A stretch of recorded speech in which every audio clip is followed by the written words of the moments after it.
Call to order the June 8th meeting of the planning board of the town of Rochester. We stand for the pledge. I pledge allegiance to the flag of the United States of America and to the republic for which it stands, one nation, under God, indivisible, with liberty and justice for all. Am I allowed to say go Knicks or what? Yes. That's- Are we leaving at 8:30 to watch the Knicks? That was my understanding. Yeah. High chance of that. Presidential order, right? Okay, so we have four projects before Horizon. Then I want to get out of the way and get some things resolved. And the first two are lot lines. The first one is Jiro Oguchi. Who's representing that project? Jiro Oguchi. Rick, we should do a. Bill, you did the Roll call. oh, I'm sorry. Is everybody here? So You do the roll. enthusiastic, yes. Would you do the roll call, please? Chair Jones, Here. Member Nelson. Here. Member Roberts. Here. Member Pinsky. Here. Member Farnwell. Here. Member Duda. Here. Member Fetcher. Here. We have Dave Gordon, Dave Church, myself, and we have Chris Mater and Chris Lapine from Novella. And I'm forgetting my manners. The two gentlemen that people may not recognize are from the engineering firm of Labella out of Poughkeepsie, I guess. And they're going to be helping us out with the First Student Project. If you remember, Greg Bolner, our engineer, identified a conflict of interest, and so he asked to take a pass. So Peter and Stacy and Dave, while I was away, both worked on sorting through a number of different engineering firms, and Labella was willing to take up the mantle. The other two, one had a conflict as well, and another one was just too busy. So we've met before, Chris and I, on another project 2 years ago. So I think we'll be well represented by both gentlemen. Okay, am I good to go? Yeah. Jiro Oguchi, lot line? No? Elaine Bell Okay. is supposed to be. Sorry? Elaine Bell, I think, is representing them. I did the map, but I was not All right, hired to do the do representation. the representation. All right, well, we'll wait, maybe Elaine Bell will be here, but I'm not gonna proceed discussing it unless the applicant or the applicant's representative is here. The next one is Benjamin Toth. Bill, you're representing this one? You wanna describe this one? Does everybody have the map in front of them? It seems simple, Bill, you can explain it, but you're moving a line in order to make one of the parcels a little bit bigger and more appropriate for eventual development, as I understand it. Yeah, this is on the Rocky Mountain Road. And this is just past and on the other side of the road from the old Peg Leg Big Resort. And we have two parcels here that were subdivided in 2004. They're both in the same ownership. There's a existing house on the front parcel, and the owner is looking to take 9/10 of an acre off of the rear parcel and attach it to the front, just to expand the size of that a little bit.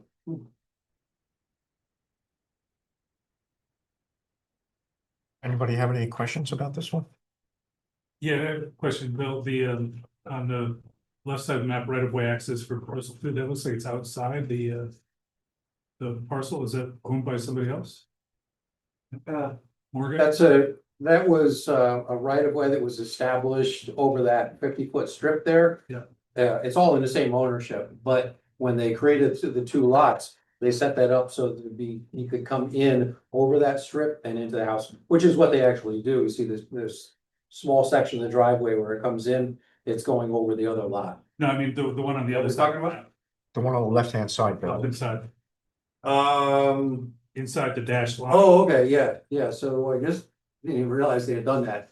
That was way back. So I guess they kept the right of way, or this goes back to earlier subdivision of actually 3 lots here, and when they created the original 3 lots, they provided themselves with lots of options, so they kept a right of way over the adjacent lands to the left or the northwest there to get into parcel 2 in the back. Okay, so that land is still owned by Morgan. Yeah, Okay. Anybody else? I don't see any problem with this one. I just would like them to resubmit the map showing, it shows a water course, shouldn't we include a buffer with the water course? correct. Okay, Bill, do you see that? Yeah, it depends on the definition. I don't think that falls under your definition for a stream or main stream. It's a water course in the town, so it's a water course and it needs a buffer indicated around it.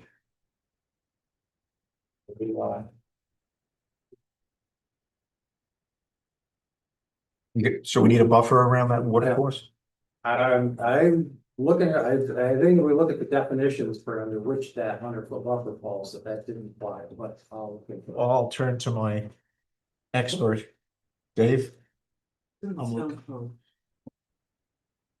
If it, for whatever reason, it doesn't qualify for the 100-foot buffer, then we should define it accurately, because We should define it as, define it on the map accurately, because the way it's mapped now, it looks like we're not sure.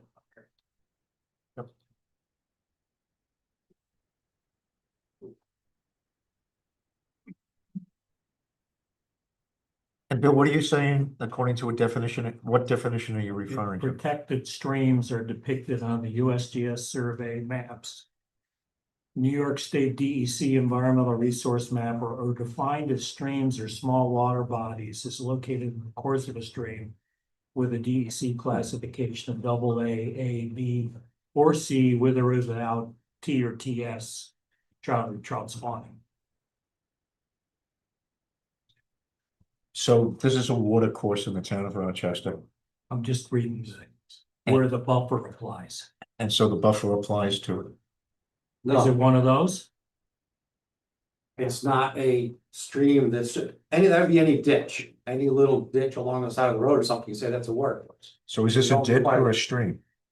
Well, we'll call it a ditch then, but it's not a You, designated stream that's shown on the map. You have to look at what the map is that's referred to there, you look at that, there's a stream over here someplace, this stream is not shown on that map, it doesn't fall under the We're regulation. targeting the DEC regulations.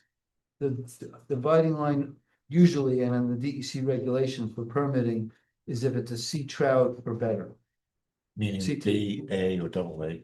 That's right, or CT.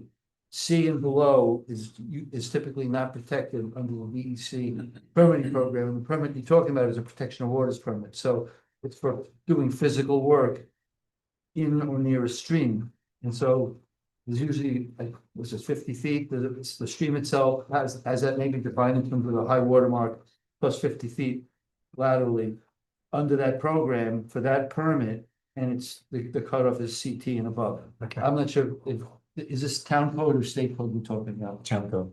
Well, then it just depends what the town code says and. Dave just read the town code, right? Dave, Correct. so does this qualify under the town code? Well, we gotta. Is it on a DEC, on a USGS quad? No, Is stream it, does not show is it up. classified by New York State? Is No. It's got no identification at No, all. the stream is not, it's not a map stream. then it's, But- then it's no requirement for a buffer. Okay, so then Bill, relabel it to say intermittent stream or something else. Sure. Jennifer, is that good enough? Yeah, I mean, we should just. If it's a stream, Mark it as a water course. It's Yeah. not one. all right, so we want to see the map change to say intermittent stream. Sure, A policy item we talked about. Assuming the first one isn't coming in. You raised the question of, do they have to do an EAF for a lot line improvement? You want to talk about that now? No. And the reason I want to talk about it, because it's a requirement in our application. Well, it's not in the code, is a requirement. We have. The code has no requirements in terms of applications that I can think of. No subdivisions, you have to do Okay. it. Site plans, you have to do it. So for lot lines, are you telling me that there's no requirements for an application for lot lines in the town code? No, there are rules for lot line improvements, but they're specifically not subdivisions. So there's no explicit requirement. It states in your code that they're type 2 actions. It doesn't discuss the need for an EAF or not In a code. in your code. So we've just grown up over the last 10 years doing it. So he doesn't have to do it. That's your call. Does the board have an opinion? The The issue is it's a type 2. Period. It doesn't require any other action under seeker. EAF is an action required when something falls under seeker. So going We forward, want lot line improvement applicants to fill out an EAF and to submit. why don't we leave that for a different discussion as opposed to take up Bill's time? But I would say no. I agree. Okay. Less is more. You know what? We just decided. Thanks for giving us the time, Bill. We just decided we don't want to do it. Do we need a resolution? No. It's informal. The requirement is, Bill, I think, had raised the issue with another It's for application. the Why EAF. why are you doing Is this this, for? is there a requirement for submittal? We just decided it wasn't. Right? Dave just told me it's not a requirement. It's currently not required. Well, if it's coming out required, and we decided not to require it, you don't need a resolution. Okay. All right, we're done. Anything else? So we need to change, Stacy, we need to change all of our paperwork that has had that as a requirement. I will change all, Let the building department know that we absolutely. just got red of another a step. I'd pay if you're in there. Anything else? Okay, so Bill, this looks good. Dave, can you have a decision ready for the 29th? Okay. So we'll have a decision for the 29th. And I just want a map before then that shows the words intermittent as opposed to water course. Okay? Yep. Get extra credit for the EAF. Is anybody here to represent Chiro Oguchi? No, all right, I'll keep asking until we get to the, Thank you. Good night. thank you. Thanks, Bill. Bill. First student. First student, better known as the EV stations at the bus garage. Mike, would you introduce everybody again? So Ted, if you want to join the table, just move the chair up. We have Brian Fitzgerald, who is our senior VP, along with Evan Matthews, who is our head of electrification. Myself, I'm Paul. Paul Spendaro from the district. Okay. So, just a couple of things to clear up. I got a note just sent to the board from Ulster County Planning Board. I got it from Rob Leibowitz. This isn't official yet. It's unofficial, but he indicated that the response to the Ulster County Planning Board to the project, 5 words, no county impact, no comment. So they have no. Are they voting, they're voting tomorrow? They voted on Wednesday. I got Rob this past Oh, they were- Wednesday. I got Rob to send me in for so what happened, and he did last Friday, so. That takes care of Ulster County Planning Board. And as I mentioned at the beginning, Labella. Chris Lapine and Chris Meter. Mayor. Native, are now representing us from an engineering point of view, for the project. And myself, Peter. I'm sorry, Peter couldn't make it. Myself, Stacy and Dave Church met with that, the engineering firm on Friday for a couple of hours. And there'll be a formal and much more, I don't know how to be much longer, but a longer and more complete set of information from the engineer on or by June 22nd. In the meantime, Chris agreed to put together some bullet points. And Chris, when you said bullet points, I didn't realize you were going to put 25 bullet points here, all of them pretty substantial. Can you possibly go through the really critical ones that we talked about on Friday. Go through them so that these gentlemen have an idea of where you're going in your evaluation. And then if the board, or if you guys have anything you want to talk about, or if the board has anything they want to talk about, but I think today will be just a getting to know you meeting. You'll get an idea of where Chris and his team is going to be going in terms of questions they're going to ask. And then we'll get into it in more detail at the next meeting. All right. I think the approach that we'll take, Mr. Chairman, is I'm gonna focus on the site civil elements, and Mr. Mayor is going to talk about some of the fire safety and battery concerns that we raised. Chris, can you talk a little louder, please? Sure, I can do that as well. Okay. So during a cursory review of your application, one of the things I noticed is there's no boundary or topographic survey. So it's difficult to understand whether or not, for example, the power cable, whether that's encroaching within the DOT right of way, whether it's meeting the appropriate setbacks, whether items such as your isolated area that's being proposed, is that impacting your septic disposal system that's on the site? Where in relation to the septic disposal system is your on-site well, your well to your isolation area. So important things of that nature, because I think they tie into the overall site plan. It's also a requirement of the town site plan application. Ideally, we'd like to see a bulk cable on the plans as well. Since the site's intended to accommodate EV buses, and there are 20 EV buses on the site, will you be eliminating the diesel tank that's currently on the property at all? And if not, what purposes will it serve? It's understood that your intentions are to do some maintenance of the diesel buses on the property in the future. There's no parking plan to how they will be parked on site. Are you maintaining just one at a time, or multiple that'll be staged? So we'd like to see how that is going to occur. Obviously, that additional parking takes into an impact fire truck maneuverability on the site. Due to the parcel's location within an aquifer overlay protection area in close proximity to Roundout Creek, we have this isolation area that's depicted on the plans.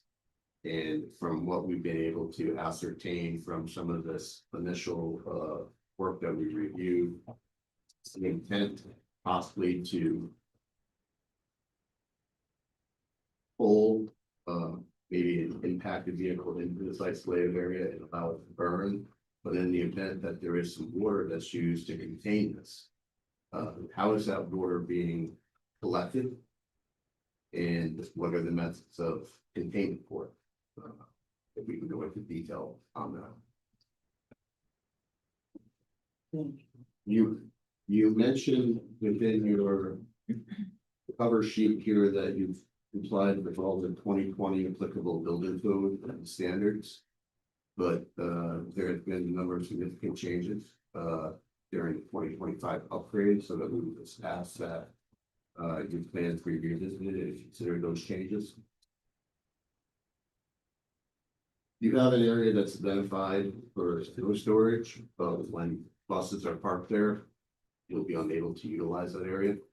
So maybe you could kind of reconfigure or think about how you're going to manage just very good conditions. The power cube appears to be separated from the site. I don't know if there's a security fence that isolates the power cube from the buses. So if there's a need for maintenance of the power cube, how does that occur? Does a vehicle park along Route 209? How is that happening? Trying to understand that for safety reasons. You provided an photometric plan, and it's unclear how many lights are involved in the production of that photometric plan. It doesn't represent the entire parcel or talk to what's the property lines. I think you kind of stop at the edge of the parking. And you've got some very high ranges that go from 6-foot candles up to 50-foot candles. Which are quite glaring, and obviously at those levels, they're not meeting the dark sky compliance or full cutoffs. I would ask that you revisit your lighting plan.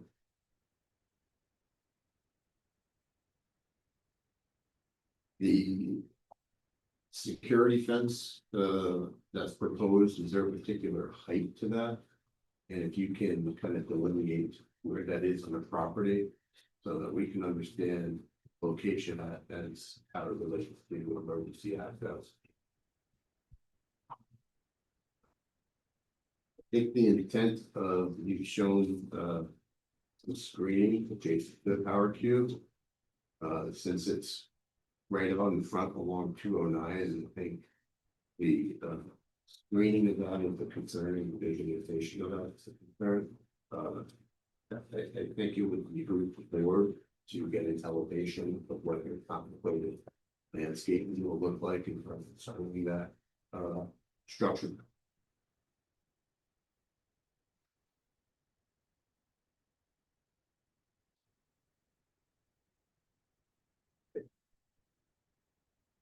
One of the other questions I had with regards to that particular structure, have you considered an alternative layout, or is this the only layout that's been proposed with where the structure is going to be located along a scenic roadway, and it's going to stick out as you preview or not? Is there any other alternative that might have been considered in the placement of that? Perhaps that becomes a snow storage area. Okay, these structures, the back of the site, it's really hard to know.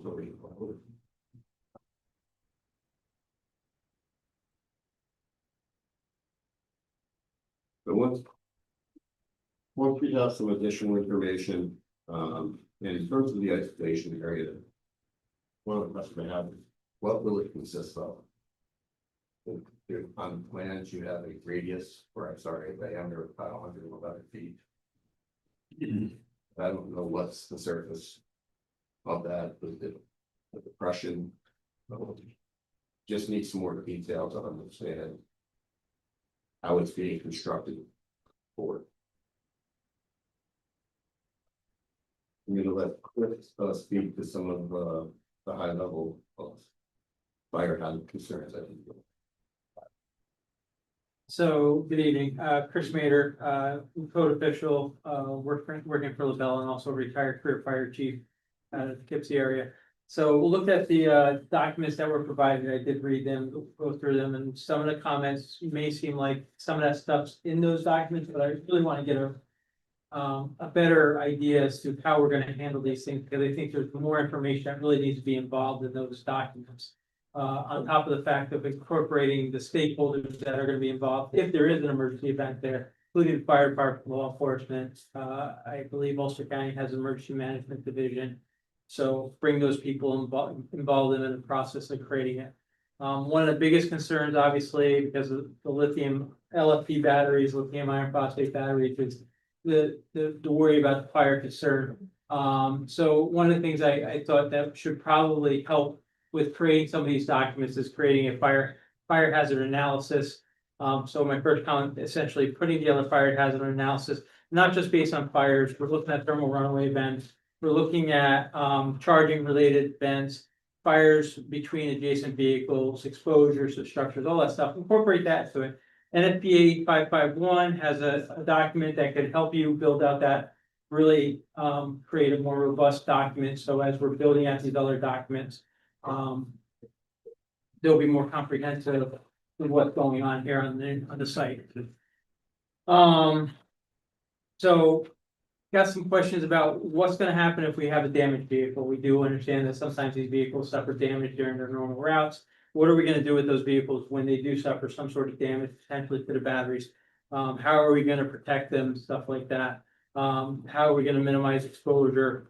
What's going to happen? Your documents tended to focus on fire events, but what happens when we have off gassing? What happens when we have smoking? What happens when we have I did see some stuff in your documents about when we have warning lights triggered into the buses. But I think we can bring more information, so when we do training and education for our staff as well as the fire department, they can better understand what's going on there. So Chris touched on chapter 5 and also appendix D about fire apparatus movement throughout the site.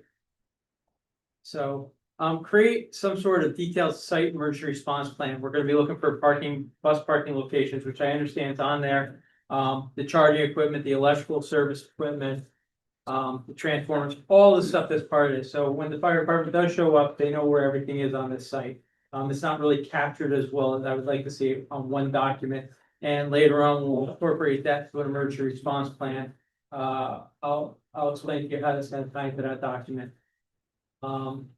Electrical disconnects associated with the charging system and utility service. I'd really like to see a better narrative describing the procedure for isolation, storage, and monitoring. My understanding, reading the documents, is if we did have some sort of problem with the buses, we're gonna move the bus to the isolation area. Well, what happens if that's not possible? So what happens if it is in a situation where the bus is not gonna move? We can't get in the bus, it's not safe, whatever else. We'll create some contingencies for that as well. Your document says that we're gonna move the buses so that they're 6 feet apart from each other. Looking at the site plan document, I don't see how we get 6 feet between buses. I don't see that there, maybe I'm missing it. I'd like to see it shown on the plans.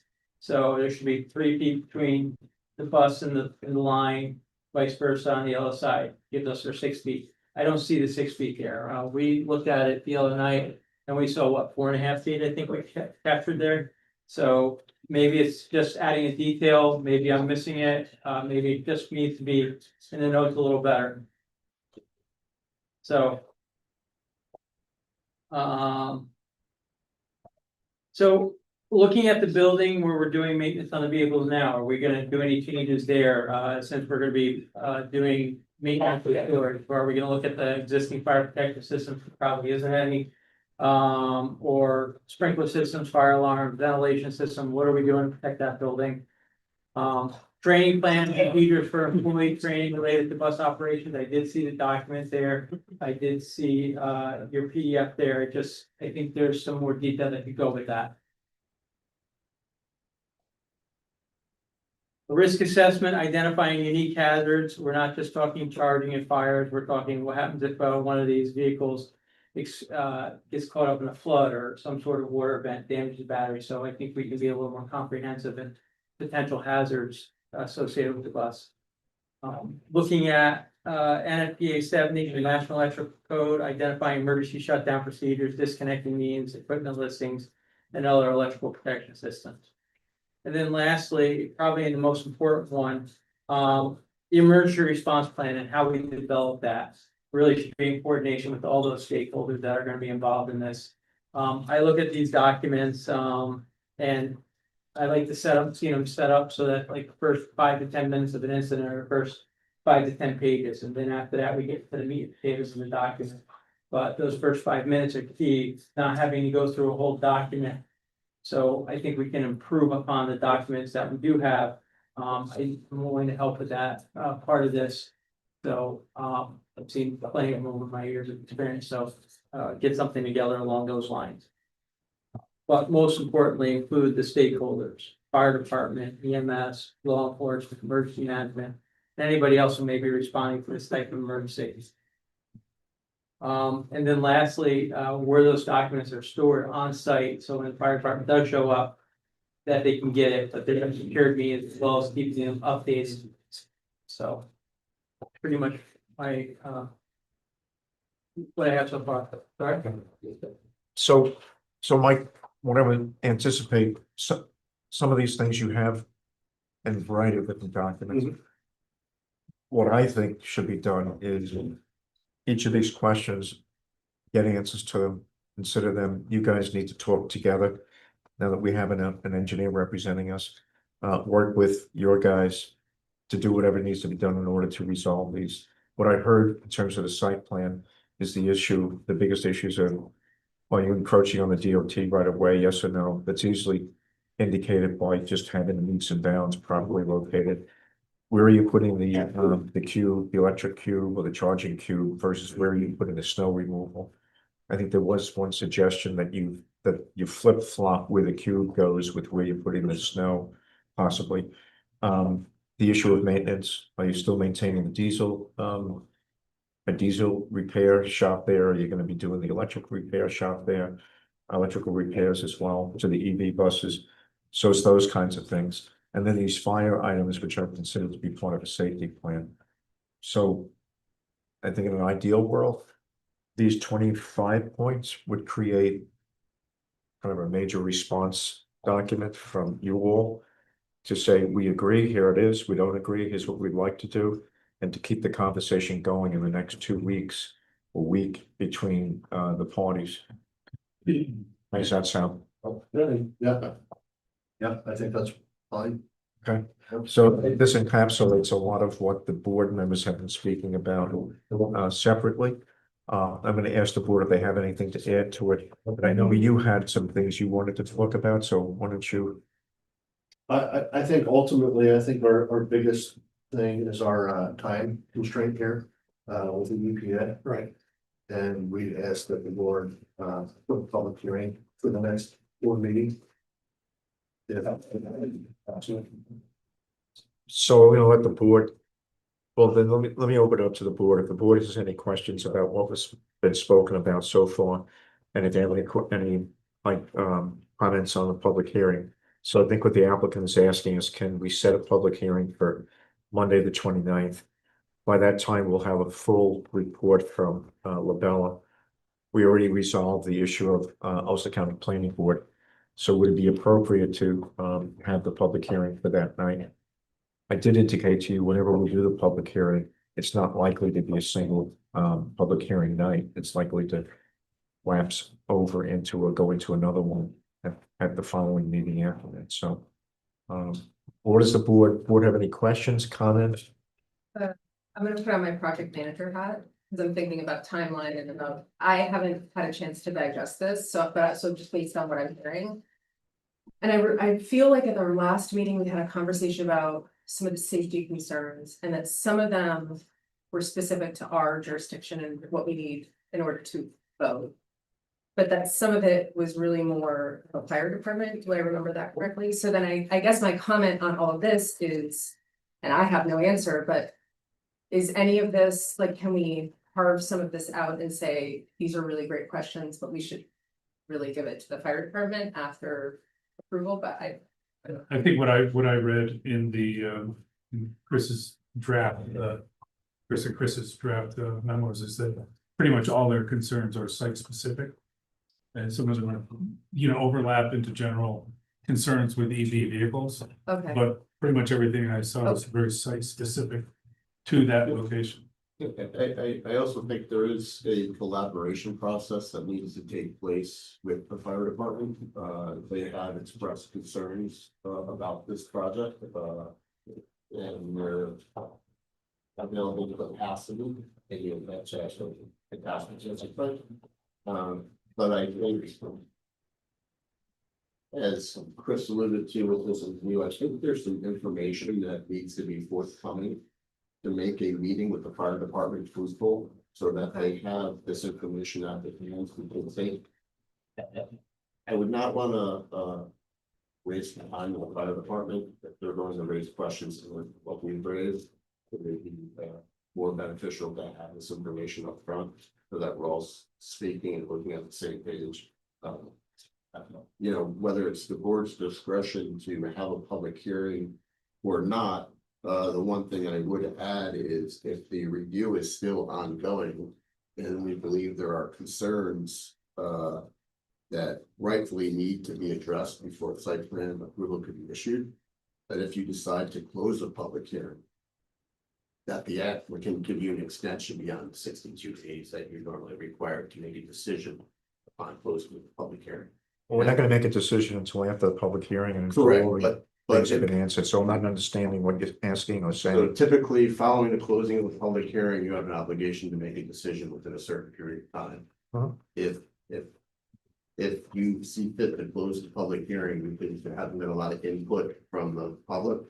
But if we, as your consultants, and maybe some of the board members still have outstanding concerns, I would just ask that if the applicant would be willing to extend it 62 days, maybe an extra 30 days or additional 60. And we've had that Yeah, issue before. When we close the public hearing, we have X amount of time to make a decision. correct.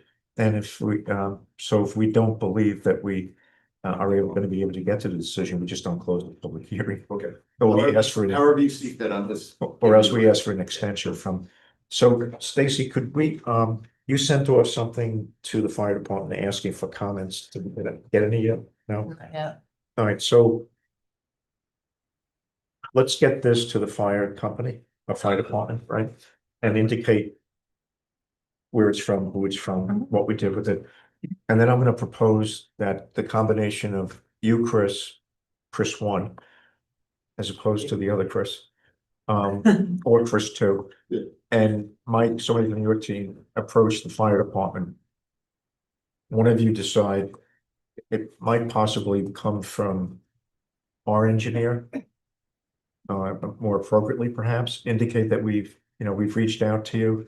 We sent you the information that was presented tonight. We'd like to set up a meeting with the fire company. Specifically the chief and whoever else, the commissioners. And then pull in Mike and his team and get that done. Reach out, Mr. Davis. Peter, do you have any recommendations? Do you? I think that's a good plan. I think I'm sensitive to the fact that this is a timely matter. I want to get the public hearing going, but I also feel like there's a ton of stuff that's unanswered in this that makes a public hearing not truly effective. So I would just say, the earlier we can get this information addressed, the better it is, to get it. So, the public it's a difficult subject, I think, for the public to understand. These e-vehicles as it is, especially e-buses. And until the fire department has responded and they, in a way, based on, Chris's review, I'm glad Chief Davis hasn't responded because he's been very much interested in this. So I think it could be a very constructive conversation between Chris too and one of you guys, We were actually prepared to come ask for that exact thing tonight. We had discussed even doing it prior, but wanted to see the response from the fire, and that this is not like anything here shocking us. So we were coming to this meeting expecting to say, hey, step is to go meet with the fire department. I don't think this, this doesn't surprise me. Are you comfortable asking Pat to meet with these guys? We would prefer to be that point of contact. I can't hear you. We would prefer to be the point of contact and orchestrate that meeting if you don't mind. Fine. It's kind of separate Yeah, responsibility. absolutely. Okay, that's fine. That's perfect. So let's get that done. And then pull in whoever from their team needs to be there. What about anybody else comment on setting a public hearing and getting it started, or wait until we have more information? I would vote to wait because I don't think. Usually you would want to maybe put like 30% design when you have scope freeze, and we've heard comments where things may be moved around on site. And I don't think it's helpful to give the public documents with no answer. Like right now, we don't have answers. And so if you had public comment right now, you get a lot of questions and you wouldn't be able to answer any of them. And I think it may just frustrate people. I think it's better to go to them, especially with the nature of this. To say this is how, and I would also propose that before the public hearing, we give the applicant an opportunity to maybe present on the site and explain some things if they want to. Because I think that can also be helpful rather than just trying to dig through engineering reports and safety plans and design drawings. So that's my thought. Anybody else? Sir, and you had some comments and or Well, the minor comments, it's now of a picture about safety document, still mentions lithium ion battery instead of lithium iron phosphate. But my most important comment is where we're staying is the schedule in visiting the site. where do we stand with what? Visiting the site. Oh, we haven't scheduled that yet. Yeah, so what's the great package? I'll ask Stacy, now that we have our engineer on board, we'll schedule something where the engineer will be there as well. So we need to schedule that. Anybody else on the issue of the public hearing? No, I mean, I agree with Jen. I think it's too soon because, we know a more comprehensive review is coming. You have to allow him to respond to that. Get all the information together. All right, so I think you've heard from the board that they would prefer not to schedule it for the 29th. Let's get the formal input to them. You already have what the basis of it's gonna be in bullet point form.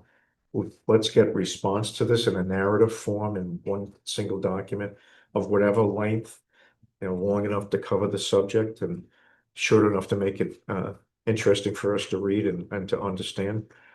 The next meeting after the 29th is July 13th. So assuming that we get more information, or we get the information asked for, and everybody has an opportunity to digest it, the meeting of the 29th would be to discuss the details of what Chris and his team presented tonight. Discuss those with you. So whatever changes to the maps have to be made, whatever additional clarifications you need, feel free to get their contact information and reach out to them. So we're not going to do the public hearing on the 29th. It seems like it's premature.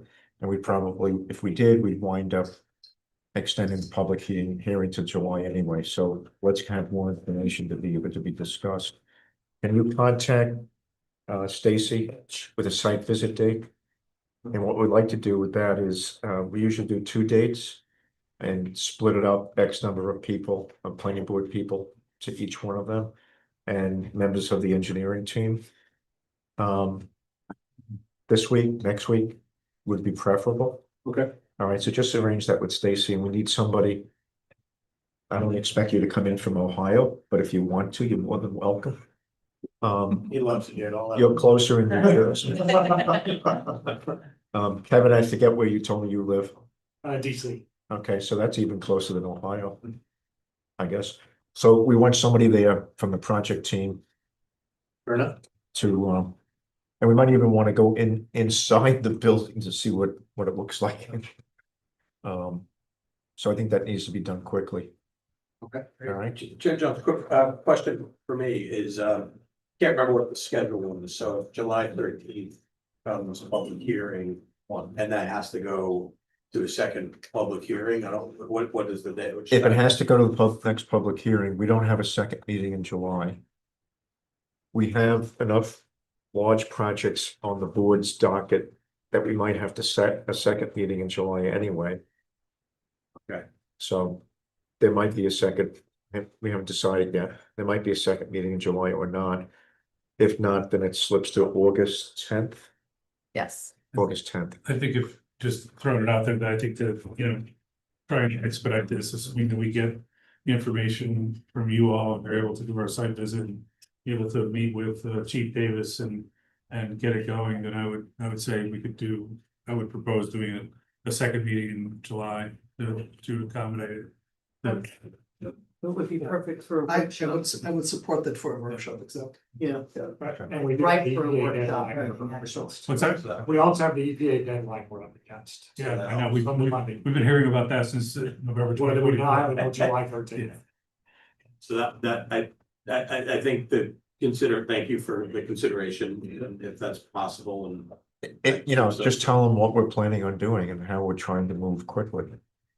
We obviously had a snag. I wasn't gonna have our engineer involved if there was a conflict. So we lost some time there. Getting somebody else. It's unfortunate, but those things happen.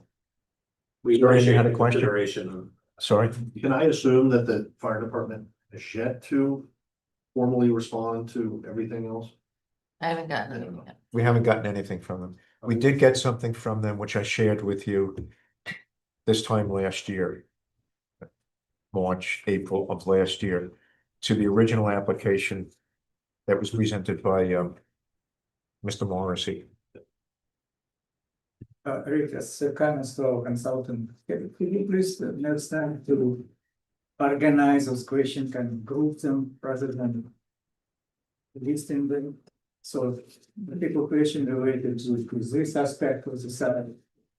Another aspect, I cannot read them, but they kind of difficult to follow and discuss them. if you group them by particular area of the site, what they're addressing. And then describe this particular site, but don't present them long list of the questions. Would you prefer we do it by the document that was submitted? Bring it down by document? No, by relationship, some of them you can group and they reflect. Fire, another reflect the electrical issue, Okay, organized in that manner rather than this list of 2 dozens of items. And if you wanted to, you could cite the document. That's always helpful. Peter, Do you guys, did you ever get confirmation from Central Hudson that they can provide the power here? And if you did, can you share that with us, with board? thank you, Peter, thank you, yeah. And then also I had asked previously for references from other municipalities that had. That was in the last document. That was in the last document? Yeah. We sent them. See that? We'll resend them, but Okay. that was easy enough. What, do you know what date you sent it? I don't want you It to, was after the last meeting. okay, send it again. We'll find it and resend it. Oh, could be all bad. Yeah. I was gone for 3 weeks, maybe it's still sitting in the ether. Did you remember getting anything? I'd have to reload. All right, Peter, anything else? No, that's fine. Anybody else? All right, I think we're good. All right, Thank you. Thank you, everybody. We made it. thank you all. okay, thanks, Mike, thank you, Kevin, thank you, Brian. Thank you, Dr. Spadaro. Okay, next item up is Pine Grove, Rav Tom. Is Jeff Kaplan here? Here he is.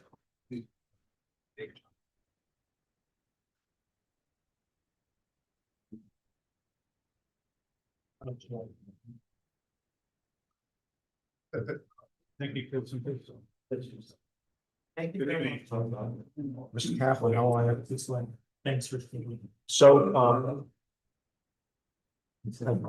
so in going through the details of how to go through a Ponds deck with the Rav Top project, there are an awful lot of steps for any of you who have done a Ponds deck now. And one of them is we did receive the draft scope last Friday. Week and a half ago. And so we need to put together the final scope of that. We have 60 days in which to do that. One of the steps, and it's voluntary as it's read in the code, but is to get public input on the draft scope in order to develop the final scope. So I think it's important that we do the public comment. So I want a motion from the board to set a public comment meeting on this project on the draft scope for June 29th, our next meeting. And Stacy, motion for Hans, second, Alina. All in favor? Anybody opposed? Chair votes yes. And the urgency and why I asked Jeff to come is we need to get it in the newspaper this Friday to meet the requirement of the notice being in the newspaper 14 days before the 29th. So the only way to do that was to set it tonight to get it off to the newspaper tomorrow. So the draft is out there. I sent it out. Might have sent it out a couple of times. It's on Unicolab. Does anybody have any comments they want to make at this point? I'll review it and I'll get comments. I'll submit through. Okay, anybody else? I've already talked to you about that. Yeah, 10 pages long, 8 pages long. It's in one place. It's a lot more complete than what we've seen in the past. But we still have a lot of work to do in terms of coming up with the final. Have we sent it to Greg to review?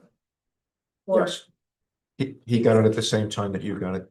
okay, so there were some details in there that I think we'll have comments on, but I want to make sure the engineer is reviewing it as well.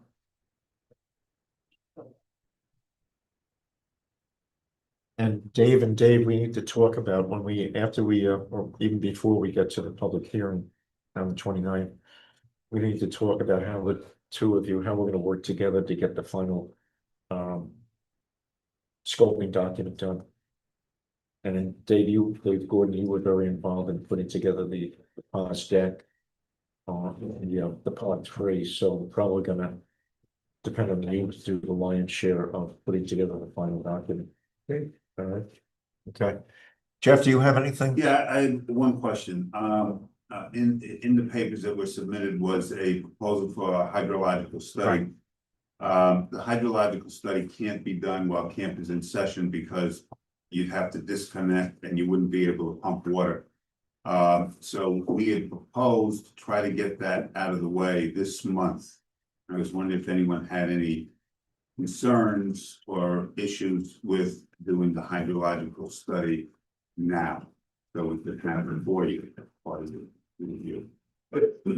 I have comments on that, so I'm not prepared, yeah, So we shouldn't do it. correct. Jeff, when does camp end? Camp ends probably late August. When does it begin? It begins late June. I also think it'd be good to have Greg's input on it too, so. Yeah. And that's the section where I have questions for him. Okay, so attached to the document from Jeff that I sent out, there were two sub-documents there. One was the hydrogeological study, the proposal. And I'll have to get a hold of Greg to find out, has he read it? And then the other piece was the actual draft scope. So they're both things. And Jeff, I got your foil. We haven't responded yet, but as long as you're here, we will formally respond. Okay. There've been 2 hydrogeologic studies done in the past. And both of them were done by this board. One was for a project called Meta Lakes, METTA Lakes. And the other one was for a project called Accord Social, which was a restaurant. Can I make a note on that, though? Those scopes of work for those studies. The gist of them is similar, but I have questions for Greg because the water use on the site is much higher. Oh, it's So higher. there will be probably Yeah. some of the details will be different that we will ask for, I would imagine, so I just wouldn't want to say that we're gonna copy paste the No, I would. over, you know what I mean? I So. think Jeff was looking more for how It'll many give you of, the sense. Jeff was looking more for how many of these have we asked other people to do, as opposed to the technical way in which they were done. I assume that's what it was. In response to that, this is with the capacity involved, and this is much greater than what we saw for Accord Social and or Meadow Lakes. By multiples of 10. Exactly, Yeah. so. And we potentially have another one coming out, another application that hasn't fully reached us. Yes, that's right. So anyway, Rick. I'll get you that formally. One other question while you're on the foils, it was my impression that there was a petition submitted by people opposed to the project. I think I even saw it in the newspaper. And was that in fact, do you have that as part of your record of petition in opposition? I asked the secretary about that, and she is not aware of any petition that was submitted to us on the RavTov project. And it was in one of the newspapers that indicated that I assume they would have submitted. I don't remember seeing them, so. No, I don't think it was submitted to us. okay. If we have it, Jeff, you have the right to have it, Yeah. but it's not in our records. Okay, Okay, anything else? that's it. Have a good night, everyone. Thank you. Go ahead. Oh, wait, Jeff, hang on. So you've got procedural requirements, now that you have a draft scope. Go ahead. You have to publish it in the EMB. Oh, that's right. You have to circulate it to all involved agencies. You have to put it on a website. Okay, it's been on the website. And technically, there's probably arguably 2 drafts. The draft they gave you, the draft we do, and then the final. You have to publish all those. Okay, So Do we need to do a draft before the scoping session? it's unclear to me. I mean, I participated in this off and on. Thank God it's been decades since I ever wrote an EIS again, but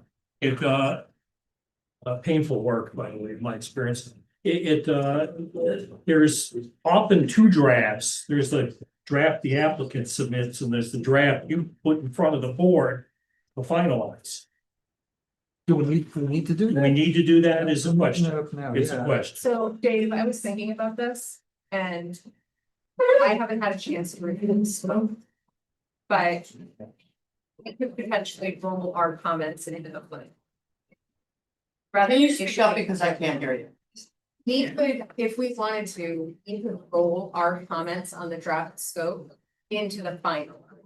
Yes. Rather than issuing, rather than Yes. doing a round of review and then doing a draft scope and a final, we just comment on the draft that's been submitted. And issue everything edited as a final scope. Okay, that sounds like a reasonable way of. But he's right, we do have to issue it and do the again. Yeah, We got, it's 60-day clock started when? Friday, 29. the 29th.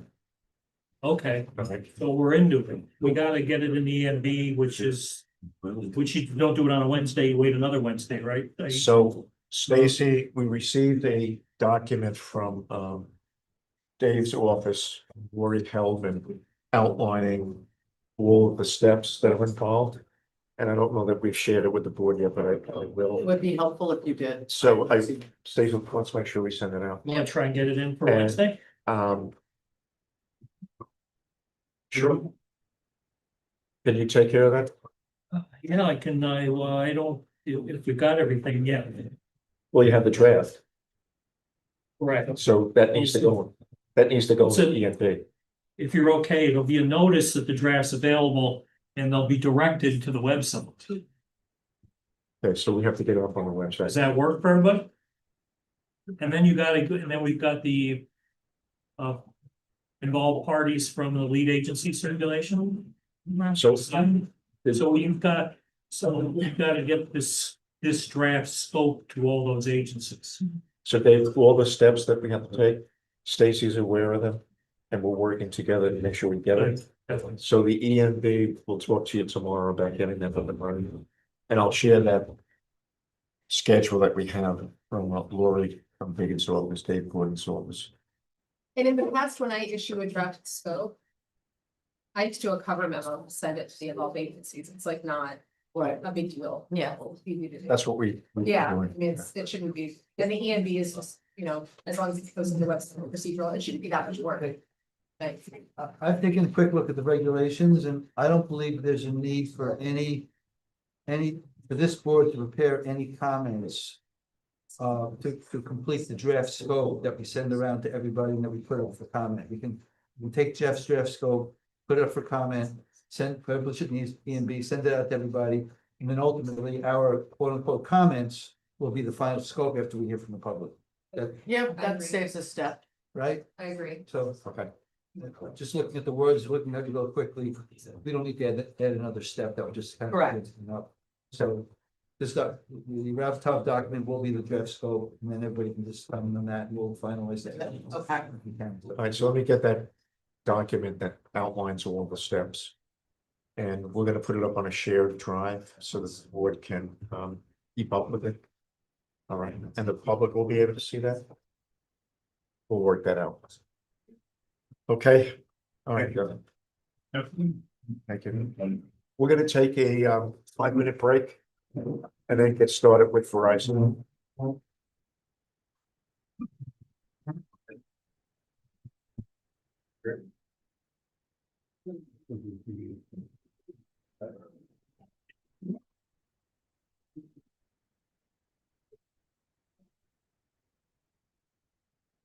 It's Yeah, yeah.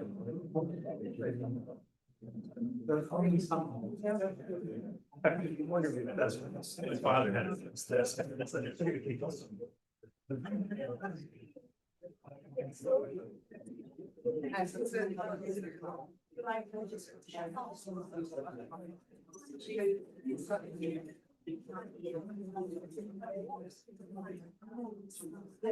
You need something? Go ahead, Doug, I'll get it off. Yeah, good. Right at the end of the table. I don't know why.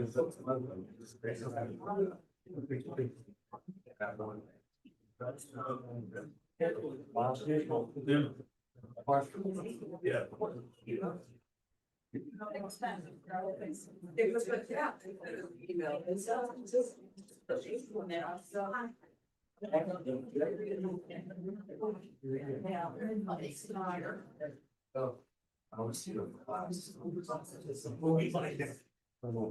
Oh, yeah. Right, but the one that was. Yeah.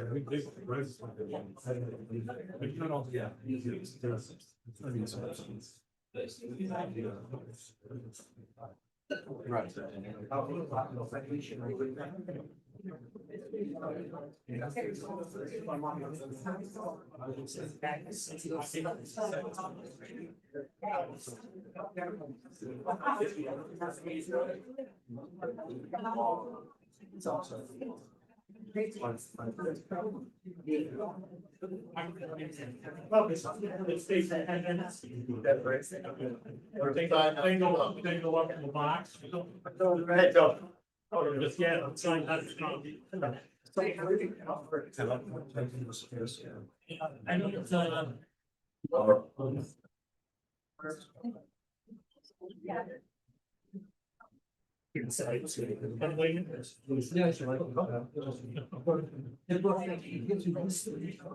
How long? We'll find out. We've got a series of oppositions about once. I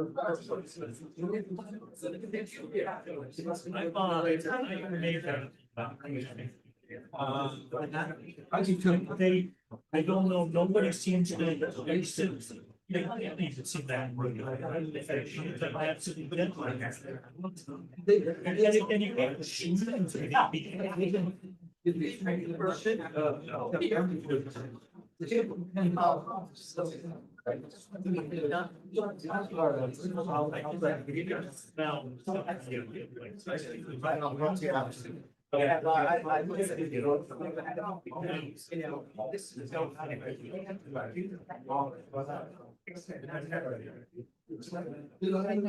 Say this. I mean, if July 13th is a deadline,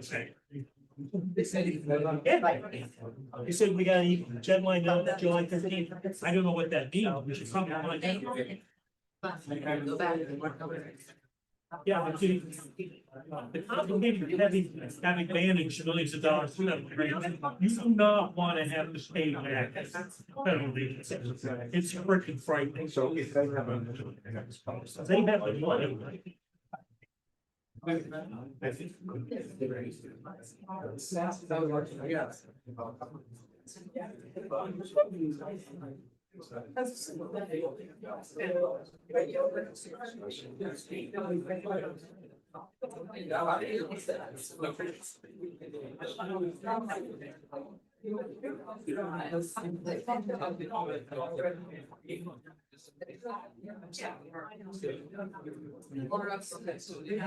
Let me feel like protected. I don't know how you feel about Karen. Probably some of that too, right? Gonna work on. Huh? Whoa, what are you? Yes.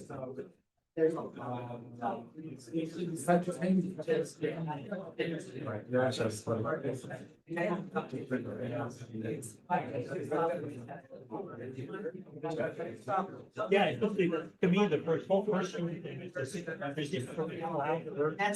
no sense of it. It's like. They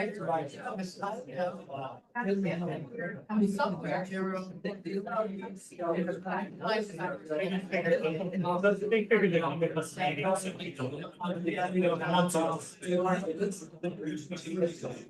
Even last year too, during. So when you know, we stand in the firewall. It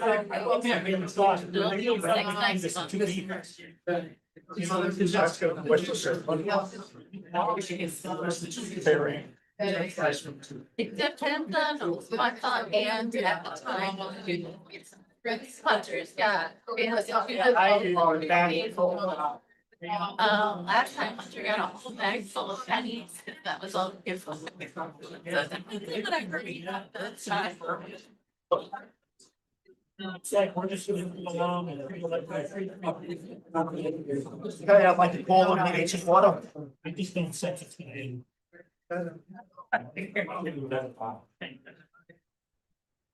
Thank you all. So what we're gonna do now is we have a public hearing, continued public hearing for Verizon. Specifically, well, on any topic having to do with Verizon, but this one was set specifically for the public to comment on the CND, the conditional negative declaration that was. And the project. And the project and the site plan. So comments can be across the board in terms of subject matter. Sorry? You can't hear me? Okay, I will try to tune it up as much as I can. Scott Olson is here. Everybody knows Scott for representing Verizon.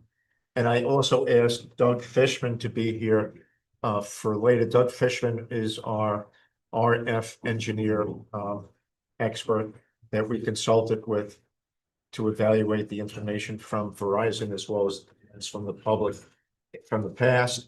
And so my intention tonight is to listen to everybody.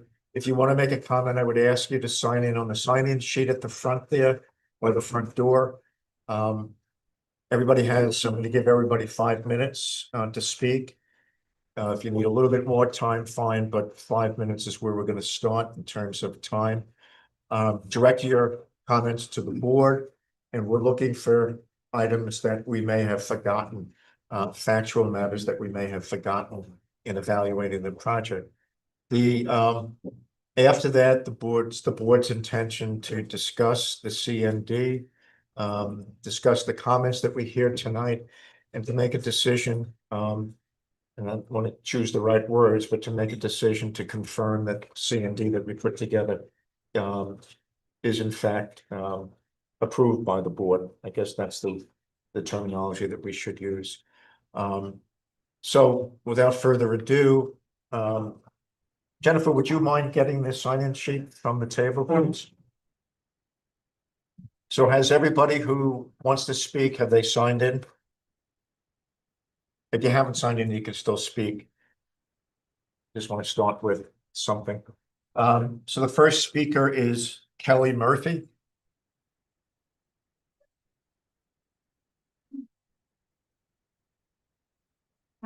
Hi. Sit with you guys. Absolutely, it's fine. I feel really nice to just like. Different to talk to a square than a circle. Just to be respectful of time, I'm gonna put a little timer on. Just so because I know you said 5 minutes, right? Yes. I just want to be mindful. So. I want to start by just saying. Thank you all for being our planning board and all the work you do. I know this is a volunteer job and that where we've gotten with the cell tower is, it's a really challenging place where we have found ourselves, I feel like, just like human to human. So I want to express my gratitude for everything that you guys are doing, all the time that you have taken, like hours and hours, emails and emails, comments, all the things. And I want to also say that, at the end of the day, even though you guys have to make this choice, like we're community, we're neighbors, we're in each other's lives in lots of capacities. And I think it's important that doesn't get lost in the sauce, and obviously you guys know why many of us are here, because we don't want this cell phone tower. And I just want to say that I understand that we need cell service for all the reasons that are stated. And I guess my question, I have a question, and is it okay to ask the question for an answer, or is it just that I share what I need to share? Or is that Share what you need to share. Okay. We prefer not to get into Q&A or Totally. into any kind of debate about facts or anything else, opinions or anything else. We're here to listen. So some of the things that have been brought to my attention based on another cell phone tower that didn't actually go through up in Palinville was just how close it is. And I don't know if that's a zoning thing. I guess I'm wondering, is there any way that this can be lobbied in any way to the zoning board with how close it is, the height of it, and then the other thing that comes up. And this is not about like facts I'm throwing out, I'm just thinking about this landlord that is having the ability to rent out this space for this cell tower, you know, the land for the tower. I just ethically, how he's treating his tenants, what's going on in this building, which has become public information. So, you know, I just think that that's something to be taken into consideration. I feel like the cell phone tower is like opening into Pandora's box, and who knows where it takes us. So, you know, obviously this telecommunication act, we can't look at really it's any living being, whether it's plant, animal, human. That's very unfortunate, though. I do understand it, and I understand that you guys are in this like narrow box of we've got to go by code, we have to go by the law. So that I don't envy any of your positions being the planning board. I mean that. And I don't think it's something as easy as a yes or a no. I just think that the bigger picture is really important when we look at all this, and my intention is just to come from a place of like humanness, kindness. I put out the intention that everyone that's gonna speak tonight can come from that place, because I know we've gotten to a high place of emotionality and frustration and even some exasperation, and it's important that we all are, you know, treating each other with kindness and respect, especially because you guys are here holding the space, having to make these decisions. So, you know, that's the one thing that feels most important. And also just that with what came out the last like 24, 48 hours with this new information, is there any possibility that we can get, you know, as a community, more time to review this, that we as a community have time to read through it, that you guys have time to read through it? And is there a way that we can find a way together? Not like us, the residents, like fighting the planning board, because that just feels terrible. I mean, I don't want to speak for everyone, but I'm going to speak for myself.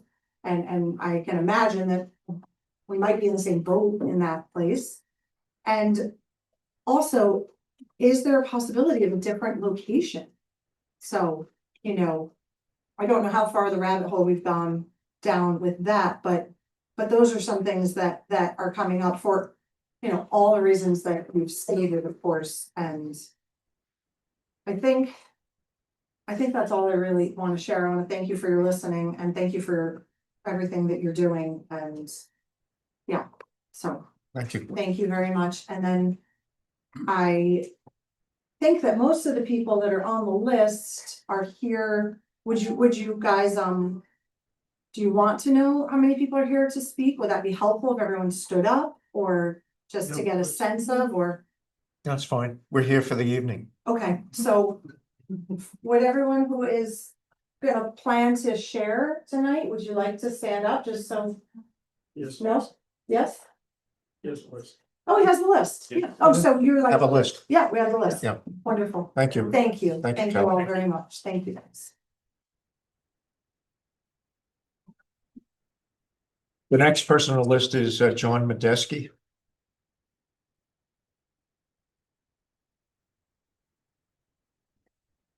Yeah, put these on. I gotta put these on, but you look ridiculous. All right. I share your pain. We live 1.4 miles from this proposed site. We fell in love with the Stony Kill and moved here. This tower goes up, we are gonna have to move. We have worked our whole lives to be here now. And we're not the only ones. We pay property taxes and invest our life savings into this community under the fundamental understanding that the local government will protect us and protect our investment from degradation. Government zoning exists to protect citizens from incompatible land uses. And we aren't here because we don't have anything else to do tonight. You know, we went to a town board meeting, public hearing recently out of complete desperation because we don't feel supported by our planning board in this project. You know, I imagine democracy to be different. Our whole lives are going to be upended by this. For something that isn't needed. This will be a serious tragedy for all of us living close to the proposed site. The other towers are placed more responsibly in the town, not right next to an apartment building and less than a mile from multiple houses. And as evidenced in the public record, Verizon doesn't have the coverage gap that requires a tower in this spot. You all were appointed to this board to protect zoning, character, and future of our town, not to act as a clearinghouse for a multi-billion-dollar corporation. The FCC, whose map shows 100% coverage in our area, governs the airways. New York state law gives you the sole authority over our land. Please don't surrender the town's autonomy just because a carrier submitted a polished application. Verizon wants you to believe that you have no choice but to approve this tower and avoid a lawsuit. Passing a flawed approval doesn't protect the town from litigation. It forces the taxpayer-funded lawsuit with your own residents. Please look through the lens of your neighbors and take care of the town by forcing the carrier to meet our standards, rather than the lens of protecting their bottom line. I just want to remind you that seeker law dictates that the community character and neighborhood aesthetics are protected environmental resources. What will ultimately be a 145-foot industrial tower directly conflicts with the low-density residential zone. This is a major change in the visual environment that requires a positive declaration and a full environmental impact statement. And also, seeker regulations explicitly allow a lead agency to amend or rescind a negative deck anytime prior to final approval. Before the board takes its final vote tonight, you must recognize that new substantive information regarding needs, property values, and not to mention complete absence of professional environmental studies regarding plants and wildlife, they've all been entered into the record. Because a final decision has not been executed, the board still has the mandatory legal obligation under seeker to rescind its negative declaration and hold this vote. Thank you.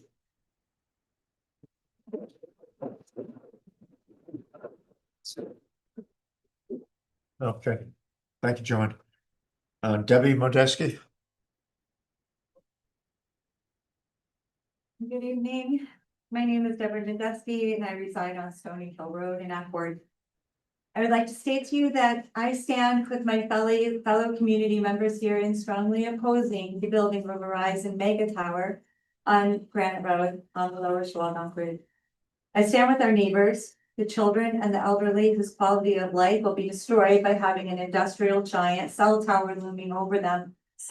Our home lies a half a mile from this proposed site.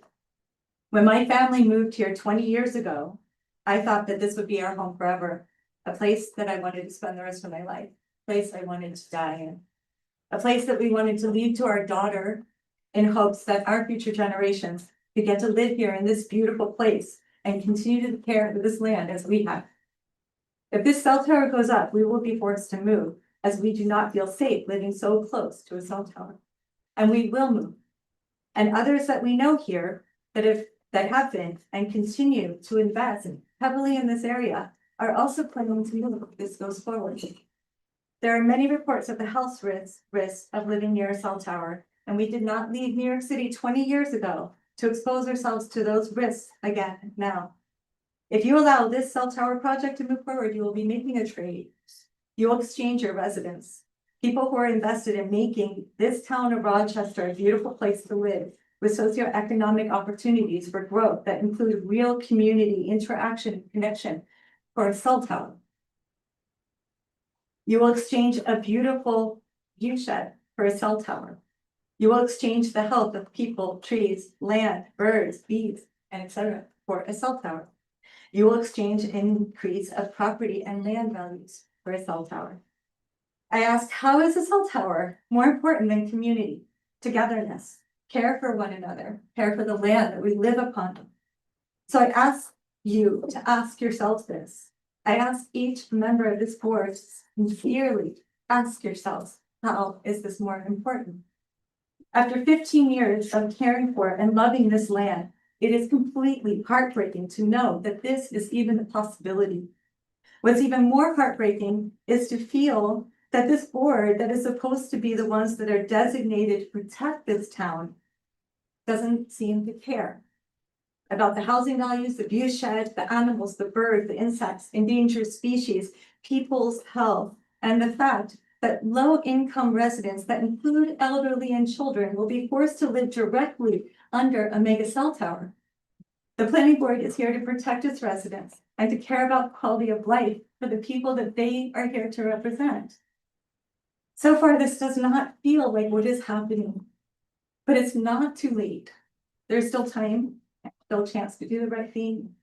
Each member of this board, I know, has a conscience, has a heart that cares about people, has a heart that cares about the environment and protecting this beautiful land that we live upon.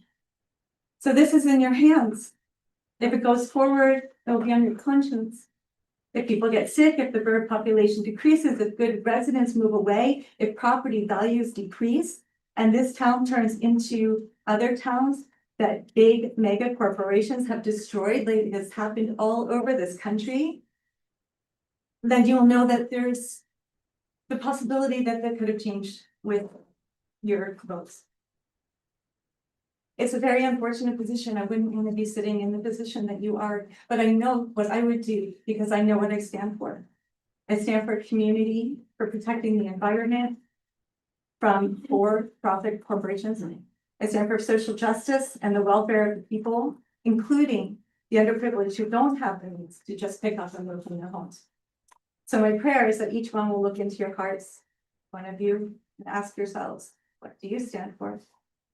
So our request is that this planning board please reject Verizon's application, or at the very least require a positive secret declaration and extend the deadline for public comments. Thank you so much for your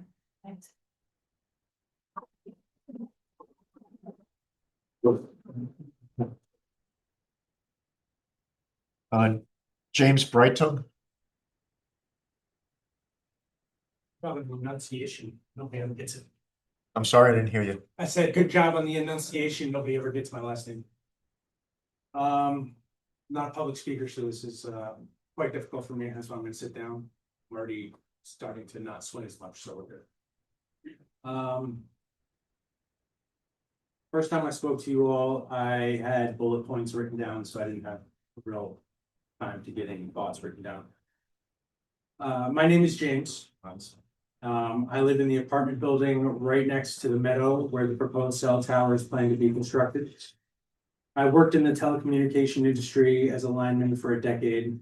I want to speak tonight as someone who will be directly affected, not in theory, but in daily life. I myself am partially physically disabled. I was in a motorcycle accident and now have a paralyzed left arm. This accident happened 6 months after my 11-year-old son and only child, Benjamin Mark Brighton, passed away from a seizure disorder in February 2024. I was bedridden for close to a year and have been working on regaining a full functioning and fulfilling life. This area that I live, specifically my apartment, has been a cornerstone foundation block to my mental health and physical health recovery. The location being considered for this tower is right beside our homes, about 130 feet from my living room and bedroom and bathroom wall and windows, where my recovery takes place. That's a shorter distance than the tower height will eventually be. If anything were to go wrong, a structural failure from high winds or any other kind of collapse, that tower could fall directly into our homes. That is a real physical safety risk to the residents there, not an abstract one. Beyond that, this field is not just empty land, it's part of our living environment. It's where a dozen children from our complex play every single day. They ride their bikes on a dirt road back there, chase fireflies in the grass, climb trees, and spend time outside where it's still safe to be near nature. That space is one of the few free open areas left for them and for all of us to enjoy. The report stating there will be no pollutants is simply false. Think about all the construction that will be needed to erect this. It's not like they come in and just plop a tower in the grass and that's that. The ground will be reformed for easy access to the absurd amount of construction and utility trucks that will be in constant presence during and after construction for new fiber optic installations and constant maintenance.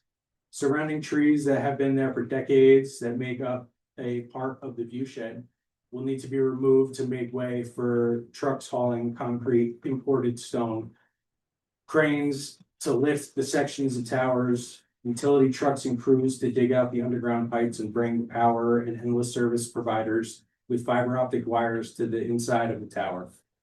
Line crews will be disrupting traffic and all neighboring properties for years after to install new fiber optic backbone that is not needed at all in this area. Then there's the maintenance that will need to be kept up with regularly. Again, line crews will be all over our quiet roads unnecessarily. These line crews are made up of multiple diesel trucks and gas trucks that stay running, sitting in place or slowly moving up the road, pulling lines outside of people's homes. We all sit outside and enjoy nature every single day. Just imagine coming up the road and just sitting outside your house for a half hour to an hour, hour and a half, depending on what they're doing there. These line crews are made up of multiple diesel trucks, blah, blah, blah, blah, blah. All of this will put a lot of abuse on our already crumbling roads. I worked on hundreds of cell towers all over the state, and every single one has warning signs: danger, radio frequency, radiation hazard. It's the sign warns about hazardous association with exposure to radio frequency radiation, which can cause severe burns from close and prolonged exposure. Most of that is from climbing the cell tower, but the burns, but the frequencies are affecting.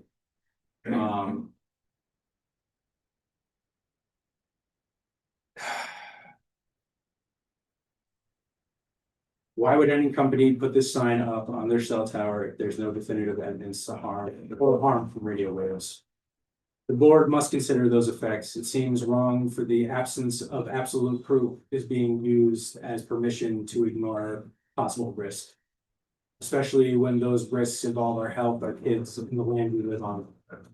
Other signs are that high voltage signs or danger high voltage signs, obvious high voltage danger. No trespassing signs. Now that lot where kids used to play is going to be off limits and illegal to cross onto. God forbid one of the kids kicks a ball over the fence, his dad goes to get it. Video surveillance signs. All towers have video surveillance. They're usually put up at top and it's to watch the area around it. Again, my bathroom window is right there, and without me having access to that feed, I don't know if they can see inside my bathroom, my bedroom, my living room.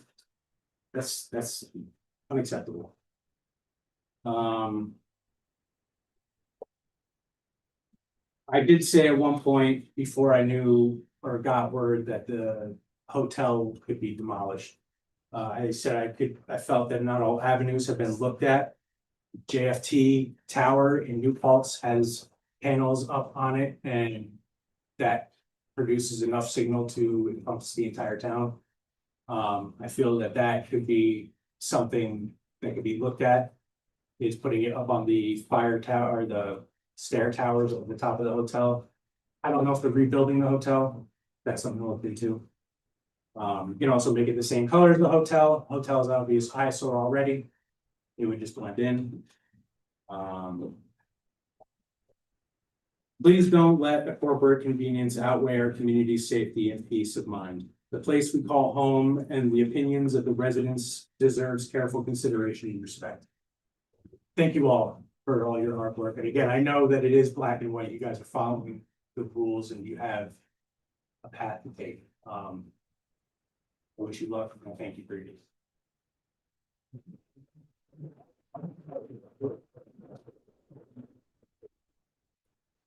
Thank you, James. Julie Rose.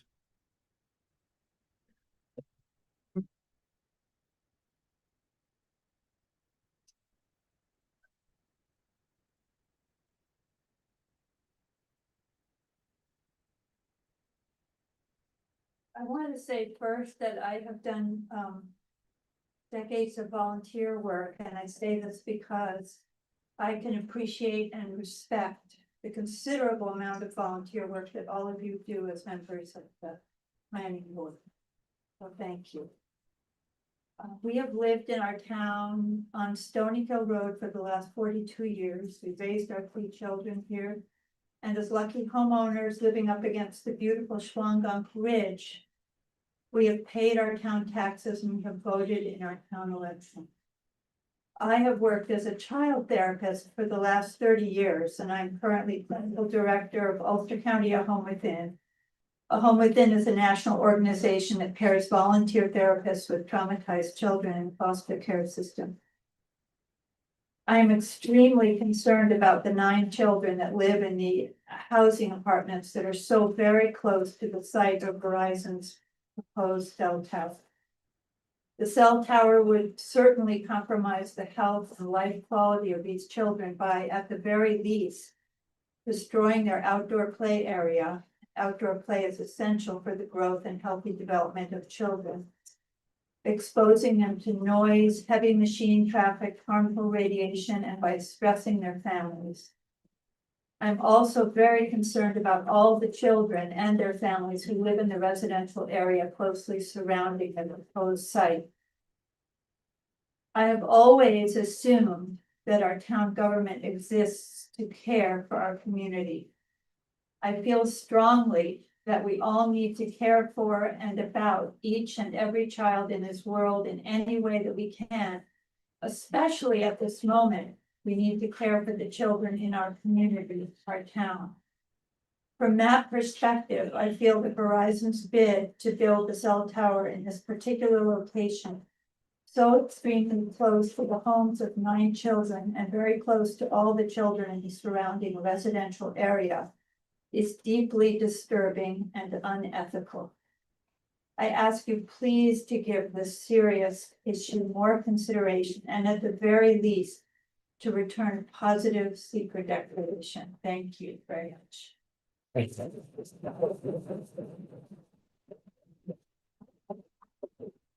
Thank you. Philip Rose.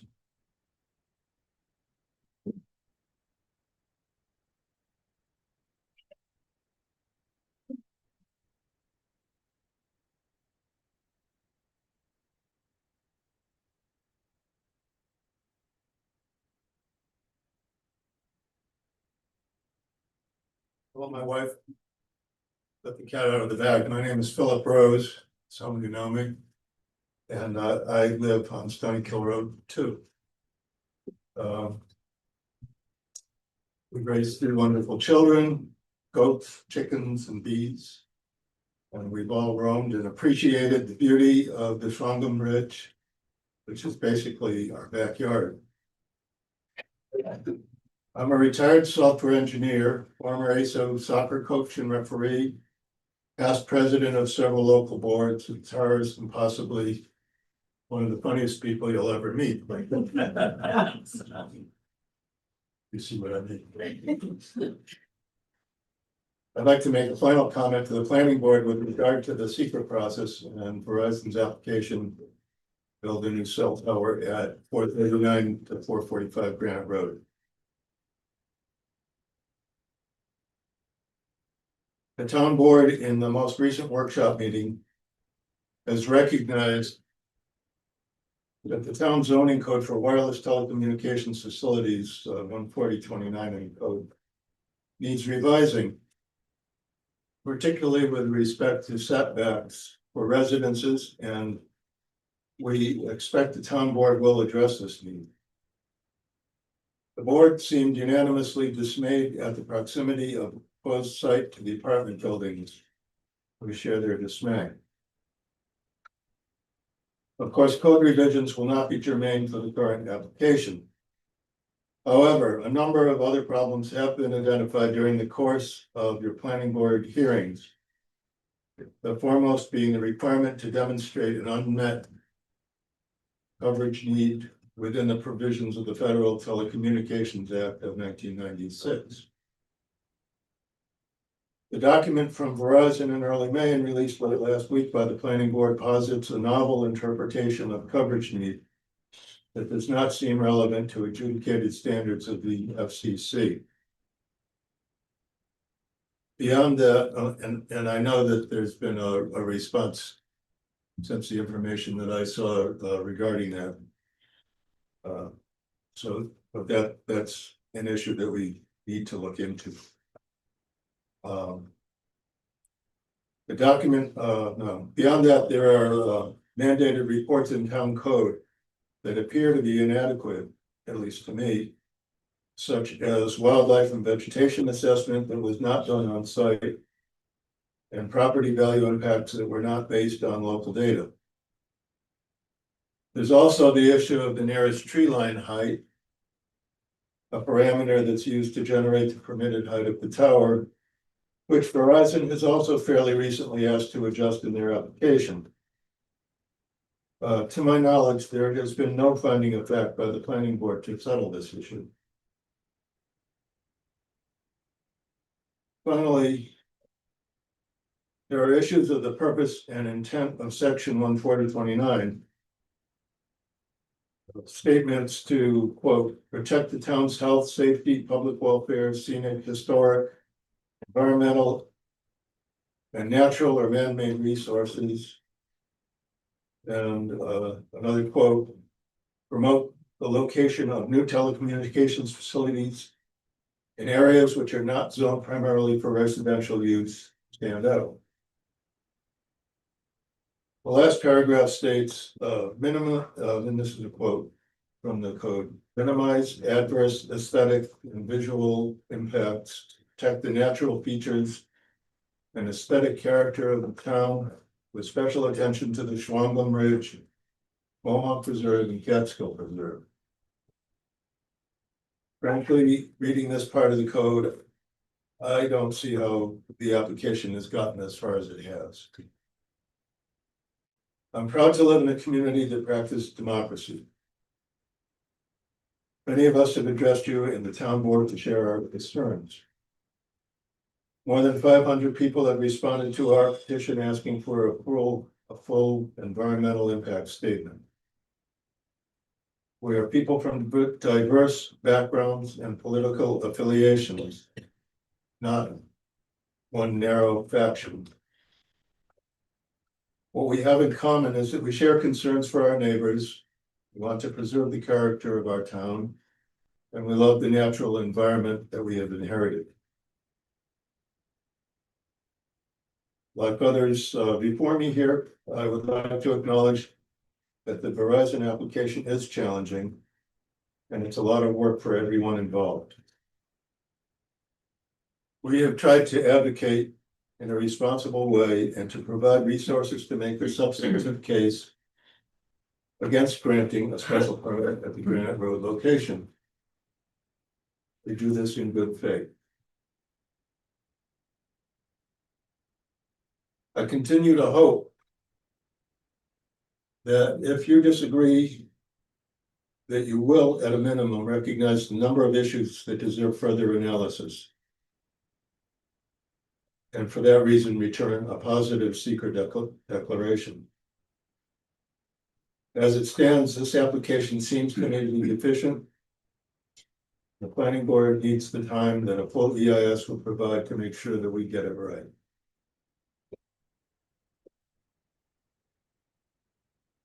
Thanks for your patience and thanks for giving me and others an opportunity to address this. Thank you.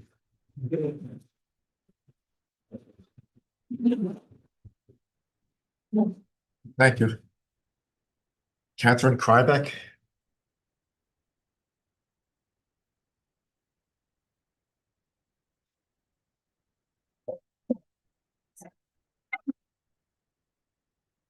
Everybody. Thank you for listening to our concerns and everything you do. Can you speak a little louder, please? Thank you for everything you do. My name is Catherine Krybeck, and I'm a local teacher, wife, and mother. Our family and fellow community members strongly oppose this potential cell tower on Granite Road, next to an apartment building where young children live and play. I've been a resident of Kerhonkson and Accord for 24 years. I fell in love with this area, especially with Mindelaska State Park. Within the 24 years living here, I met my husband and had 3 children. We raised them to appreciate the beauty of our community and explore the magnificent outdoor spaces. We live within a mile from the proposed site. We own a home on Granite Road and plan to eventually sell and build a home on Burn Road. If this tower goes up, our property value would drop. There is no doubt in my mind about it. Both homes would be within a mile from the tower. We planned on retiring and leaving our homes to our children. And if this tower goes up, it would have a huge impact on that decision. What attracted me most to this area, as well as my husband, was the breathtaking view shed from the 4455 overlook. I cannot count the times we pulled over with millions of other people visiting this area to gaze at the views. When Verizon did the balloon test, my husband and I drove around to see how it would affect the 4455 view, as well as the view from 209. The red balloons were as clear as day. We documented with a 50mm lens, but unfortunately the board did not accept them. I would ride my bike to Minnewaska and ride Granite Road and Stony Hill Loop. In my adventures, I have spotted so many interesting creatures, wildlife. There have been so many times where I have encountered rattlesnakes. They're all around this area, especially Minnewaska and the area where the proposed cell tower site may be. It saddens me to hear that there have been no environmental reviews to see if we have endangered species at that proposed location. It really cannot be overlooked. The most important reason that I do not want the cell tower in that location is because it would be so close to an apartment building with families and elderly people. It absolutely sickens me to think that this massive cell tower would be built so close to an apartment building. My heart breaks for them. It's the only affordable apartment building around. I know a few people that live there, and they tell me what awful conditions they live in. Sometimes going without water and dealing with mold issues. I would never want my children living next to a cell tower, and I cannot imagine anyone else wanting it next to their home as well, and dealing with the negative effects from it. We're pleading with the town board to reconsider this proposed cell tower. There are so many more reasons that I do not want this hideous massive cell tower, but I know I need to be brief. So I will not talk about how I spent the almost last year dealing with trying to oppose it and spending money, valuable money and time that we do not have. However, we need to fight this in our small community, because if this goes up, then I cannot imagine what may follow. This is our home. Good luck in making this decision, and thank you.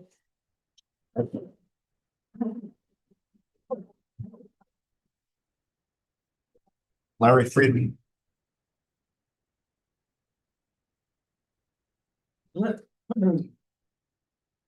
Thank you, member. I will address two subjects. First, Verizon's continued failure to prove its need for a fourth cell tower in our town. And second, Verizon's failure to comply with the zoning code's requirement that Verizon submit an economic study of the property value impacts of the proposed tower on adjacent properties. First, with respect to Verizon's failure to prove its need for the proposed tower. As we all know, in order to prove that need, Verizon must prove that there is a significant gap in cell service that its proposed tower will fill. That's what the zoning code says.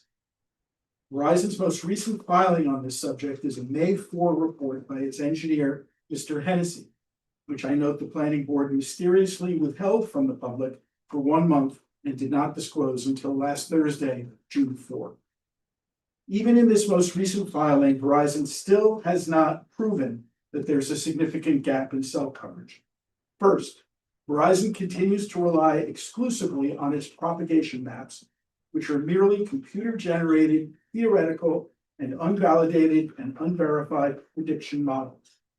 Verizon has never disclosed the parameters of the inputs that it used to generate these models. Even more significantly, Verizon has never provided any real-world verification for them. This is despite our and the board's repeated requests for Verizon to produce any dropped call data, any failure to complete calls data, any signal drive test data, or any other objective evidence of a gap in coverage. Any of these would easily identify real-world significant gaps if such a gap exists.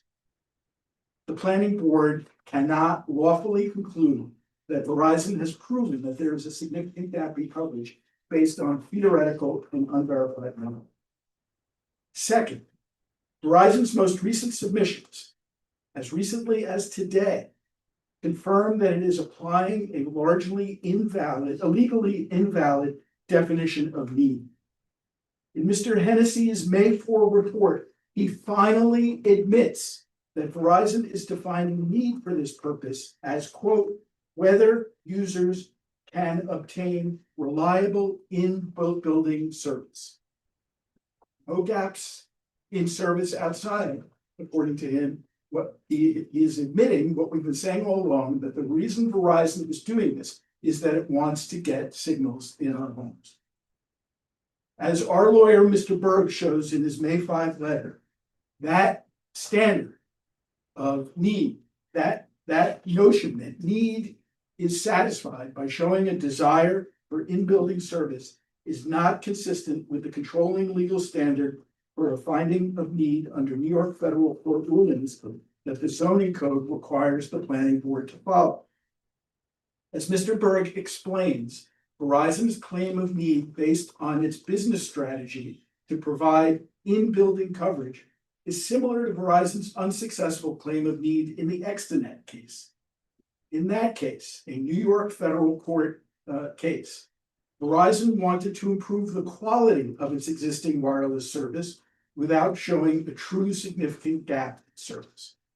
The federal court ruled that, quote, improved capacity and speed are desirable and no doubt profitable goals in the age of smartphones, but they are not protected by the Telecommunications Act. They are not what is legally considered to be need. The governing legal standard states that there is no significant gap and thus no need so long as a remote user can place and complete a cell phone call from a given location. And Verizon does not dispute that, according to the National Broadband Map, such a call can be completed from the area around virtually every home near the proposed tower site. Mr. Olson's letter on this subject of earlier today is simply wrong. He argues that the planning board is not obligated to define need as it is defined in the federal court decisions we've cited, including the Extenet decision from which I just quoted. That is contrary to the text of the zoning code. The zoning code expressly requires the planning board to apply the code in a way that is consistent with federal law. That's section 140-29B3. Specifically, if the board were to define need as including Verizon's desire to provide in-building coverage, the board would be acting contrary to the principles stated in these federal court decisions. And as a result, it would be violating the zoning code. Mr. Olson says in his letter of earlier today that the zoning code just prohibits contravening the Telecommunications Act. That's not what it says. It says federal law. And federal law includes the decisions of federal courts, such as the Extenet decision. Therefore, under the zoning code, the planning board cannot define need as Verizon proposes. In sum, Verizon is relying solely on non-real world data, theoretical, unverified data to satisfy the wrong legal standard. The bottom line is that under the true legal standard, Verizon has not proven that there is a significant gap in cell service that the proposed tower would fill. And with the board's indulgence, I'd like to address one final topic. You're beyond your 5 minutes, but how long do you need to do that? I'd say about 2 to 3 minutes. That's too long. He can have my time. Fine. Go ahead. Thank you. The board cannot complete its consideration of Verizon's application because Verizon has not submitted an economic study of the cell tower's impact on property values on all adjacent properties within 500 feet, as the zoning code explicitly requires. The two studies Verizon has submitted clearly do not satisfy the code's requirements. The first one, as you know, is about property values in other counties. You sent them back to the drawing board and they came back with a report about properties within 1 to 2 miles of the Kerhonkson and City Hall Road towers. Nothing about adjacent properties within 500 feet of the Granite Road cell tower site. Verizon's letter of last week on this subject, which again, mysteriously, the board did not post on the Municloud portal until this morning, 5 days later, does not change the fact that Verizon studies do not comply with the zoning code's requirements.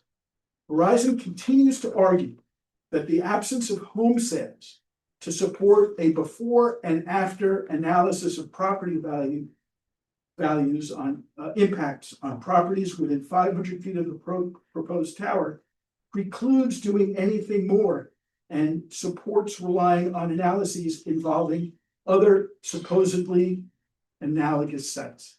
That argument is founded on two fundamentally false premises.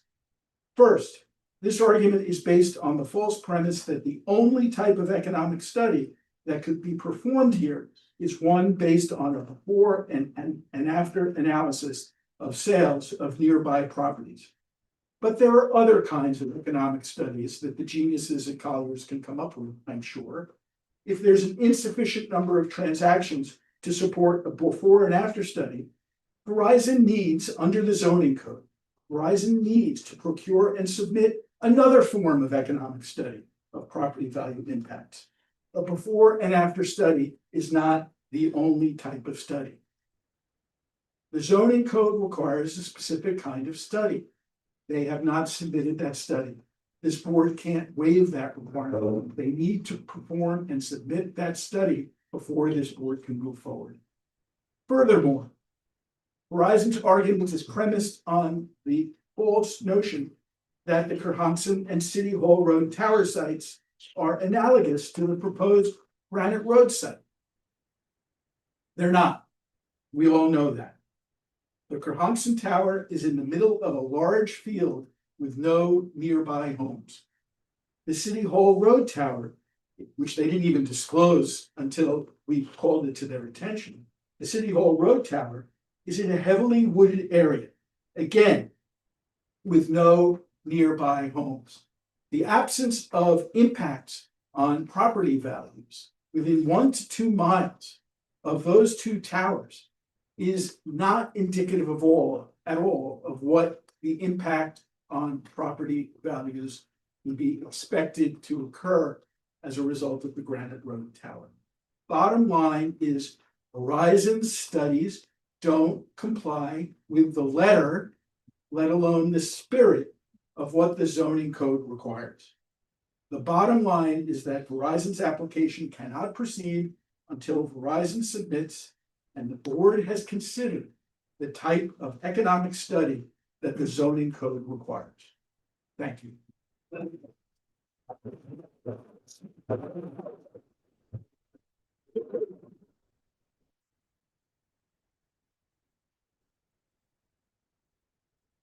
Ken Lieberman.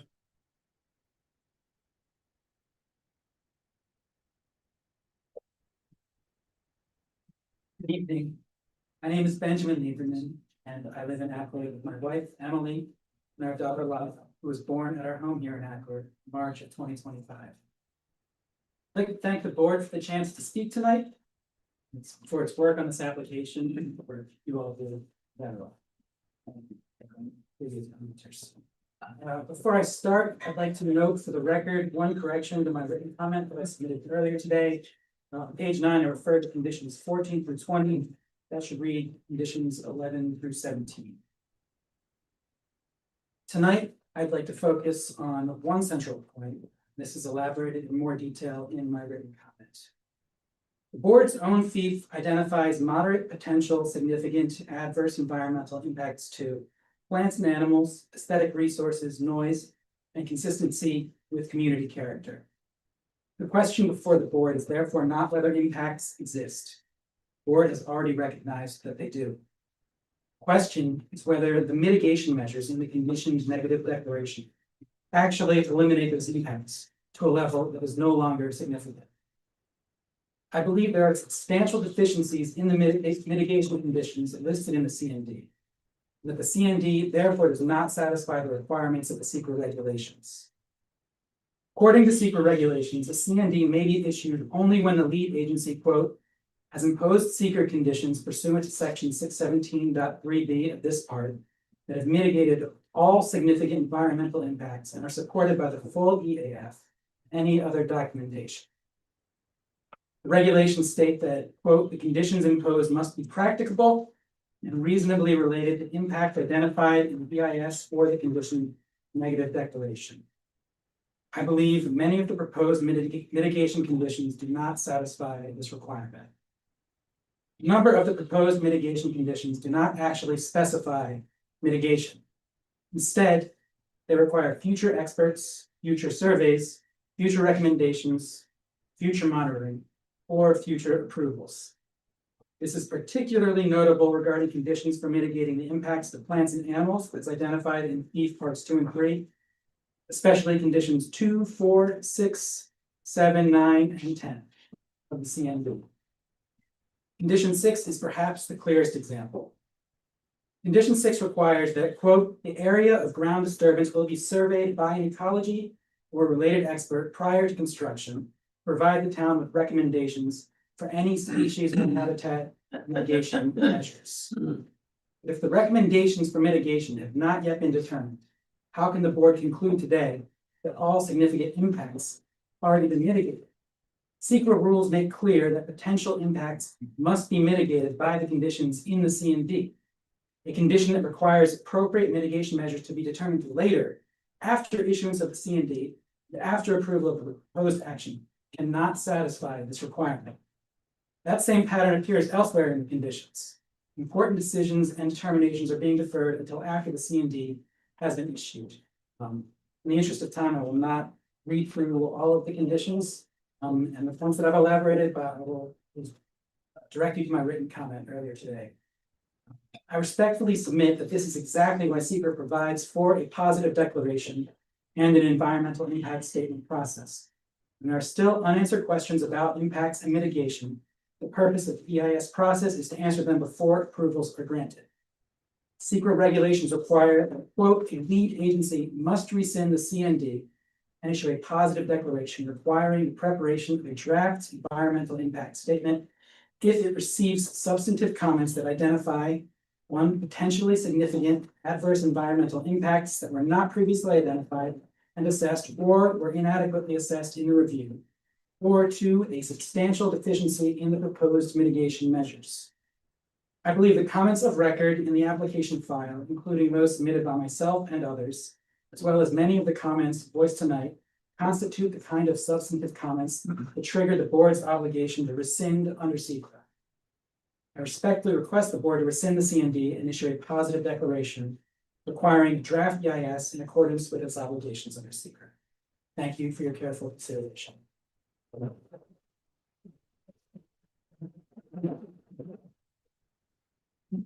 Thank you. Julia Walsh.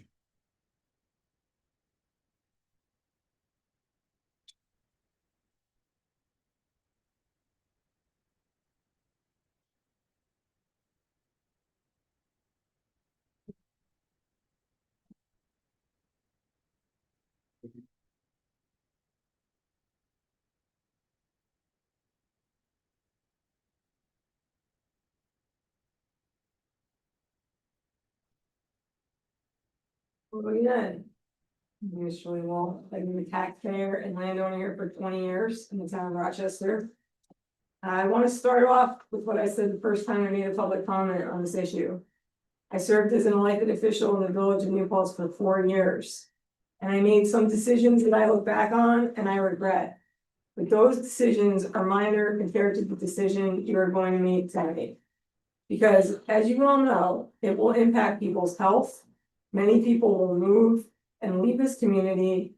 And those that can't, but are concerned, will live with the anxiety knowing that they are being exposed to radiation from the cell tower.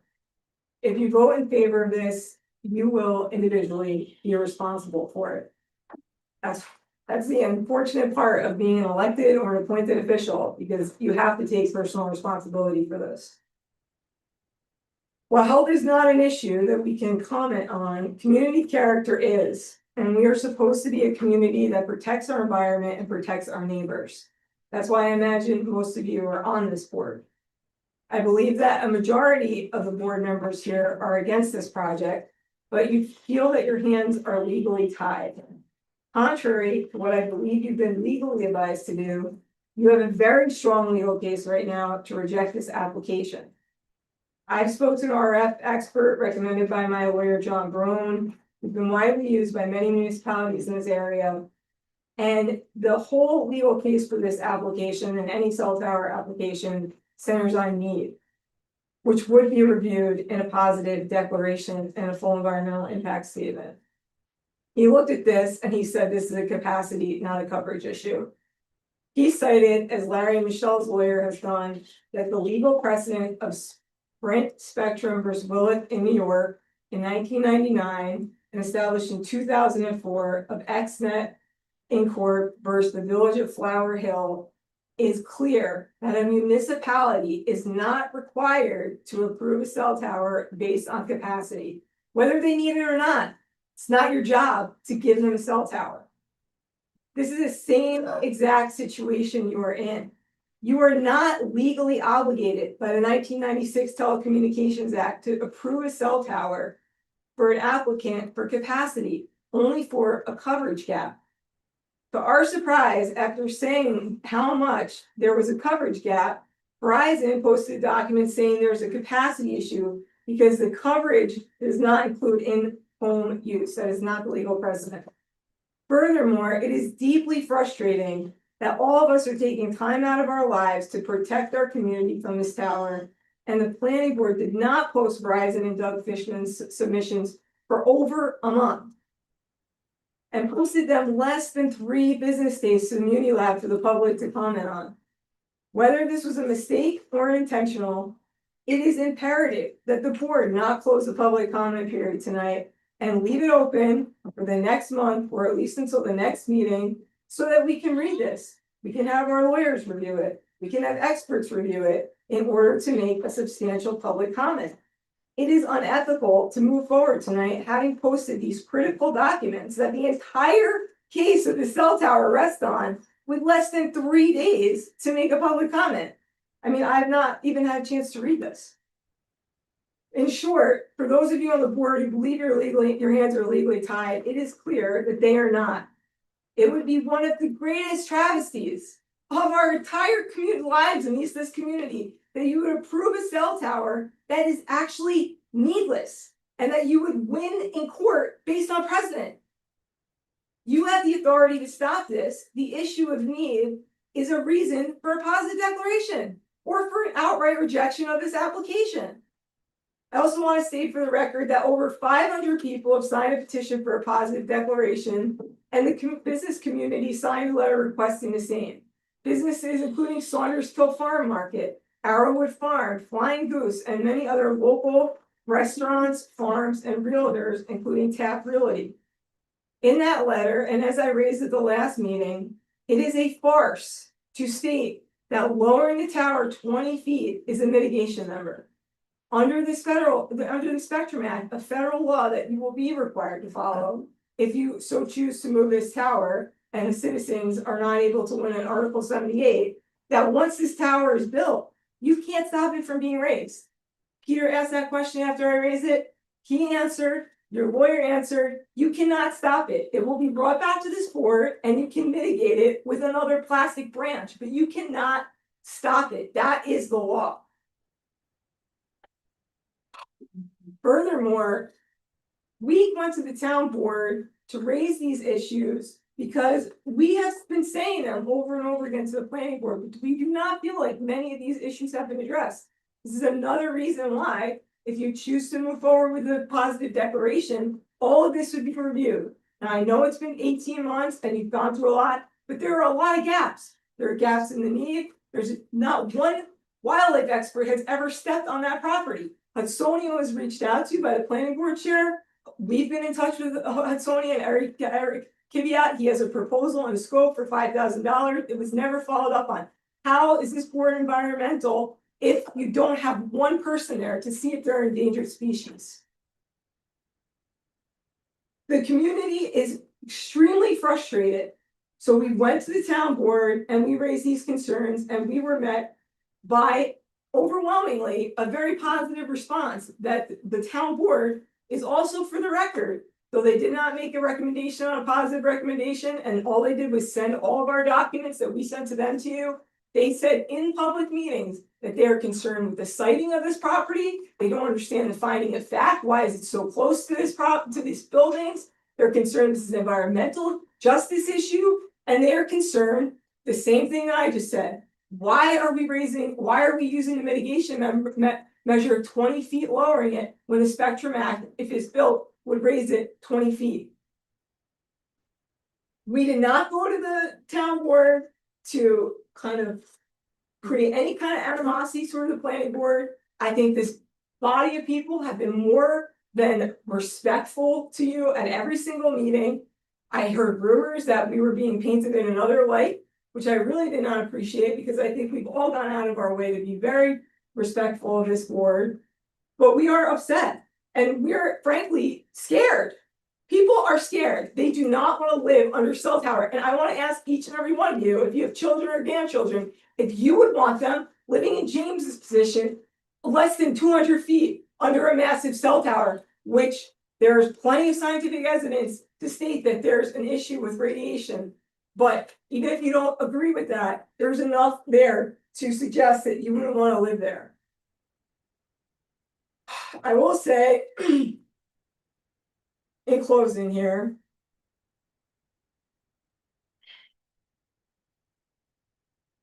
that the community, as I've stated in previous public comments, is overwhelmingly against this. The town board is against this. The citizens, if you drive around Stony Kill and Granite Road, we didn't have enough. We put over 100 signs out. We don't even have enough signs for all the people that want to put out signs. Many people aren't here tonight. They've got small children. They can't come here. People are very concerned about this. Businesses are concerned about this. And you should be concerned about this, because at the end of the day, you're the ones that are going to be responsible, and as a body legally, but individually, your own moral conscience of whether or not you think this is appropriate. And you have plenty of reasons to deny it based on need and many of the other reasons that we have gone into at great lengths to explain, as far as the siting, the aesthetics, the wildlife, all these different issues, which could be, and I put in my public comment what I was advised there could be changes on.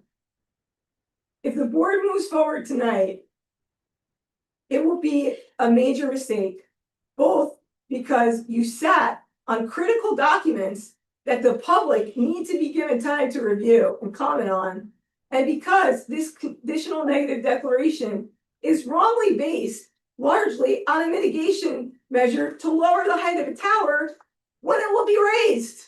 There is no doubt it will be raised. So I'm asking you once again, please look at this information. Please advise this body on these other lawsuits that we know about, that we've brought to your attention, and please give us the time to review about 5 different documents that were posted since Thursday night that no one has had time to read besides Larry and Michelle's lawyer. Thank you.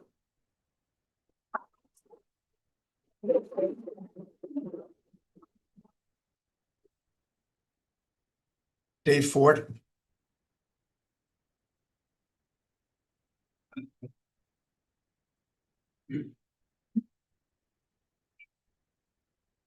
Good evening, everyone. My name is Dave Ford. I live in Accord with my wife Jessica, with my daughter Juniper. I'm also a veteran. I've been sitting here trying to put myself in all of your shoes. My work is at the intersection of working with some of the biggest corporations in the world, like Exxon and Dow and Coca-Cola, and environmental NGOs like Greenpeace and Break Free from Plastic. And I understand firsthand how difficult it is to be sitting here and to be taking all this in and to be volunteering your time. And I would imagine that sometimes this could be a really thankless job. So thank you for your service. It's really appreciated. For the last 18 months, you've been asked to weigh competing interests, conflicting information, concerns from neighbors, environmental considerations, visual impacts, and just questions about the need for this tower. And that's not an easy responsibility. And as I mentioned, I just really appreciate all of you, showing up and doing this job. What stands out to me is that there seem to be a lot of unanswered questions. Questions about the environmental impacts on the wildlife along the ridge. Questions about impacts on nearby residents and property owners. Questions about how this structure will affect one of the most important view sheds in our community. I remember vividly the first time I came to Accord over the mountain on 4455 and just pulled over in awe. And I would imagine that everybody in this room has had a similar experience. It's really, this town is one of the most beautiful. I've been all over the world, and this is one of the most beautiful places I've ever been that we all get to experience and enjoy. And once a view shed is changed, it's changed forever. And I want to be clear, I'm not arguing against the need for reliable cell service. We all benefit from better connectivity. The question before you tonight isn't whether cell service is important. The question is whether every reasonable question about this proposal has been fully examined before a decision is made. And when there's significant unanswered questions, that's exactly when SECRA is supposed to work. And that's why I'm advocating for a positive declaration. A positive declaration doesn't determine the outcome. It doesn't mean this tower is approved or denied. It simply means that we take the time to turn over every stone and fully understand the impacts and make the most informed decision possible. This tower, if built, will be a part of our community for decades. If taking a few more months today gives this board and this town greater confidence that the right decision was made, I believe that's time very well spent. I want to thank you all for your service and thank you for your considerations. Thank you.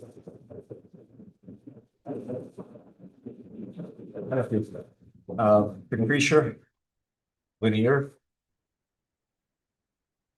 Did I get that right?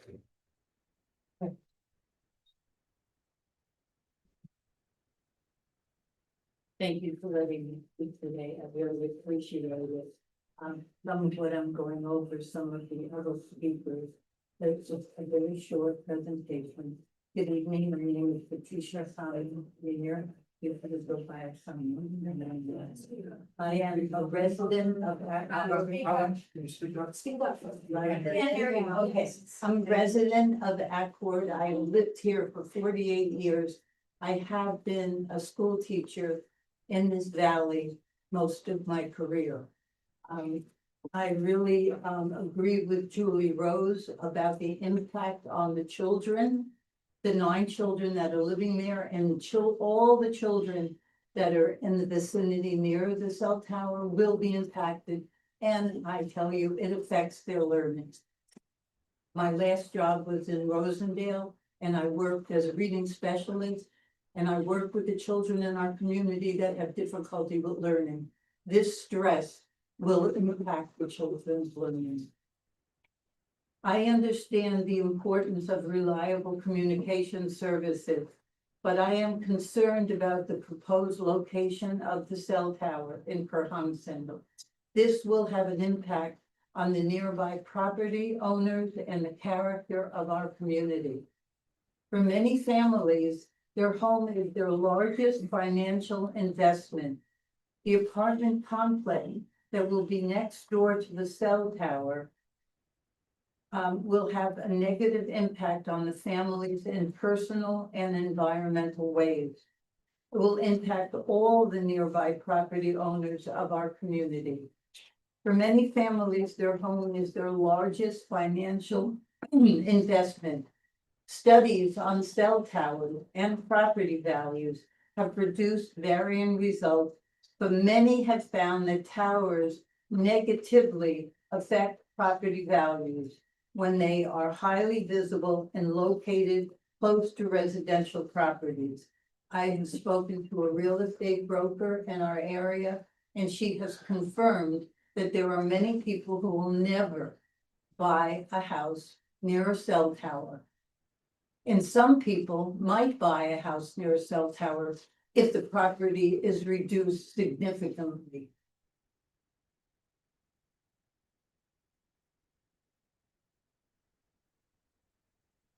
Kerhonkson is valued for its rural landscape, scenic views, and small town character.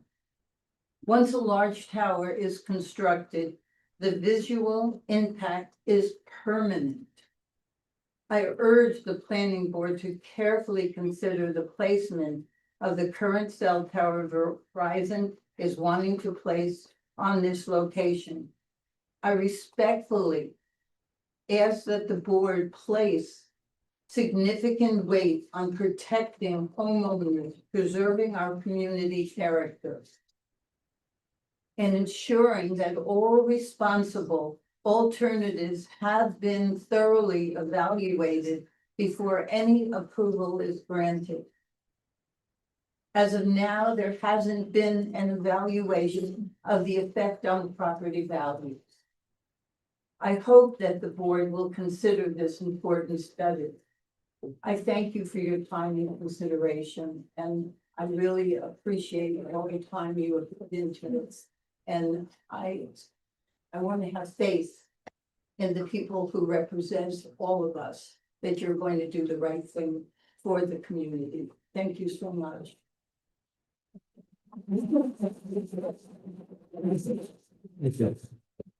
Robert Lesko.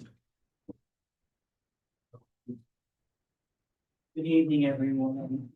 I'm gonna make a very brief, comment. I'm gonna make a very brief comment of my own. I've been asked to read a letter, so I'll finish my time with that.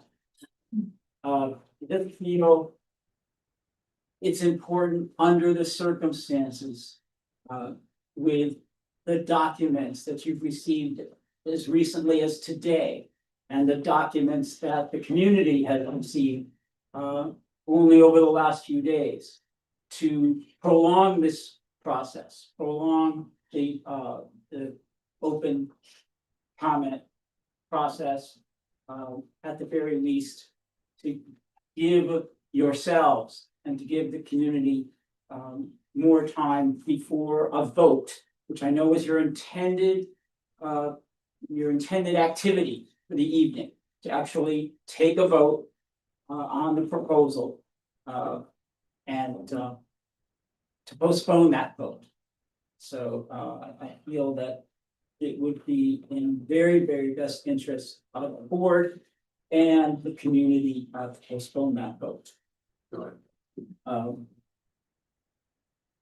Again, because of the voices, the many voices today that have pointed out to disputes in the type of information that would be used as decision-making material. The decision to enter into a secret process will allow unclarified, unresolved issues around things like the height of the cell tower. So impact on the view shed, real estate, all of these many issues, the need, all these many issues that have been mentioned here tonight. That will be flushed out by a full environmental impact statement, should you be willing to make that declaration. Okay, I'm gonna just read this letter. This is dated June 8th, 2026. To the chairman of the Rochester Planning Board, Rick Jones, vice chair Peter Nelson, and planning board members Duda, Farnwell, Roberts, Petchernan, and Pinsky.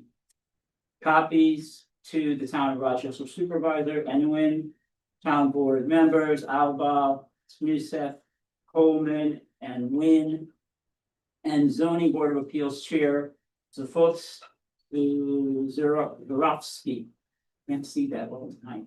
ZBA members, Royko, Davis, Stevens, Wassell, and Environmental Conservation Commission members, Messerschmidt, Measley, Dell, DeBoer, Ortiz, Anderson, and Rich. Thank you for your volunteer service to our community. We are writing to you today as business owners in the town of Rochester regarding the proposed Verizon cell tower on Granite Road.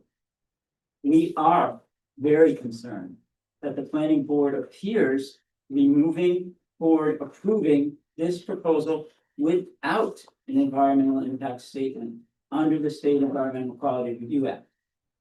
We are aware that you have unanimously voted on a deeply flawed conditional negative declaration in which your main mitigation strategy revolves around lowering the height of the proposed cell tower from 145 feet down to 125 feet. We are writing to you today as part of the public comment period to request that you vote on June 8th against the conditional negative declaration and vote for a positive declaration.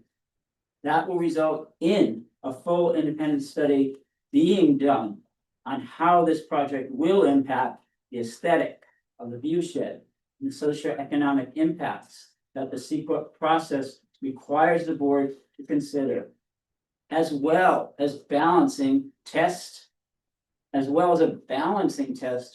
to whether the benefits outweigh the costs to our community.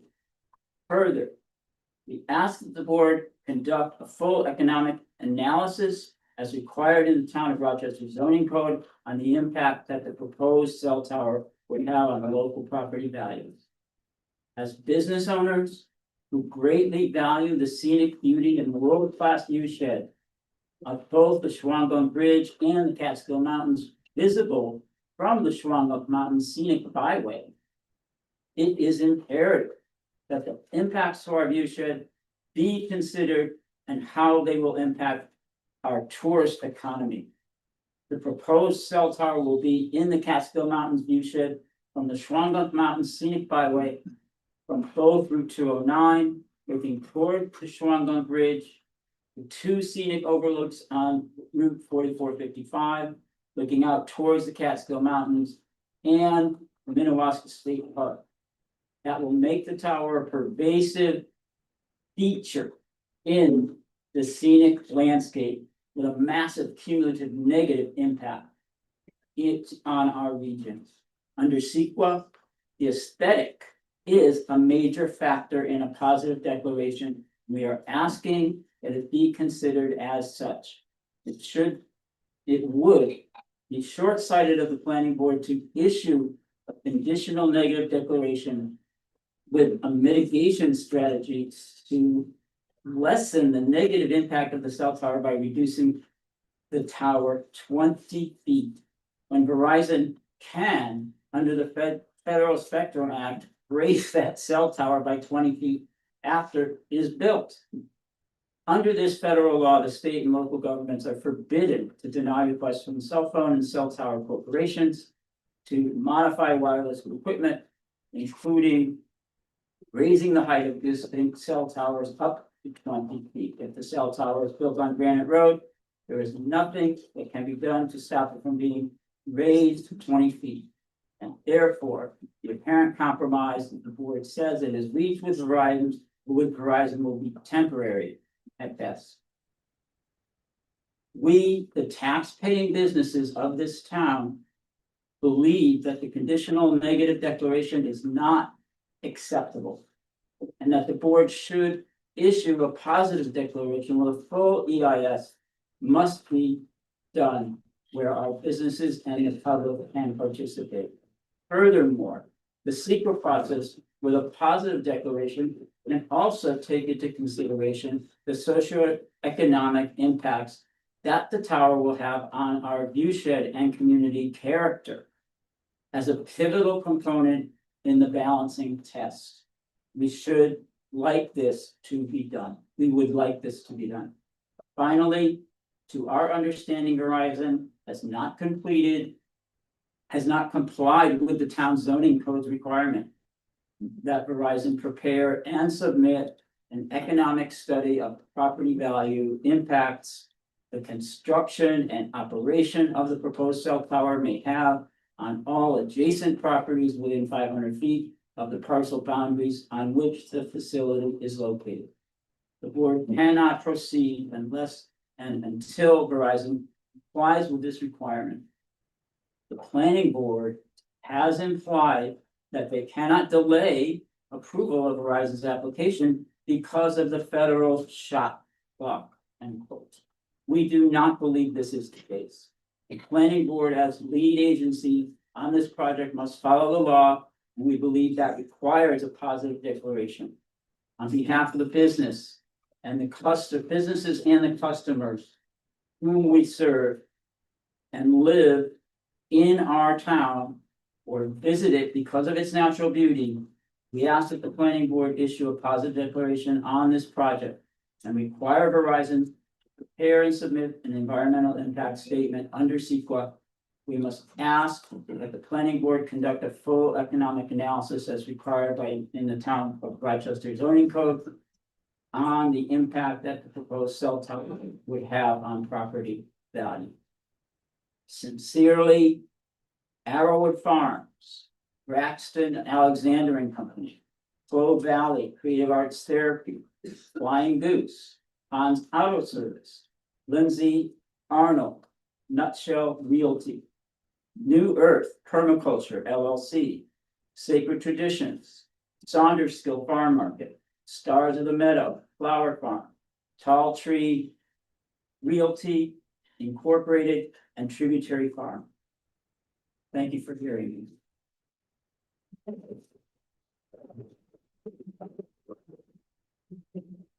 Ira Stern.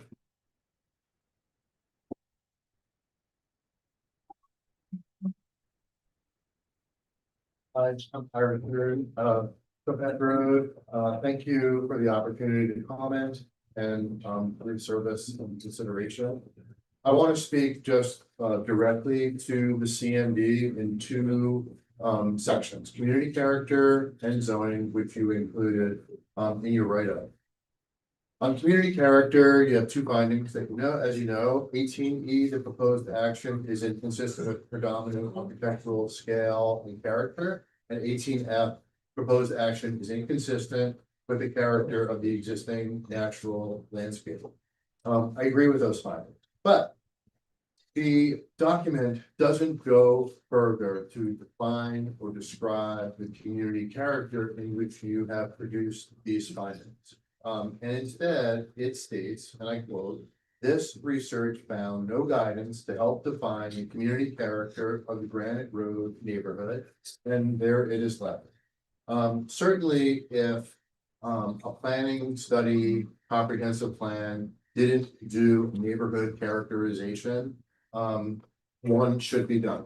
What do you define as the boundaries of the community? What are the characteristics of that community? Why do you find a proposed action to be inconsistent with that community character? So we've heard tonight a number of details of characterization, an apartment building that is probably the largest multifamily apartment building in the town. And a number of details on who lives there and the types of people that live there, but it's not included in your findings. The town of Rochester comprehensive plan focuses on housing.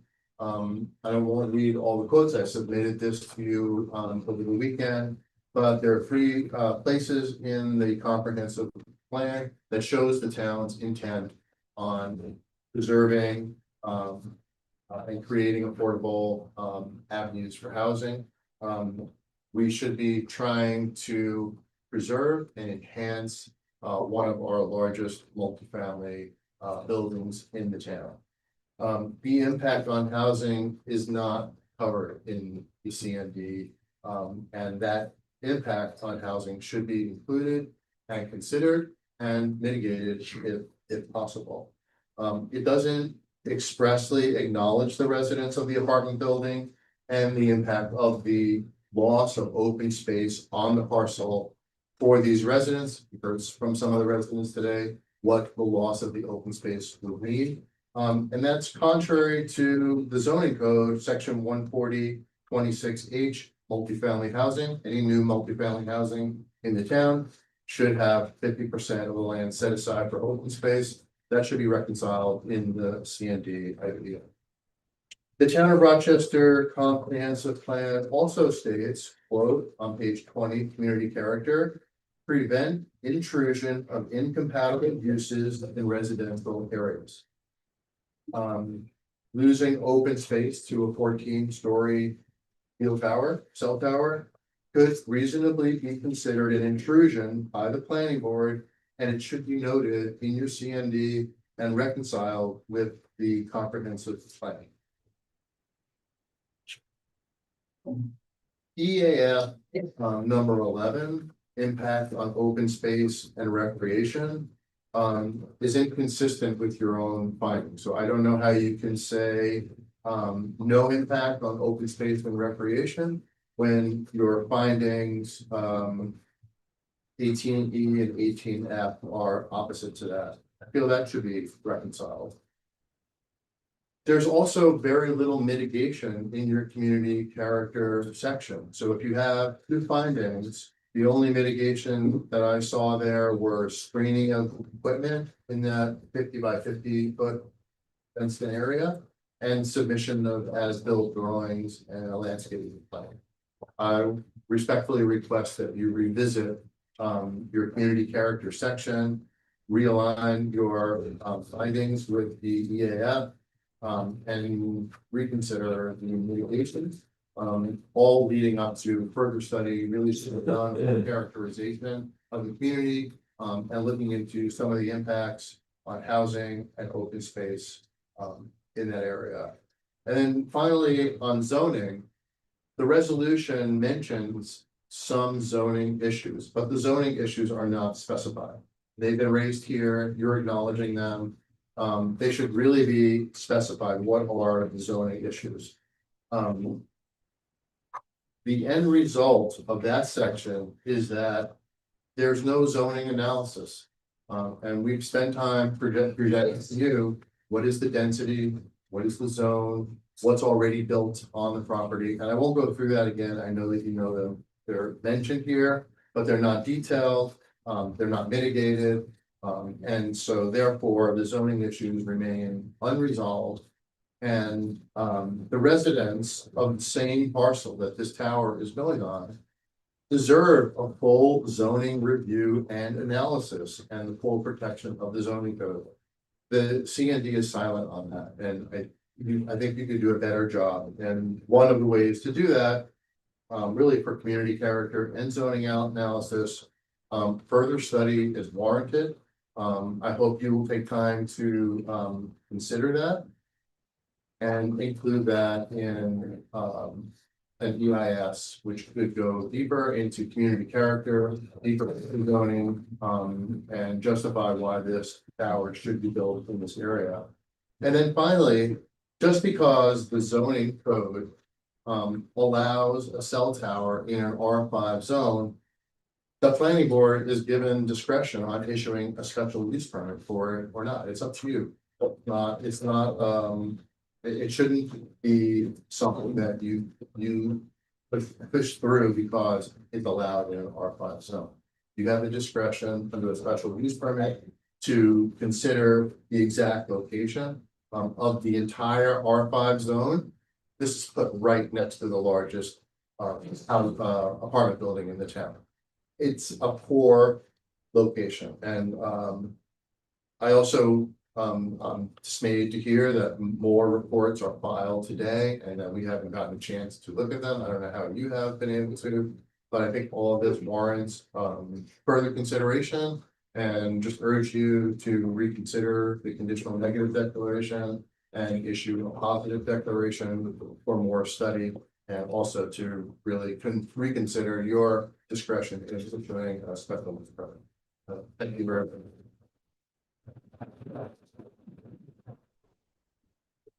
Thank you, Aaron. Franny Hertz. So I just want to start by thanking you all for hearing from me again. There's a lot of places I know I can be right now and feel relaxed and happy. I'm really proud. This is community character, in my opinion. This, and you guys too, you're here, you're spending hours on this topic. I know this is a really tough one. I appreciate that you did close the public hearing, that you did not close it, even though the applicant had asked you to. I really do appreciate the time. I mean, I know I would rather be, I guess, where I am than where you guys are in a way. But there's a lot of places I could be right now instead of here. And I'm sure a lot of people feel that way, and we've been doing this for months. You guys have been doing it for months. But when Ira talks about community character, I feel like this is community character. You're hearing from all kinds of characters in our community. We're a really diverse group. We really care. I know you guys care. I just feel it. I just really feel that you care. I'm gonna do it, Kelly, and I'm gonna sit. So you guys know I'm Franny Hertz. I've been a teacher and a therapist in our community since I've been here for almost 40 years. Thank you for letting me comment again. As I've stated in the past meetings, I remain perplexed as to why the members of the planning board would vote for a negative declaration. Given all the requirements to mitigate the negative effects of this cell tower, it would remain a blight in the community. Obviously, community character, viewshed, and property values will be adversely affected. I stand together with my neighbors, the children and the elderly whose quality of life will be adversely affected by having an industrial giant cell tower too close to their homes, removing their access to open space as a life-sustaining resource, and always looming over them and all of us who live here and cherish the beauty. After attending zoning board, town board meetings, speaking to you guys, speaking to hundreds of neighbors about this cell tower, I've learned a lot. More than I probably would want to know, but actually some really cool stuff, because this is a great community. But I learned a lot of stuff I never really, I guess I was interested in being educated. I'm always happy to learn, but for one, the cell tower in this location is problematic for the majority of the residents of the town of Rochester. I haven't had, maybe there's been 2 people who have been like, yeah, it could be good, or I need better service, but I live like in Marlton. So it's all very perplexing that individuals on this board would be in support of this cell tower, given all the evidence that you guys have heard from us for all these months. But the thing I really learned a lot about was environmental justice. And that was raised, we learned a lot about environmental justice when we went to the town board meeting. And so I educated myself about it because it's something I cared about, but I never really knew the definition of, and I just felt I should be educated. And I know you've asked for new information. I don't feel like we really talked about that much here, environmental justice. This tower proposal is an environmental injustice. I don't know the laws like Larry and Julia and Ira and all the numbers. I don't know all that, but I do know about integrity. So environmental justice is defined by the Center for Sustainable Systems as being experienced through heightened exposure to pollution and corresponding health risks, limited access to adequate environmental services, and loss of land and resource rights. So, having been a teacher and being a therapist now, I know what kids need. It's like the one thing I actually do know. I know what kids need. They need to be outside, they need space. I'm sure all of you feel that way about kids in your lives. This cell tower will take away the open space for these kids. There's no question about it. This is where they go sledding, and we've heard this from residents, we've heard this from neighbors, this is where they have picnics, this is where they play ball. They won't have space anymore. So it's like basically you're taking away their park. Now, okay, the landowner didn't say, oh, I'm giving you a park because I love you. No, it just happens to be there, but that's what it is. That's what that space is used for. So given all this information and new information just posted apparently, which I personally have not had time to review. The community-wide disdain for this proposal, I just wonder how the members of the planning board could approve the special use permit for this tower and at the very least not vote for a positive declaration and require a DNS study. Thank you for your time.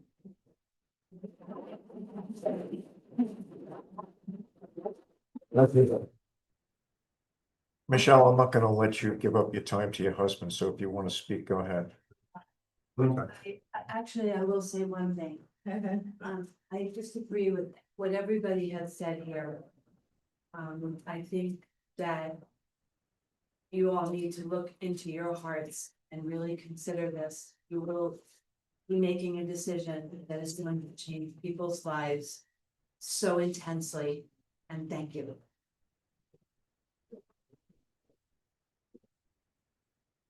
Larry, you owe your wife 3 minutes. I owe her a lot more than that. Troy Harrison? I'm sorry, Troy, I given Larry. you gave your time on? Yeah. I'll give it back to you. Okay, I'm gonna take a 5-10 minute break, let the board. Why don't you ask if anybody else Oh, wants to thank you. sign up? Anybody else who didn't sign up? Barbara. Thank you. Been a school teacher, 35 years, retired for quite a few. And I wasn't involved in this until I started attending town board meetings again. And then my concern is that if you have families and children living in a building that has no running water, has all these violations, how no one is concerned about that. So I contacted the Ulster County Board of Health. And it could be that that building will not be allowed anybody to live in there if it's in that bad a case. So my concern is, are we having people live in that building and no one has reported the violations? No running water for 2 weeks when they build a pool from the granite. So I'm in contact with the Board of Health, Ulster County Board of Health, let you know that, and also seeing what I can do with our code enforcement. Thank you, Paula. Anybody else? Okay, so then we are gonna take a 5 or 10 minute break and then come back and it'll be the board's time to discuss these items. Obviously, everybody's welcome to stay whenever we're finished. Yeah.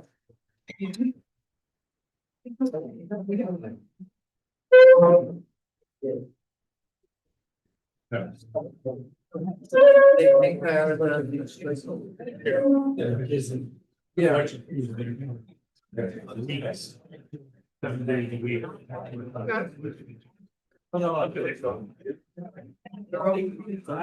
Not the whole place. Yeah. So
Great thing.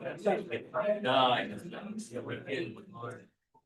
But I got that today, instead I have just slipped there. So I didn't expect to have to go out. That's why I expect something else. Maybe I've been.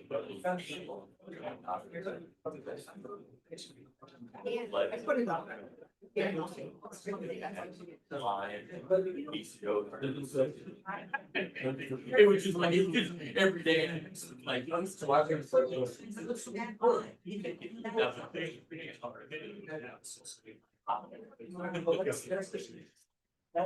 That was sort of what it was.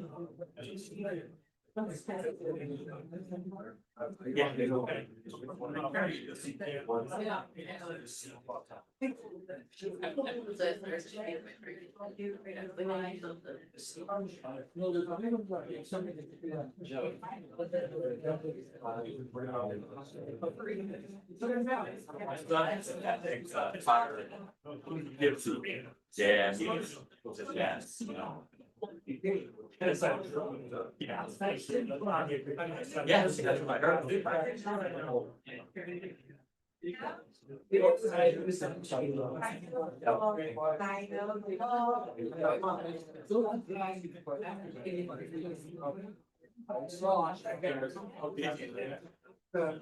Well, it's interesting.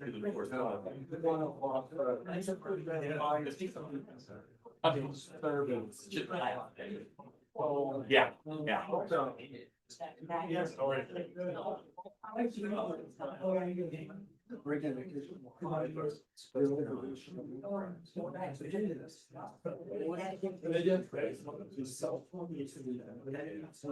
Yes, I've worked very well that way.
Yeah.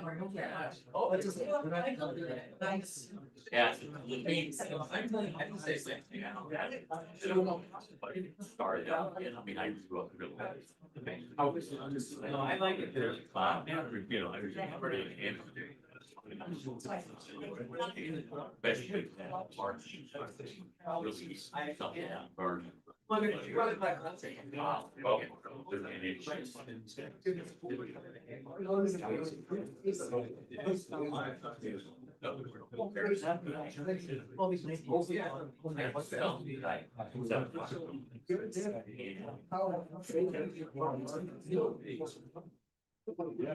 I mean, if like older,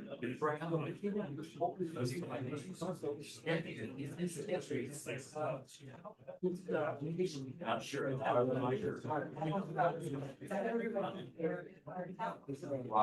Whatever. Veneer. Yeah, behind it, partially collapsed. It's just small. Sign up.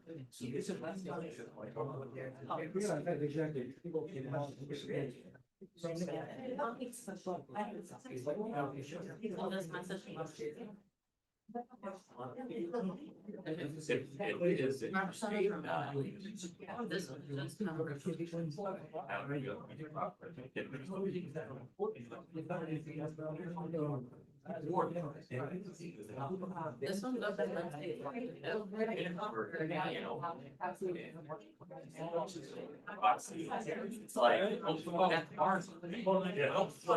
It's like, can't breathe out that.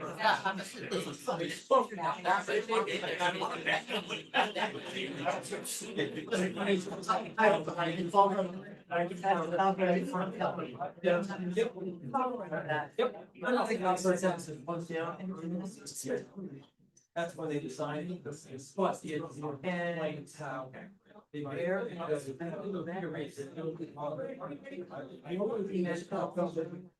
I see a week one. But the base. I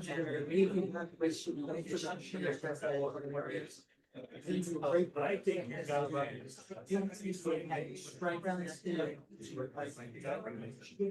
Yes, that's, you know, when. What's supposed to be, so that, again, point was so. So I'll get this. Yeah. Because it's anything else, so I don't know, what's the 3-day problem? I mean, I get. I still think it's going to get right.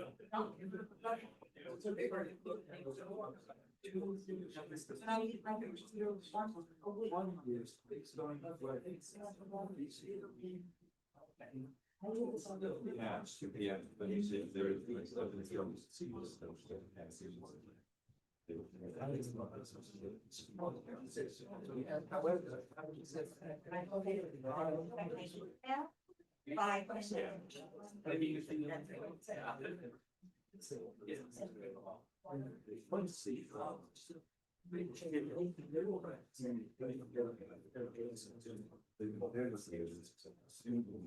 Really go back.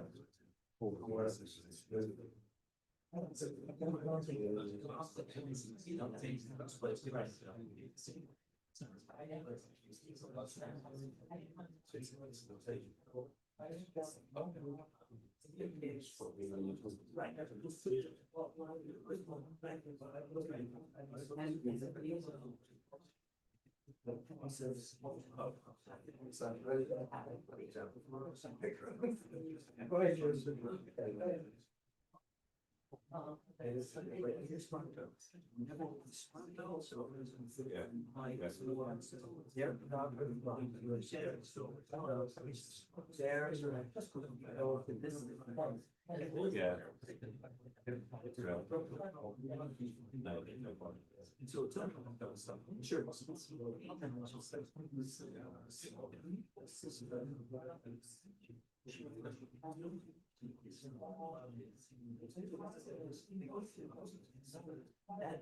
Oh, yeah. And this. Yeah.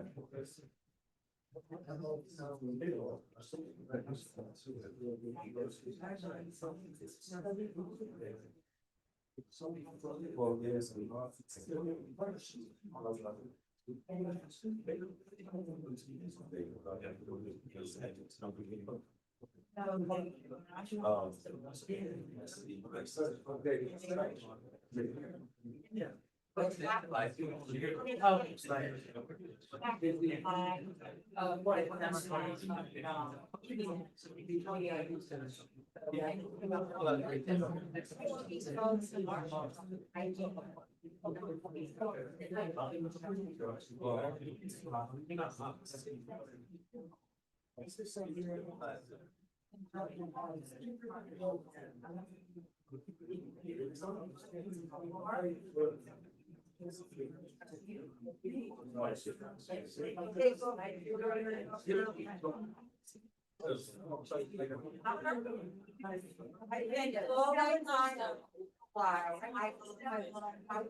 Oh, yeah.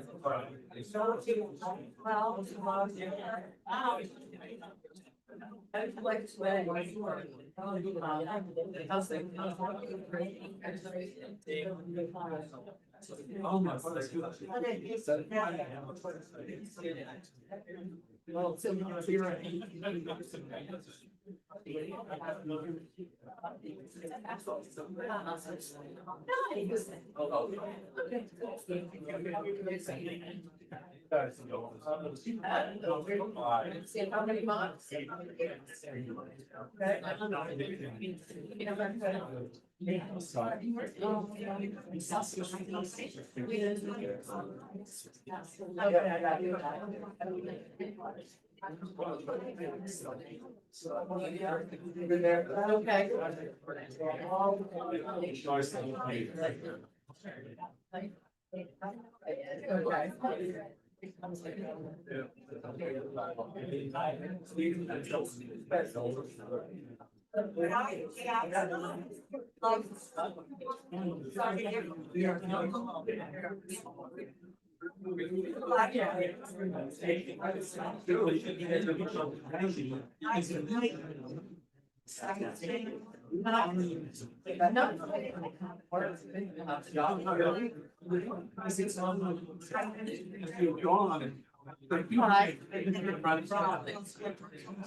You don't have to put up with 15 and 3.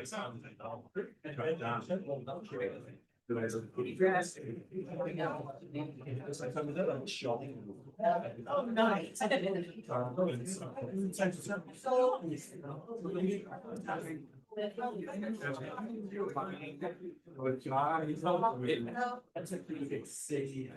Because it's all red. Oh, you know. Finding here and. But I'm.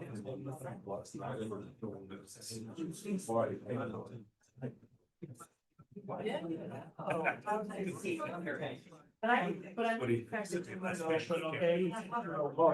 It's like, it's like,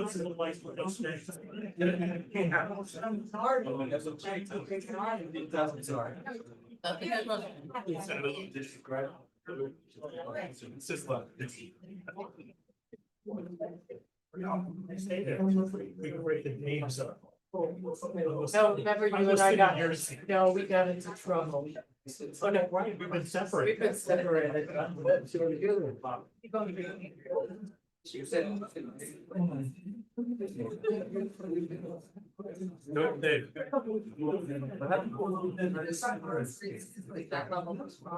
You go see my chops? Yes. Yes,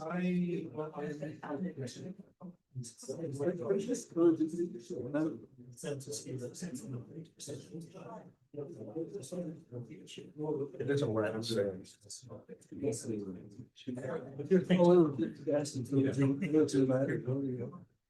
Okay. All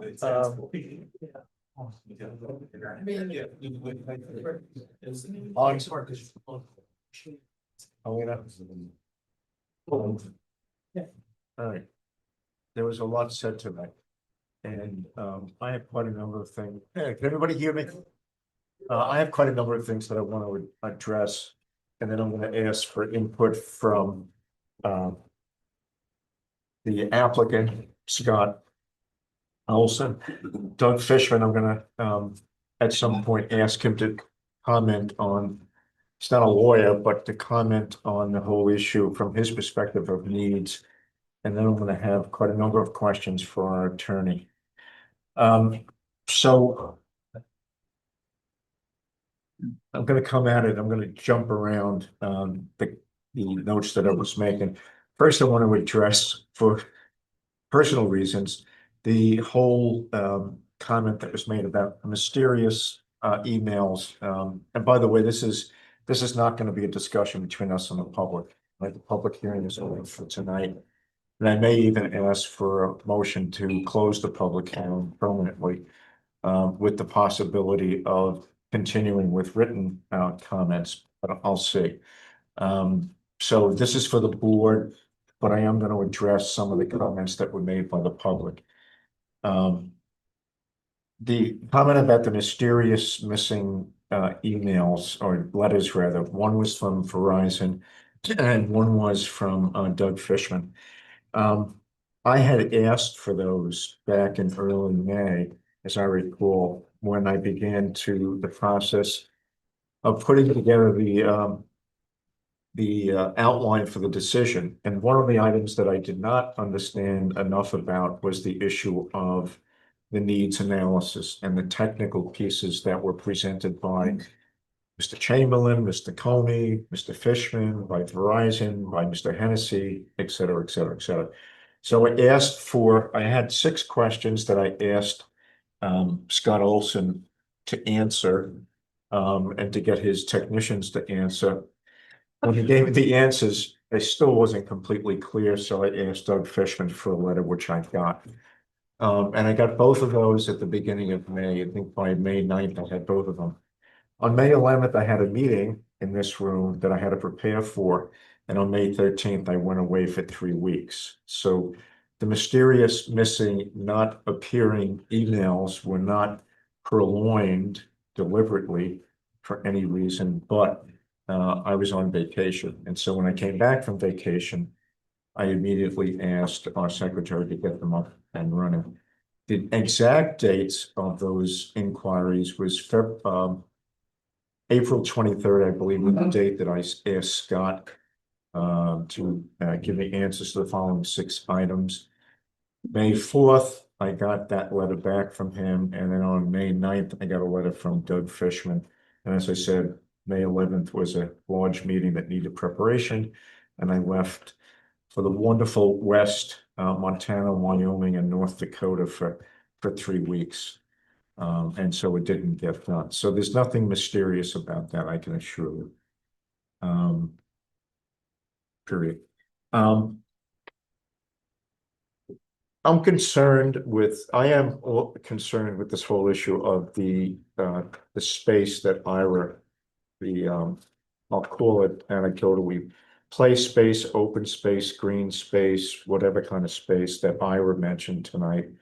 But he didn't mention just tonight. He had sent us a letter last week. And by the way, some of the letters that everybody's complaining about not having time reading, we got a slew of letters from the public, which is fine. And I believe everybody from this board probably read them in the last 2 or 3 days. So things move quickly. And if you want to stay on top of things, you have to put in the time, which is exactly what this board has done, put in the time to read stuff, even though it comes in quote unquote at the last minute. But I am concerned with that comment that Ira made to us some time ago, and there were actually 2. One had to do with zoning, which we discounted, if you would, perhaps the wrong word, but we decided we were not going to deal with because the purview of zoning is the purview of the building inspector. And we made that clear in the CND, and I can read you the exact words of the CND where we referred to it, and it was not a matter of we ignored it. It was a matter of it's not our wheelhouse. The issue of whether or not there was too many uses on this particular piece of property, as I recall, was the issue that I originally raised. The issue, however, of section 140.26 is a new issue, and I guess you could say we perhaps missed it. And it is correct that the town board in the meeting, in their meeting, was concerned about a tower next to an apartment building. To characterize, I could be wrong, but to characterize that they were in support of no tower in that location may be a wrong characterization, but for the boards, you did get the letter from the town board where they made no conclusions. So that's how I characterized the town board's conclusions.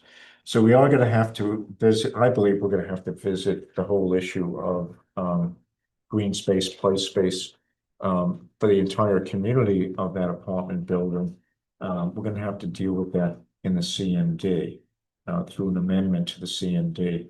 And I'm not quite sure how we do that, but it will mean asking the applicant who is only leasing the space, asking/demanding that the landlord do something in terms of open space. I don't know enough about when that apartment building was created, whether it was in the 70s or 80s. I don't know whether the landlord has ignored the code. I don't know whether they've been cited for the lack of play space in the past. I have no idea. But certainly one of the tenets of what we've done here in the past, if somebody comes into us with a revision to a site plan, or where we categorize it from a zoning point of view, where the building inspector categorizes it as a special use with site plan, we have the ability to go back to that site and to say, oh, by the way, you're going to have to comply with all the bits and pieces of the new code with respects to this site and site plan items.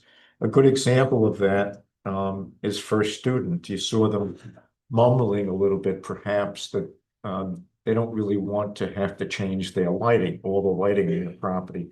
And we told them they have to, because there's new code, New York State code, as well as our code, which requires a compliance with dark sky lighting. So they have to do it. The landlord is going to have to comply in some fashion with providing adequate space, because if there is any now, it's not official. It may or may not comply with whatever the numbers are, the percentage numbers are in the code 140-76. Can we, as part of the CND, require the landlord to make those changes, or is that making the? I'll play lawyer. We're going to have to ask the Excuse me. of course. We're going to have to ask the applicant, in my opinion, to insist that if he wants the revenue from the cell tower being on that site, the board is insisting that they have to provide for this space. I don't know how that flies legally, but that's a good question. Thank you. Ask the lawyer if you want. Hold that thought. I have other things I want to address. Well, an extension of that might be if the building is non-compliant. I mean, could it extend to the building as well? Well, All right, I'll let you go ahead. Okay, we made a point a number of months ago with respect to Scott's wish for a changed height, and I've made this point actually in other contexts as well. And it's a hard one when we get into situations like this, but we don't do zoning. And I made it actually when Iris spoke here several months ago, and we got into it a little bit. We don't do zoning. It's flat out in the law. Now, there are times when it looks like we do, because we have to judge whether things are consistent. We're going to have to deal with some of those issues. But the short answer here is we can still say that we don't zone things out, we don't zone things in, we don't do zoning. But when we talk about the issue that was raised, and it is mentioned, it's defined in the zoning code, but what it really is from my perspective right now, it's a seeker issue. Where you're dealing with the loss of the alleged loss of recreational space. That's a seeker issue, and the way that the two dovetail is that very often, and I've made this point also, here's another application of it. Sometimes you don't see it happening, but it's there. Sometimes you define seeker issues, you define what the parameters are for something being too much of an impact, let's say, by whether it complies with the code. As an example, if a bar is too loud, we tend to define that as a seeker issue by whether it complies with the code delta at the property line.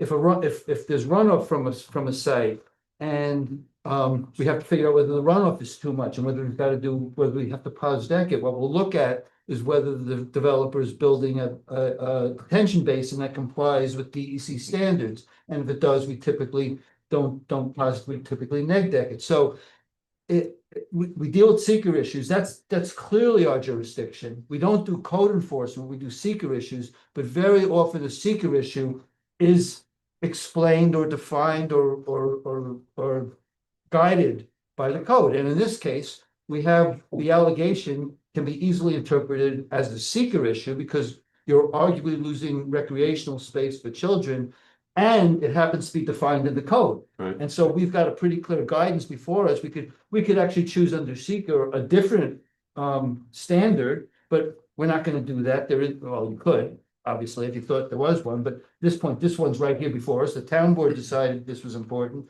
We do that all the time, whether it's noise, whether it's runoff.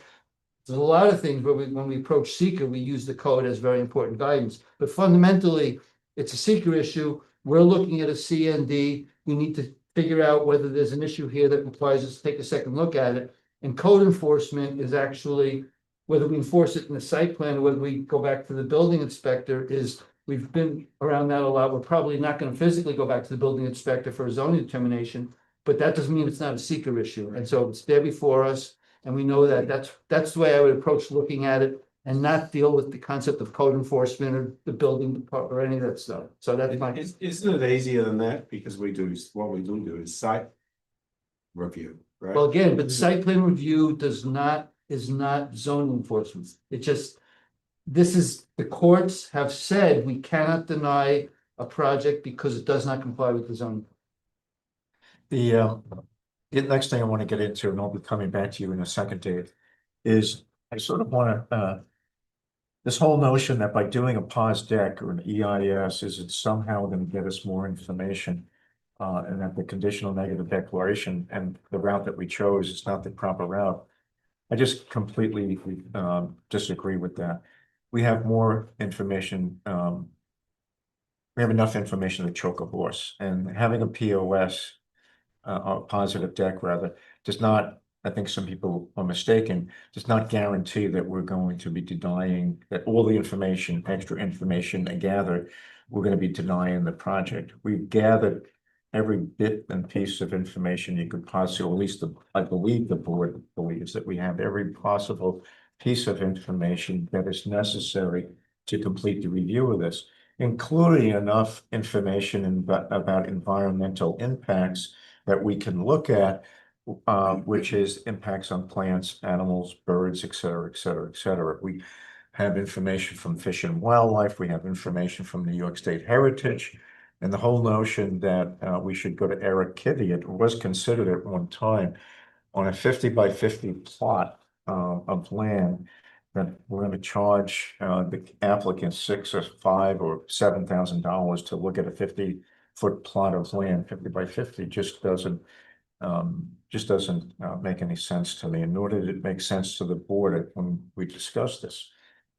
If we discussed it, I don't remember, but it just doesn't seem to make any sense. But to that point particularly about the environmental issues impacting plants and animals and birds and so on, I just reject that notion. And I'm concerned that the public thinks, and I don't know what the board thinks, that we deliberately went with the CND because we had gathered so much information and felt that the pause deck, would not get us more information. And in fact, the steps involved in it are somewhat burdensome on everybody, the public, the board, the applicant. I'm sure it would be used to be burdened by extra steps, but would not yield any different, in my opinion, and I'd like to hear what the board thinks, in my opinion, any different set of decisions or a direction in which we're moving in. And I don't know what the board thinks about that. Jen, you have a lot of experience. Preparing environmental impact statements, and I'm of the opinion that the analysis that we've done largely matches the analysis we would do for an environmental impact statement. I mean, there's hundreds and hundreds of pages of analyses that we prepared. I don't know that we would have gotten anything different or new if we had done an EIS. So, if anybody else has a comment on that. No, I agree with Jen. I agree with Jen. I mean, I've done a lot of POSDEX for mining related, and we have all of the data, but we have a lot of data that we've gotten. I don't think we've missed anything. And we've had an applicant that has provided the data, whereas in the case of an applicant that does not want to provide data, that might be the time for a POSDEX. So, I'm gonna put that one aside in terms of changing our mind about that. So, but let's go back to the things that I am worried about is this notion of recreation space. The other thing that I continue to be involved, concerned about, and here's where I want some input from the applicant and perhaps from Doug Fishman, is that of, I'll call it needs analysis, the actual need for a tower in that area. Whether the location is the proper location is of course another hot issue, but do they need it in that area? And that was part of the reason why there was the flurry of requests by me of the applicant to make sure I understood it. And then of Doug to make sure I understood it, and in turn got much input again from the experts that have been hired by some members of the public. But I'd like to hear from the applicant, who happens to be, in this case, a lawyer, and from our lawyer, about the legal standard having to deal with the needs analysis.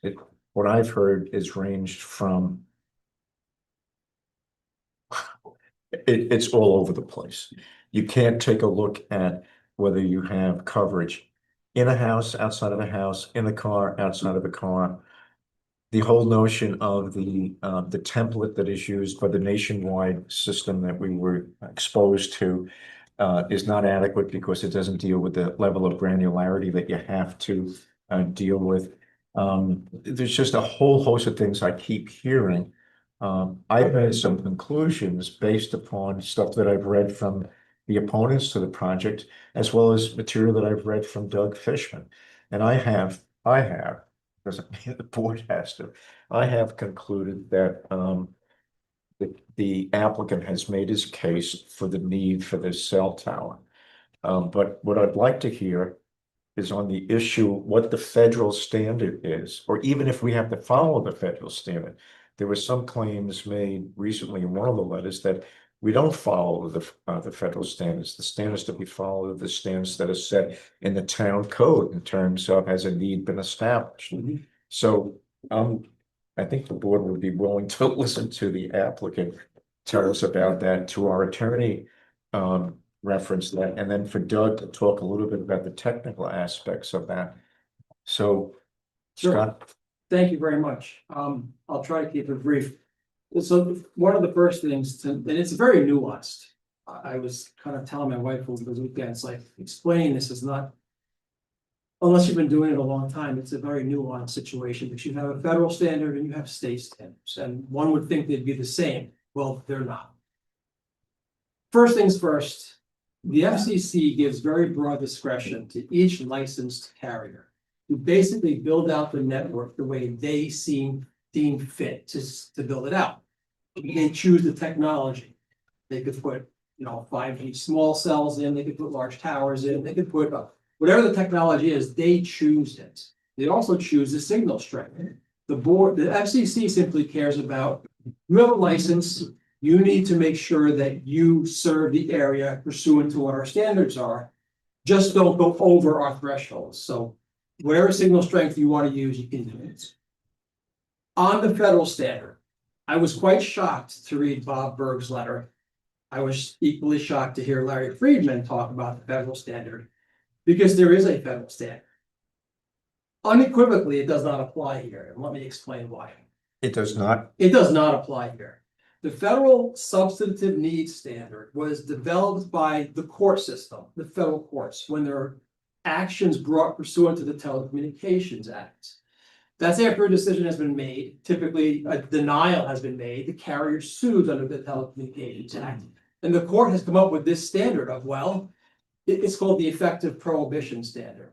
And because that's in the law. That's statutory. It's federal statutory. Right, and the Right, telecommunications. so the courts have said, okay, what does that mean? And the courts have basically said, yes, you have to demonstrate need, and Bob Berg pointed to the Willa case and said, the standard's in here, this is what you have to do, it's the federal standard. So board, you local board has to apply the federal substantive standard. I then read the Willa case again, I probably read it a number of times, and I want to read you something, because it is directly contrary to what Mr. Berg says. It says, well, let's read it. These are the courts, this is a quote, court's words, 3 sentences, I think. The TCA imposes limits on the authority of state and local governments to restrict personal wireless services. The TCA itself does not provide the legal basis to deny an application to construct a personal wireless facility. That authority must be found in state and local law. So what I wrote to you, I think it was today, was on the one hand, Bob says, this is the case, this is it. But the case says you can't apply the federal standard. You have to look at your local law, and you have a provision that talks about need. There are other cases I cite. It's not that this is not the only case. Can I jump in? Well, I guess. A lot of the discourse that we see and hear is, and this is true actually on a political level as well, is people have gotten very, very good at talking past each other and not drilling down to what the issues are. Before I get to this argument about the federal cases and all that, I want to talk about what the requirement is, the fundamental requirement. The fundamental requirement that the board has to evaluate. We will need to talk about that in a little more depth, because it's actually an application requirement. And part of what the board needs to do is to figure out whether we're going to consider it a substantive standard. And there are some moving pieces there, but assuming that we do, it is in the town code. That's what the board has to do. And I want to break down a little bit about what Scott was saying, so we understand what we're talking about. The fundamental federal statutory requirement is that the board can't be denying, essentially shutting off cell service, and we can't be discriminating. That's the basic statutory requirement.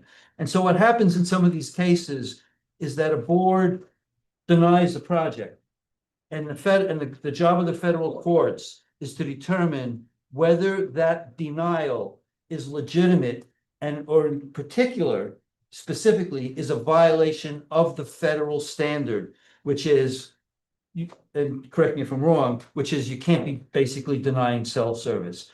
Now, the problem here, and again, I also want to be very clear, I have not read these cases in anywhere near the detail necessary. I offer to the chair, if he wants, I will pick them up starting tomorrow and break them down and understand precisely how it applies here. But the bottom line is, and this is always a problem with zoning, because zoning is almost always a local code. So what the town of Rochester says, whether it's for a cell tower or for an apartment building or for something else, it's in a local code. And the town of Rochester's local code almost certainly is different than the town of Marbletown's local code, is almost certainly different than the town of Warson's local code. They all say different things. And so to interpret what the local code means is going to be primarily the local boards. And if you have to go run into a court, the court's going to have to look at your local code basically kind of on its own. Now, that's not totally true, because there have been literally hundreds and thousands of cases over the years interpreting these codes. So there are similarities. But you got to understand the law of zoning is fundamentally local. So that's the core of it. So we have to decide what the code means. Whether a federal case or not addresses that is basically happenstance. If they're interpreting, for example, a local code, which I don't think they are in those two cases, they're interpreting federal law, which is a whole other issue. But if they were interpreting a local code, the question would be, do those local codes say the same thing? And if not, you could have, again, a lawyer's going to argue, well, in this case says you have to do this, but if it's interpreting a code that's not your code, again, you're talking past each other. And we're actually at a further level of abstraction because they're interpreting federal law, which has nothing to do with local zoning. It has to do with the question of, did the board in that case where they denied the permit, are they basically denying cell service? And so I'm happy to look at these cases in more detail, but the bottom line is the citizens have constructed an argument, and it may just be largely constructed on an idea that once you drill into it, just doesn't apply. The question is, what does our code mean? And now we're also getting into sub issues like, are we talking about capacity or capacity or coverage, right? That's not in the code. I don't know to what extent it's in the federal decisions and whether they are interpreting anything close to the code or denials. We have to break down all this stuff, but the bottom line is whatever that argument is, I can let you guys know what its relevance is, but there's no reason to assume a priori that it's relevant. The critical thing is, and there's one more thing here, when the town board passes a code that says we need to look at need, and again, this is not, if you ask what the Telecommunications Act requires us to do, there's a bunch of things, and the assessment of need is not the first thing, it just isn't part of that bag. We need to do that. And what the town board is saying, unless they drill into it very specifically and say, we want you to look at this issue of capacity, we want you to look at this issue of coverage, it's a more generalized thing. Have they shown in any reasonable sense that there's a need for this thing? And it's going to be up to us to interpret what it means and how it applies. And if it comes down to a question of, in cars or not in cars, or in buildings or not in buildings, or in an open field or not, unless there is some really strong guidance that we can find, and I am not convinced that either of those cases has it, but I will certainly take a look if we need to, it's going to be up to us to figure out what that means. So that's my. And I'm just trying to reinforce that there is a federal standard and there are state standards. And despite what Is the federal standard you're talking about a refinement of what it means to be denying service? it's under the law, it's the Telecommunications Act, whatever, section 332 C sub B. One of the things that is prohibited is a town cannot prohibit or effectively prohibit. There's a lot of case law on that. But I litigated some of it, and the case that I litigated came up with the same thing. It's So like to be clear, federal, those cases that Bob cited and that you're citing, they interpret that question, whether the town by denying the permit yes, is violating the Telecommunications Act because they would be effectively denying service. yes. Okay, Those are that's what federal- those cases are about. federal What we cases. have to figure out Yeah. is whether Verizon has demonstrated the need for their service, which I don't know if that's the same thing. My guess is it's not. So could I ask Doug, I know you're not a lawyer, you're a technical resource. I know what you said in your 2 documents you sent me within the last month, as well as the documents you sent last year, I guess. Could you give a technicians and that comment on whether or not, in your opinion, Verizon has proved the case for need and why you believe that to be the case? Sure. Verizon and the other cell carriers design their networks to provide, nowadays it's 5G service to their customers where they use their service, which is outside, it's in their cars, it's in their homes. Matter of fact, most usage is in building today. So to say that, considering coverage in building, in homes is not a valid metric is just, not true. That's part of the service they're trying to provide. So Verizon looks at that. They look at the signal levels that are necessary to penetrate the buildings, to penetrate the cars, to get to your cell phones, and to provide you with reliable 4G and 5G, not only voice service, but data service, right? Because people use their phones for a lot more than just, calling their wife, right? It's, acting as modems, to hook up to their computers. It's It's doing, watching videos and YouTube and all that stuff, right?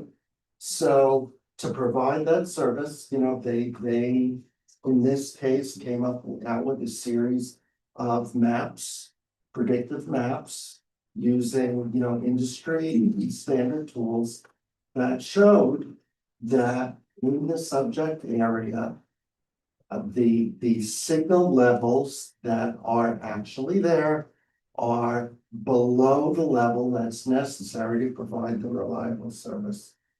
And, in my reading of their analysis multiple times, it seemed reasonable to me that this site is required for not only coverage reasons, but there was a capacity consideration as well, which, by the way, is just as important as coverage. So you can have great coverage, and if there's not capacity to site that's serving you, you're still not gonna get served, you're not gonna get service. Sure. I have a question. Sure. In your reading of the materials, did you find any either omissions where they were silent on an issue or a relevant component? Or any red flags that captured your attention? Nothing that I recall. They were pretty thorough. I did, especially my first report, ask for additional information. The top of my head, I don't recall exactly what that was. But that was provided. And you were satisfied with what you received? Yes. Thank you. That's a good question. Go ahead, Scott. If I could just add, and I've heard a lot of comments. And a lot of the comments from the public I get is kind of like playing telephone. They're hearing things and it comes out different at the end. But, Larry Friedman is saying that it's just capacity. That's the only thing we've demonstrated. Because the propagation maps are basically just theoretical. That's not true because the modeling software that we use has been used for years and the courts have approved it. So especially in your town where you don't specify needs. So there have been court decisions where people say, you didn't provide drop call data. And the courts have said, yeah, but the code doesn't require it. And we've explained why we didn't provide it. But if it's not required in the code, the courts have said, it's not a requirement just because the town, and in that case, the town said, we want this, we're gonna deny your application because you didn't provide it. And the carrier sued and the town lost because the court said, it's not your code, you can't just make things up. So my point is that the detailed and comprehensive analyses that we provided you, they've been approved by the courts. I had decisions where they say, you have propagation maps, it was done by modeling software, and the court says that's sufficient. And the drive test data that was requested, like our engineer said, yeah, that was important 30 years ago. But if you're looking to put service into houses, drive test data doesn't tell you anything. And the software that we have now, the modeling, is significantly better than the drive test data because it gets further penetrates. It's just more realistic. And I would also just add that the FCC maps, although initially, the Dr. Chamberlain, I think his name was, he provided only the outdoor service that showed you, although it wasn't very clear because it included AT&T and other carriers. But that he didn't show you when you zoom into in-vehicle service, and you can't look at in-building service because the FCC doesn't even provide that data or doesn't call for it. But if you look at the in-vehicle service, which is actually lesser than in-building, there are clearly service gaps. So even the FCC information, that's one of the reasons why Dr. Chamberlain didn't want to provide that. He's stuck with the outdoor stationary condition because otherwise you'd have had to admit, yes, there are gaps. And it's there. Don't believe me. Look at it. We've given you the excerpts. And that's what Doug Fishman, that was what confused me. There was hexagonal maps with colors all over them. And that's why I asked Doug, would you reinterpret this and tell me what I'm looking at here? So I concluded the same thing that the two experts concluded in terms of having proved the case per need. Surian? Allow Mr. Olson to finish comment in Mr. Berg letter. Kind of clearly say why he's wrong. Bringing out his failure standards in the can you? Yeah, can you because- finish, please? Because again. So the federal standard, according to basically the Telecommunications Act, says, listen. And it's set forth in the Willis case that he cites. It says you determine need basically by. If a remote user cannot connect, someone with a cell phone can't connect basically to the landline system. That's how it was developed 30, 40 years ago. If that doesn't happen under the federal law, there's a need. And then you'd have to also prove that it's the least visual impact.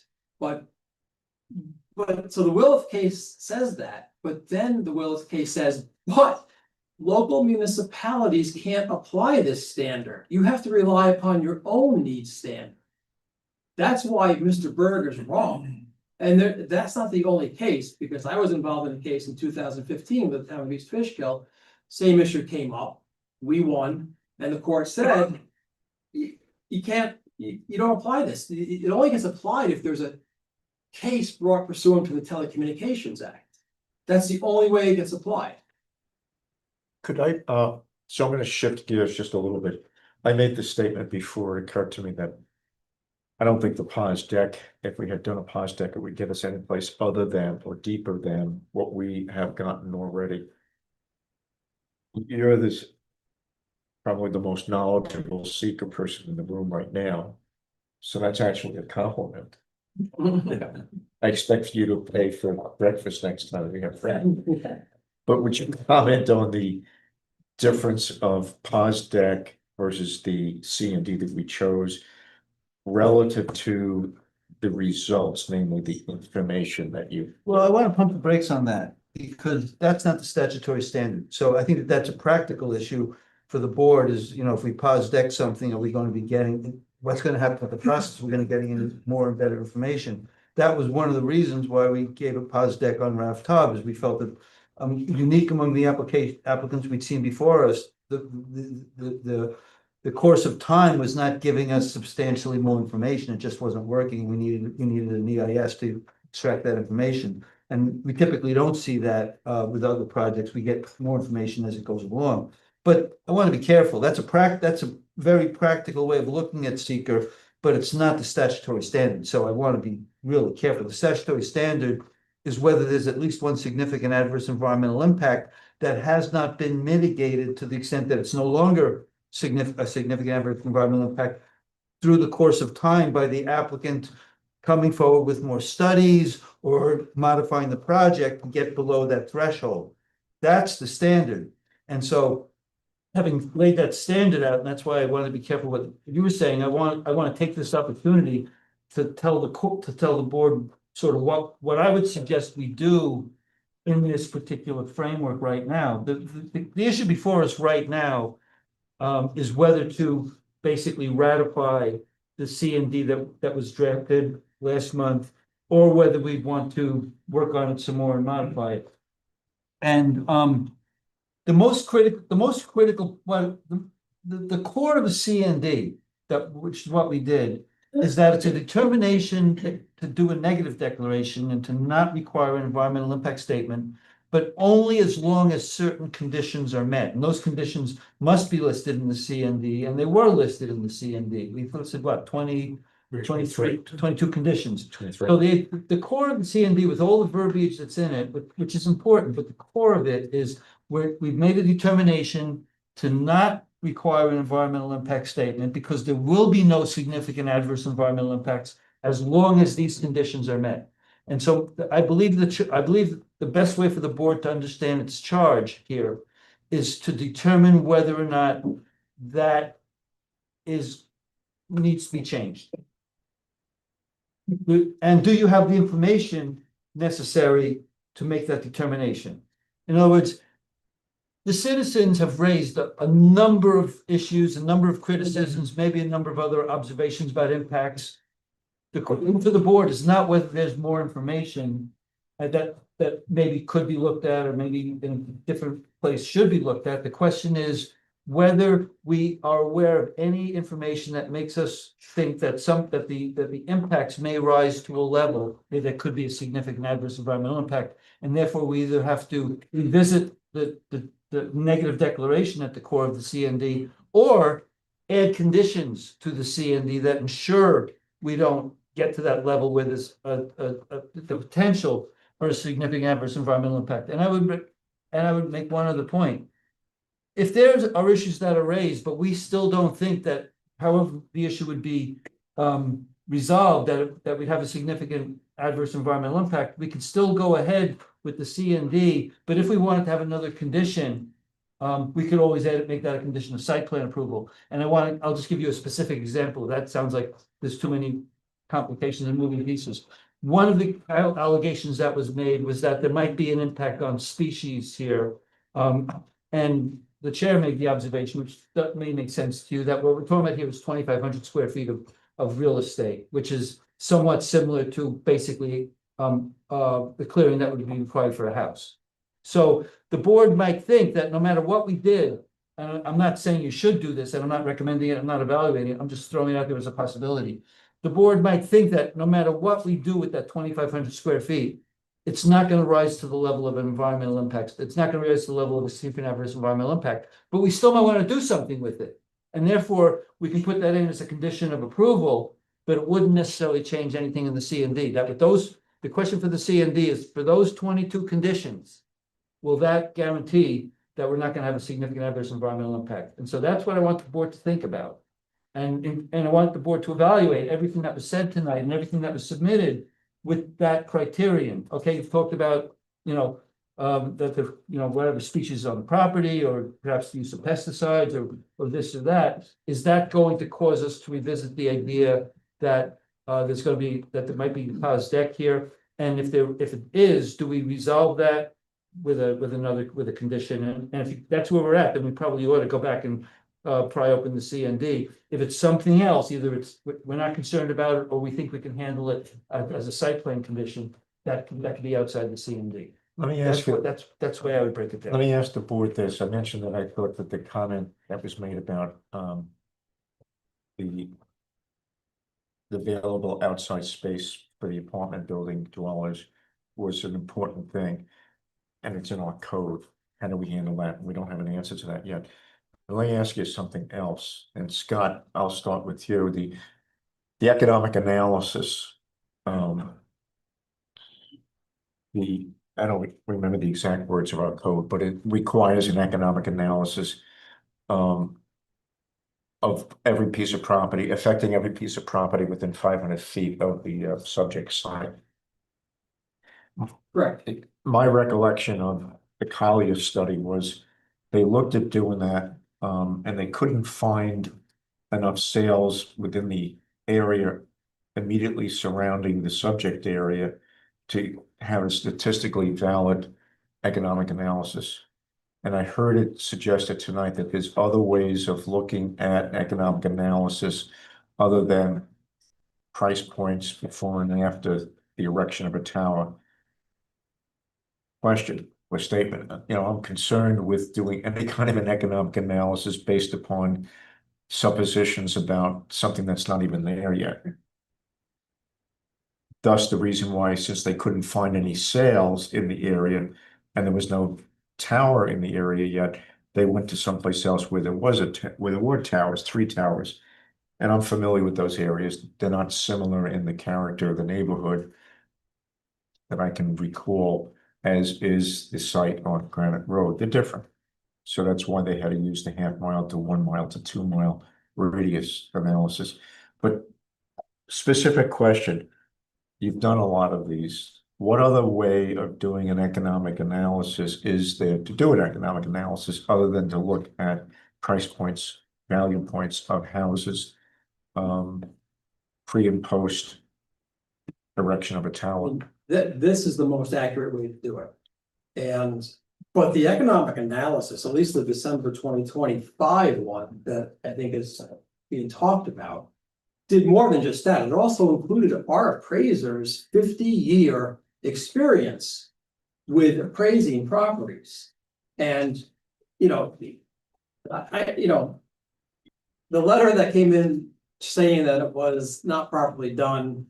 I mean, the people that wrote it, they're not experts, they have no appraisal expertise at all. But having said that, we still addressed it.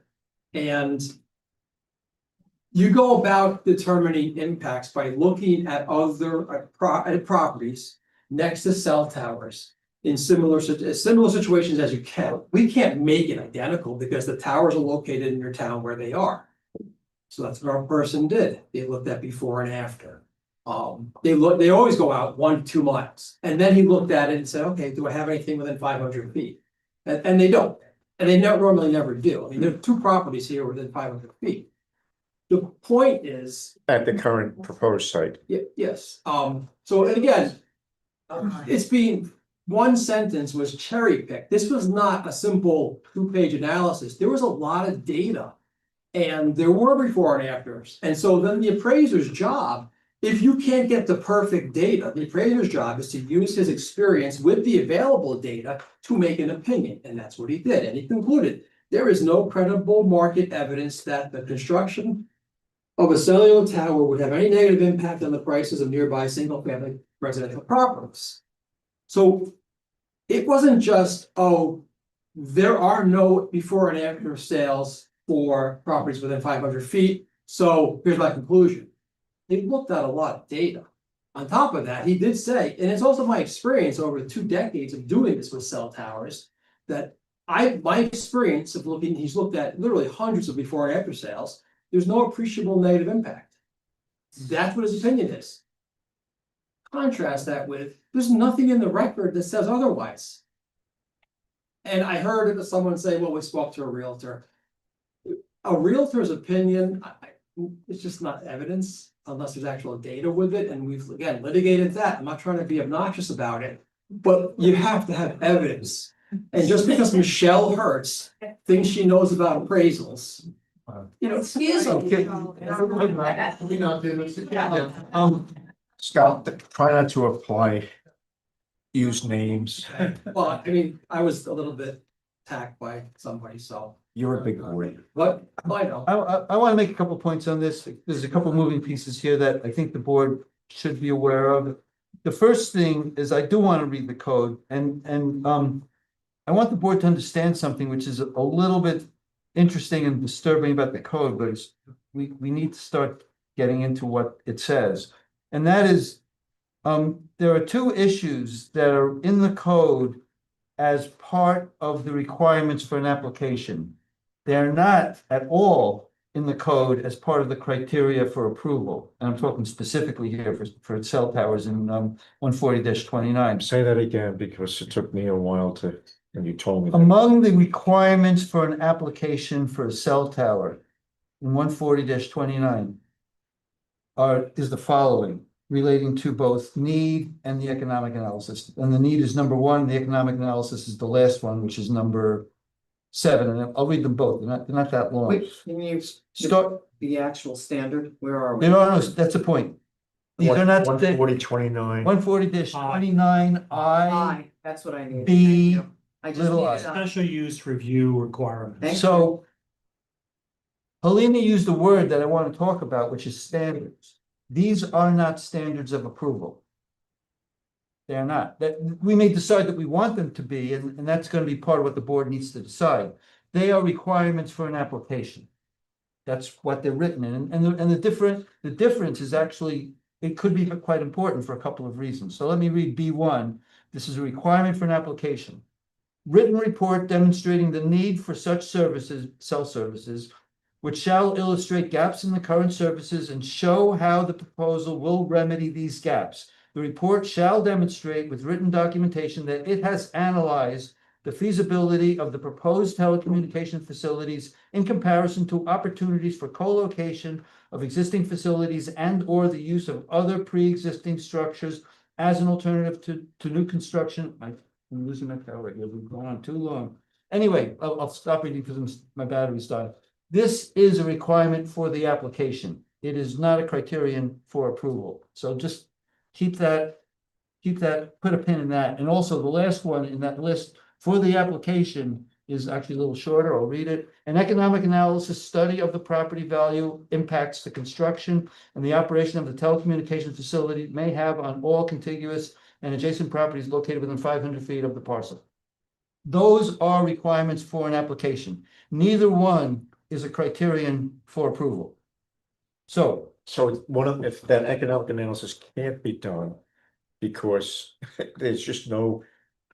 to carry this forward, No There's not homes to evaluate before and after, what do you? the board has fairly liberal authority to waive or modify requirements for application if they're not practical or not applicable.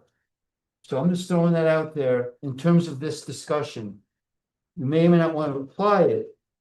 Or, and part of whether you want to apply it may involve whether you consider these tacitly requirements for your site plan approval or not. But they are not listed as requirements for site plan approval, they were listed as application requirements. And so as the citizens and as Scott. On which we need to make a decision. They listed as a requirement, but not just as requirements. The board basically supposed to utilize outcome of those reports to make a decision. That is. You can interpret it's this, euphemistic, it says an economic report that shows this. Right. A needs analysis that shows this. Scott would argue that he has showed that, the citizens are arguing, well, his showing was not up to snuff. And you can determine how you want to deal with that. I'm just laying out the lay of the land for you, so you understand the context in which this discussion is taking place. Again, so we avoid talking past each other and understand what the applicable code is. And this is what needs to be interpreted. Now, if I was on the town board, I would, if I cared about these things being criteria for approval, I would have written this a lot differently. I'd say, these are the criteria for an approval, the same way you would in a variance. There are criteria that are just flat out laid out that every ZBA knows. They haven't done that. In other words, you're saying requirements for economic analysis. So the board has the room to change 500 feet to 1 mile, 2 miles from. No, if the point is. If there is no data. If Verizon has done an economic analysis, what they say is an economic analysis, and they say this is the best we could do, so we did this, this, and this. And the citizens are saying, well, that's inadequate because they didn't look at these other things. The board, A, should look at whether or not they did their job. And then B, decide whether you want to translate that forward into a requirement for approval that would say the economic has to show this and that, which is not what the code says. But I want to throw that out there because people might be frustrated if we take these applications, these detailed, specific, serious application requirements and decide that they're not criteria for approval. And so that, I'm just laying this out as the context in which this discussion is taking place, so you can evaluate it without, again, talking past each other, which is what we're very good at, but I want you to understand what these moving pieces are. And so the question becomes, did they do their job in what the code describes as an application requirement, and the citizens are saying they didn't do it good enough, basically. That is where we're at in terms of the context. And I don't know if that's helpful or not, but it is helpful to me to understand, to evaluate the give and take. And then there was Scott's last comment, which is that whatever you want to think about that, they haven't provided anything affirmative to the contrary that says it's, they're sort of attacking the submittal, so to speak, finding holes in the submittal. That's the entire context that we're looking at here, for whatever it's worth. So going to that code though, there's no standard or there's no criteria for. Not listed as such. The question is whether you want to translate Got it. the need submittal requirement into some sort of operative Okay, standard. but there are no approval criteria. Other than- I've gone through it backwards and forwards. Other than going back to the generalized special use permit criteria, where there are criteria requirements for a special use permit, impact on the neighborhood, et cetera. Those are any special use permit. Right. But that is the way this has been structured. That's what the code says. That's your job, is to work your way through that, given the presentations before you. Dave? Yeah, I was just gonna note with that lead in, so my presumption, but the attorney can correct me if I'm wrong. 140-55 as special use review criteria for any special use. Correct, that's where we're at. A is whether the proposed use will have a detrimental or positive impact on adjacent properties. That's right. D is whether the granting of approval will cause an economic burden on community facilities or services. Community And go- facility, And elaborate. let's get, community facilities and services usually involves. Limited, Public, including but not limited to highway sewage treatment, water supplies, firefighting capacity. public facility, public, Right, Yeah. but the point being, you've still got in the criteria, that's correct. you, so. The que- site, the question generalized, is, generalized SUP criteria. the question to you is, or to anyone, Rick, while the first part of the statute says you have to document this. I think to Zorian's point, is it adequate enough to meet the special use review criteria, That's why you guys make the big which is a bucks. different section of the code? Yeah, that's Okay. right, and questions, So a question on the, just looking at the academic research, because I was asked early on, how do you do this economic impact now? Having done this before, I suppose a looser way would be to interview professionals. Could be an option, but that's not gonna get you better data.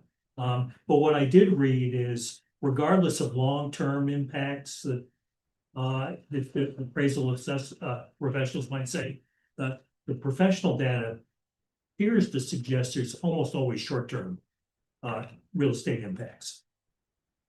I've never seen it in the market studies that I've seen. Okay. Oh, I just haven't. I mean, you're hearing that from people. Yeah, but you hear, but that's the thing, like. No, but I'm just You're saying hearing that I think it was a Maryland statewide study that said, yes, in the long term, this equals out. I'd have to see. In the see real what data estate they sales rely on. data, but short term, You know, people make decisions right away. that's possible, but you have to see the data. It's Okay. all data driven, but on the issue of. But I don't know, so I don't know how you get at that. what's the problem? How do we, with the lack of data, how do you get at these Well, shorter term potential impacts, in the first year or 5? the board, I mean, in my opinion, without having seen any cases, actually look, New York State cases, for example, actually look at this question and, the board has to approach these things with the rule of reason. I mean, if there are data, if the applicant has been remiss in not doing the type of analysis that's readily out there, and he's gonna claim this is what Verizon always does, and we know that there's a different way of doing it, then the board can rule that they haven't complied with their application requirement, right? If the basic thing is he says we've done the best we could and we don't know of any way that's better, and the citizens haven't produced a better way, but they've said this is completely inadequate because, they've looked at this wasn't happening here and they looked at the wrong property. It's up to the board to determine whether we're gonna, string the applicant up for not having, complied with it as deeply as we might want. And I would also point out again that to the extent it's an application requirement, the board does have the authority to waive it. So this is up to you guys to determine whether you think that he's done his job in terms of the application and how I'll point out one other thing, that the need issue is not really a seeker issue. You'd have to, seeker, especially in EIS, provides a good forum to deal with all this stuff, and so does the work up to a neg deck, but you're hard pressed to think of the need for cell service as an environmental impact. The only possible way that you would do that is that if you don't have adequate cell service, many people would view that as a safety issue, a public safety issue of one form or another. But other than that, that's a stretch, and therefore you can easily do it. Looking at all those questions in a part 2 and then ultimately part 3 without ever touching need. The reason we're talking about need is because it is an application requirement for this particular permit, and arguably on the permitting end, you may want to look at that as well. You guys and the people who know this technically can determine better than I whether you think that they've done their job on both the economic end and on the need end. Scott, I have a question. Go ahead. Out of curiosity, can you look at assessments?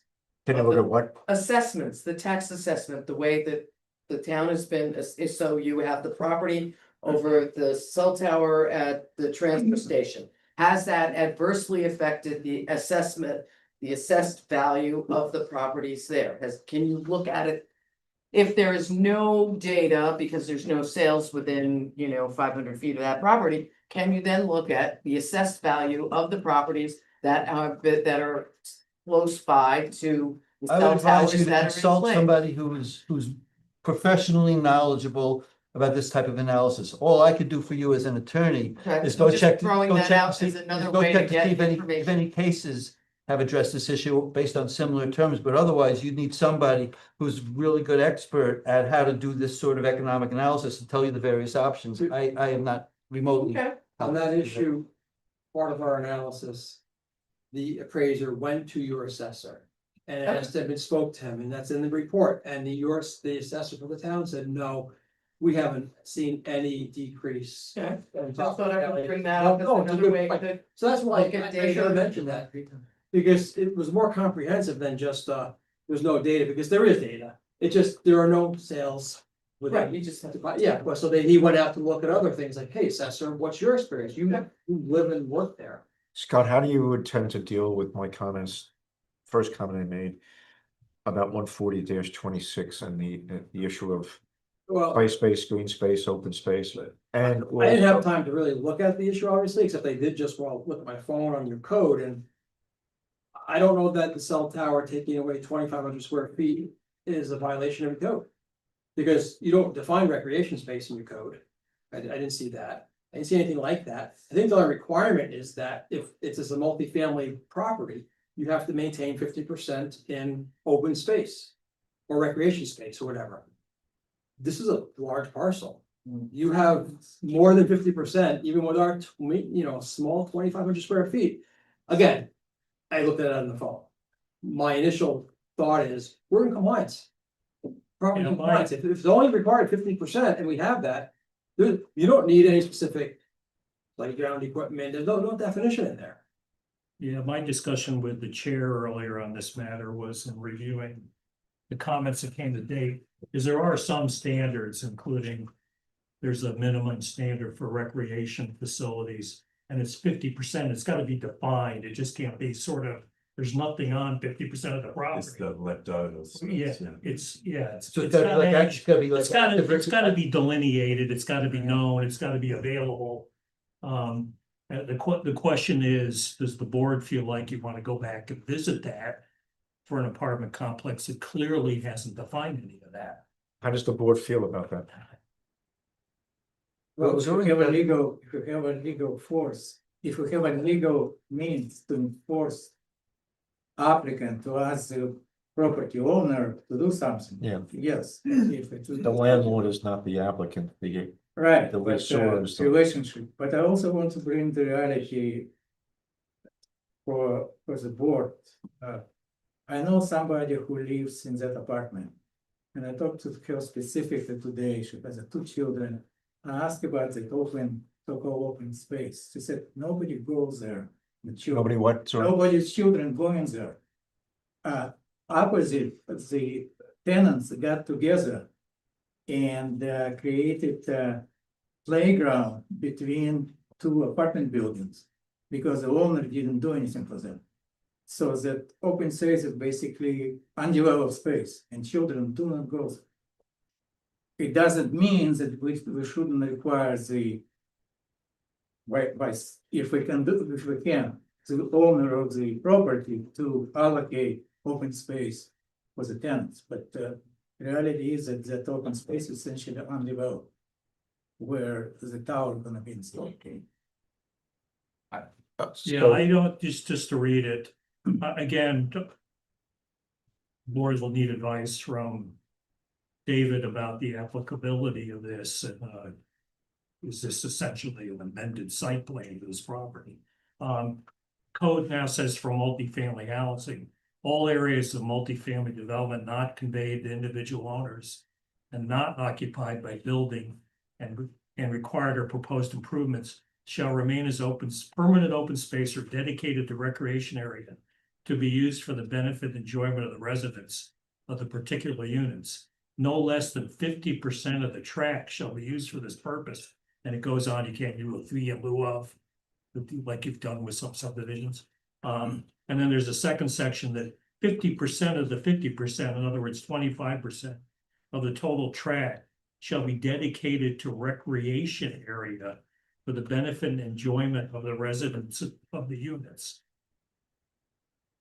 My starting point on all this again is that I don't necessarily want to get into the zoning issue per se as to whether this is non-compliant with zoning. I think that, again, I think it's really more of a building inspector issue, although there will be times when when the planning board will deal with that, but it's a seeker issue.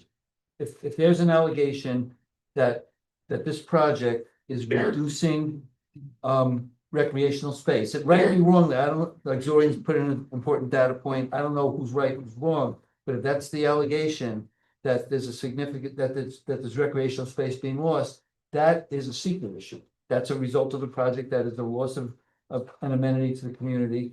And so the board has jurisdiction as lead agency to look at it under seeker, and I would advise taking that step first before we figure out like whether we got to deal with the referral to the building inspector, or Scott's gonna go before the ZBA as soon as we issue the CND, and we can, I don't know if the ZBA wants, you know, that's a different side of the town's administration to deal with zoning issues. We've got it as a seeker issue, though. It's recreational spaces, certainly loss of recreational space is a seeker issue. And if that's what's going on here, we can look at it in that vein, and I think we need to. If there's a reasonable allegation that that's happening, and Scott may have a counterpoint, but right now all we've got is words, just oral words. At some point, there should be a finding made that if this is an important issue, and it may well be. Dave? I have my own personal observation at this moment, which is somewhat colored by my capacity, given the late hour. Is that I feel like we've had a lot of public comment, and personally, I feel like I've gathered the information, we have the information to review. And I took a few notes tonight, but I feel like personally I need to go and, like I've been actually looking through the part 2 and applying people's comments to, the courses in part 2. But I feel like for me, the moment is to sort of consider all the information that we have and take the time to do that in light of the public discourse that we heard or comment tonight. I'm just saying. Do you feel we have enough information? I do. Okay. I do. Board? I agree. I do. I think so. I agree. Okay. Scott, you have anything else you want to add? I don't think so. I have one more question for the board, even though it's late. It was something brought up by Fanny. Did I get the first name right? Franny. Franny. About Franny, what word did you use? Environmental injustice. Thank you. Environmental injustice. That sort of resonated with me. Given what I know of that apartment complex.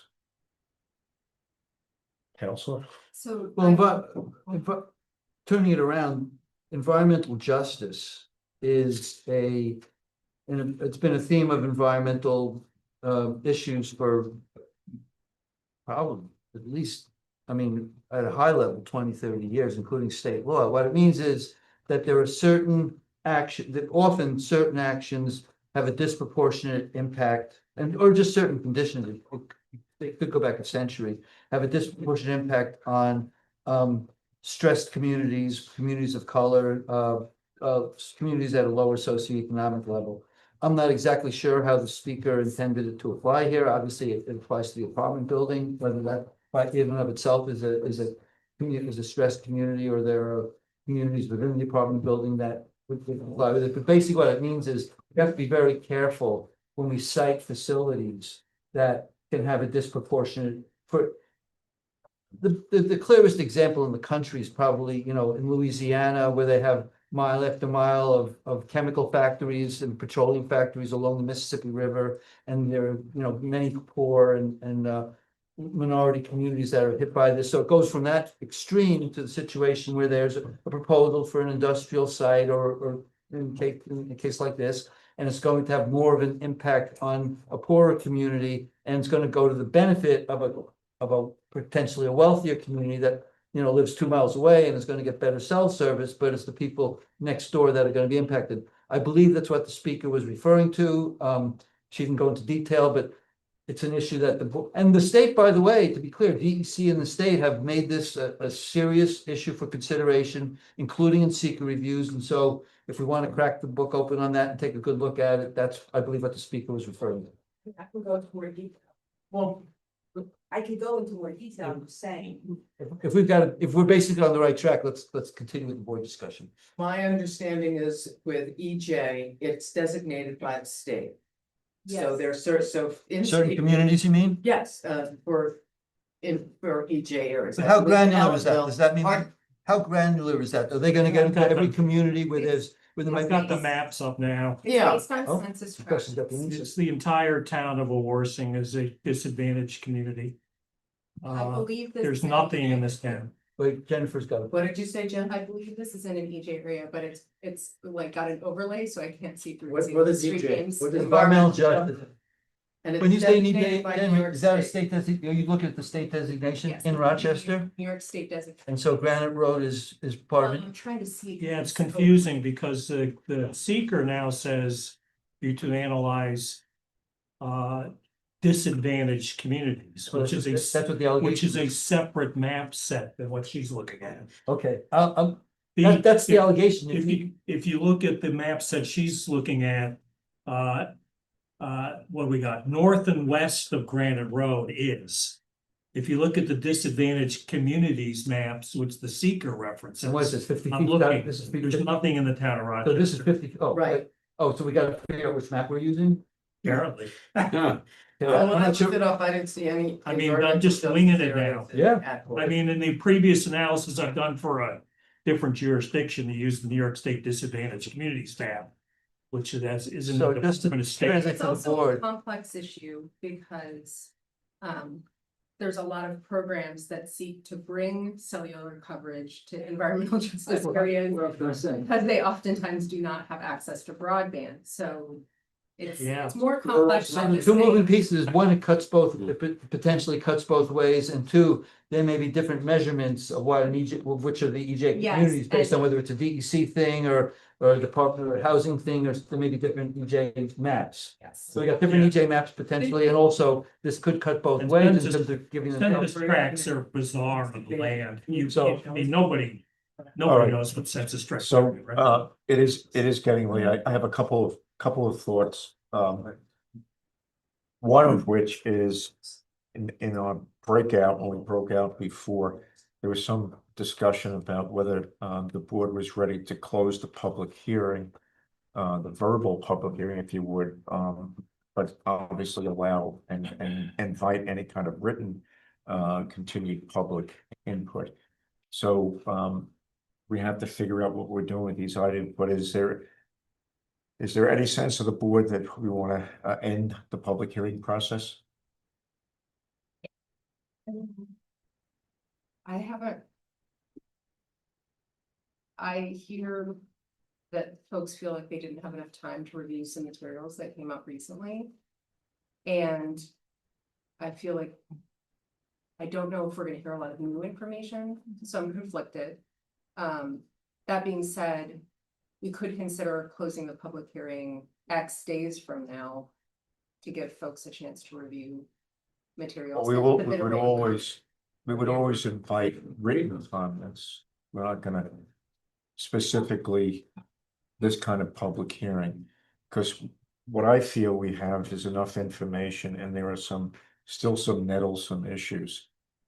I agree with you. I'm I on agree, board with- especially as we're still, And- if and we're still information- accepting written comments, then there's still the opportunity for the public to give us And information. information that was supposedly told, was you were trying to clarify for yourself a particular aspect of considering application. It's not something new came and was not given or not provided to the public on time. You were unclear about something, you were asking experts clarify it for you, but it's not something you really need in the consideration, which possibly you have a time to consider. That's how I see it. So how does the board feel about closing the public hearing? I and feel leaving it? that we heard enough, we don't hear anything new. You know, if we're gonna leave written comments, it would be venue to bring some new information. But in terms of verbal comments, I think we spent sufficient amount of time All right, hearing.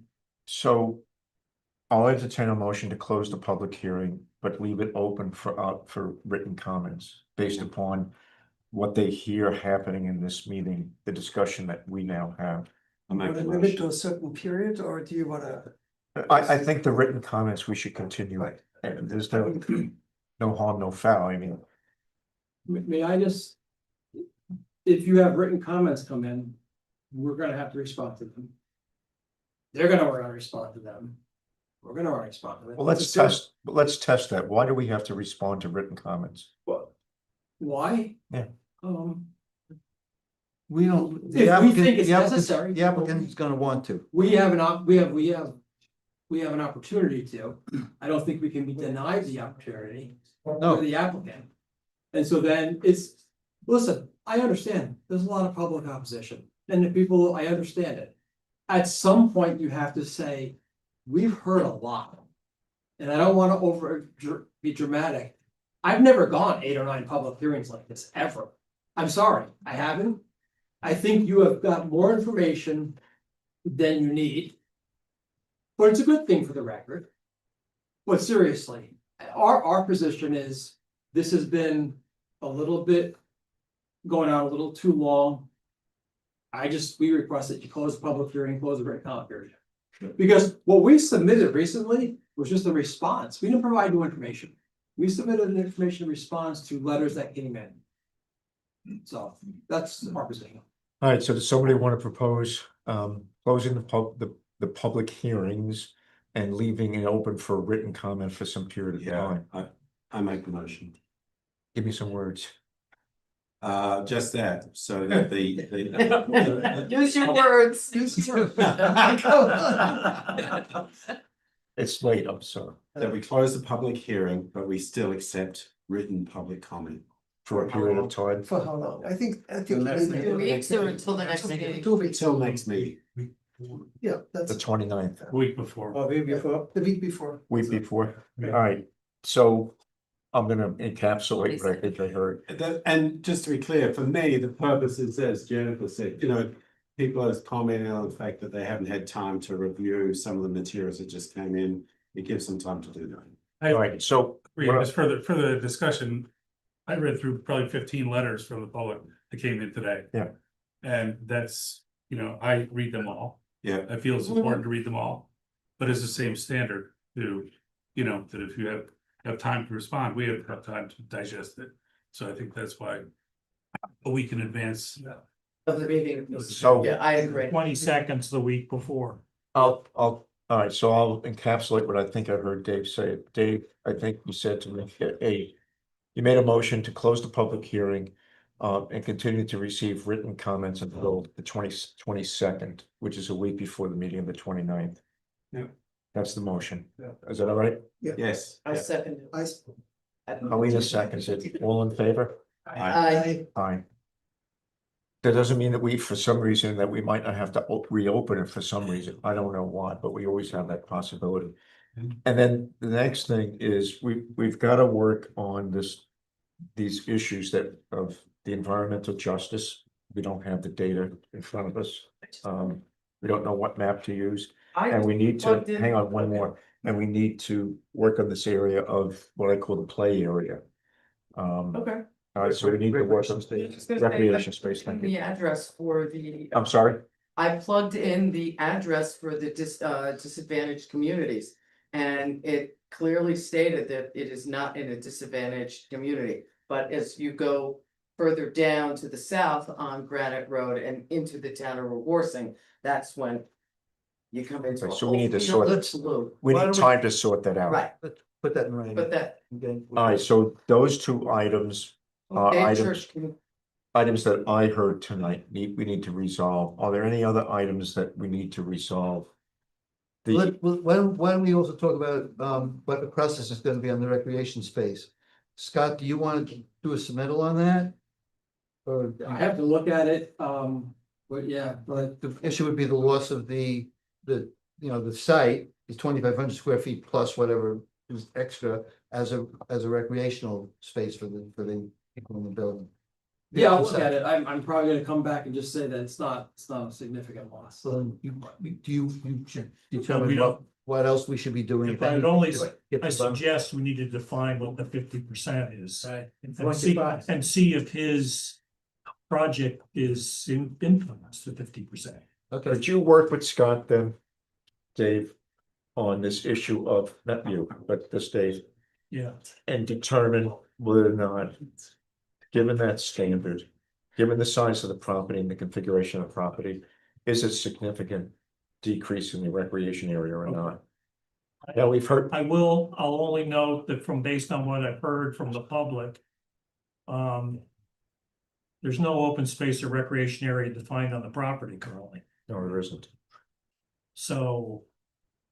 it's a secret, I don't want to put you in the position of a CEO. Which The is not question a good thing. The question is it, what's the seeker issue here in terms of this potentially significant adverse environmental? Right, All right, whether the footprint of his project impacts that.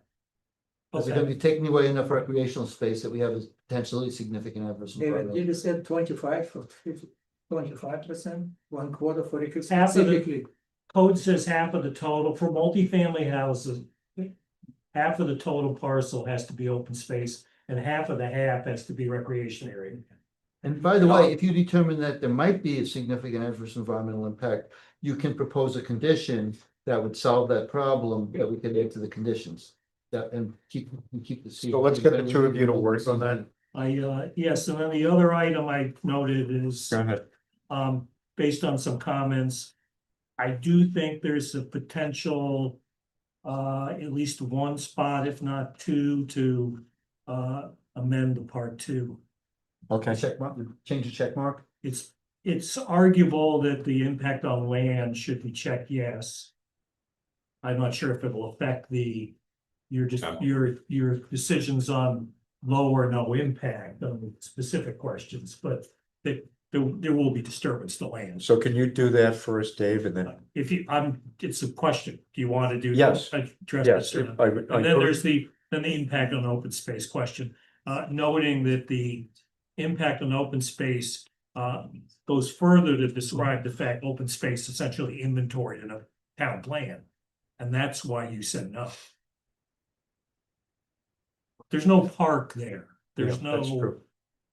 So are you recommending, I did. I don't know what to do in the I open did space. note a comment from the public, one member of the public, that we incorrectly marked the part 2 in that section. Impact on land. Do you agree with that? I comment? agree with that. All right, so could you need to work that up for it? Does that become a moderate to large impact? That's not my decision, but I would advise no. Well, there's only two different, it's only It's a yes, but it's still no or low.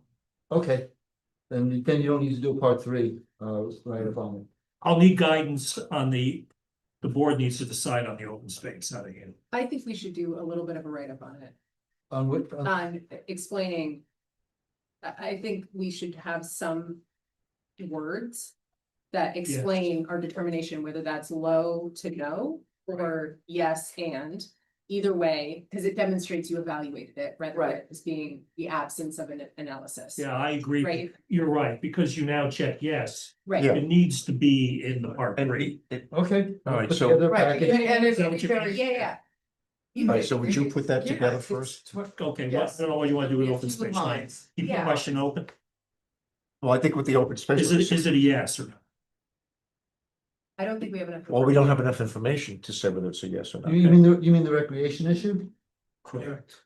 Okay, You need to evaluate that along with, Why don't you write up a recommendation, work with Scott? Okay. And if you want, write up a draft condition if you think that that's helpful.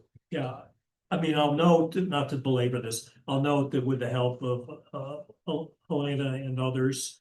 Hans, you did this, we did review all the town plans that were available. And there was nothing for identified in a town adopted plan. But there was dedicated open space or recreation land there. I'm not sure, I think. Which is the yes. The allegation is that they're taking out space that children use for recreation. So you can go as the town designations all you want, but the allegations I'm understanding is that we would be limiting the ability of these children to recreate. Correct. So that's gotta be So evaluated that's- and dealt with. I don't know how it dovetails with town open space. Oh, because I you're using won't the- belabor it, it's the question on part two, talks about it, is it stated, is that stated as open space in a town plan?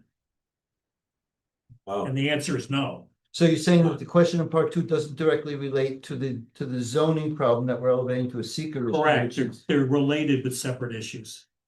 Well, does the recreation impact of the implication of the town code issue, is that represented on the part two anywhere? No, Setting aside, there's no impact on recreation in part two? the current, checking it quickly this afternoon, I didn't see any reference to. what about 11B? Well, I'm not wedded to part two.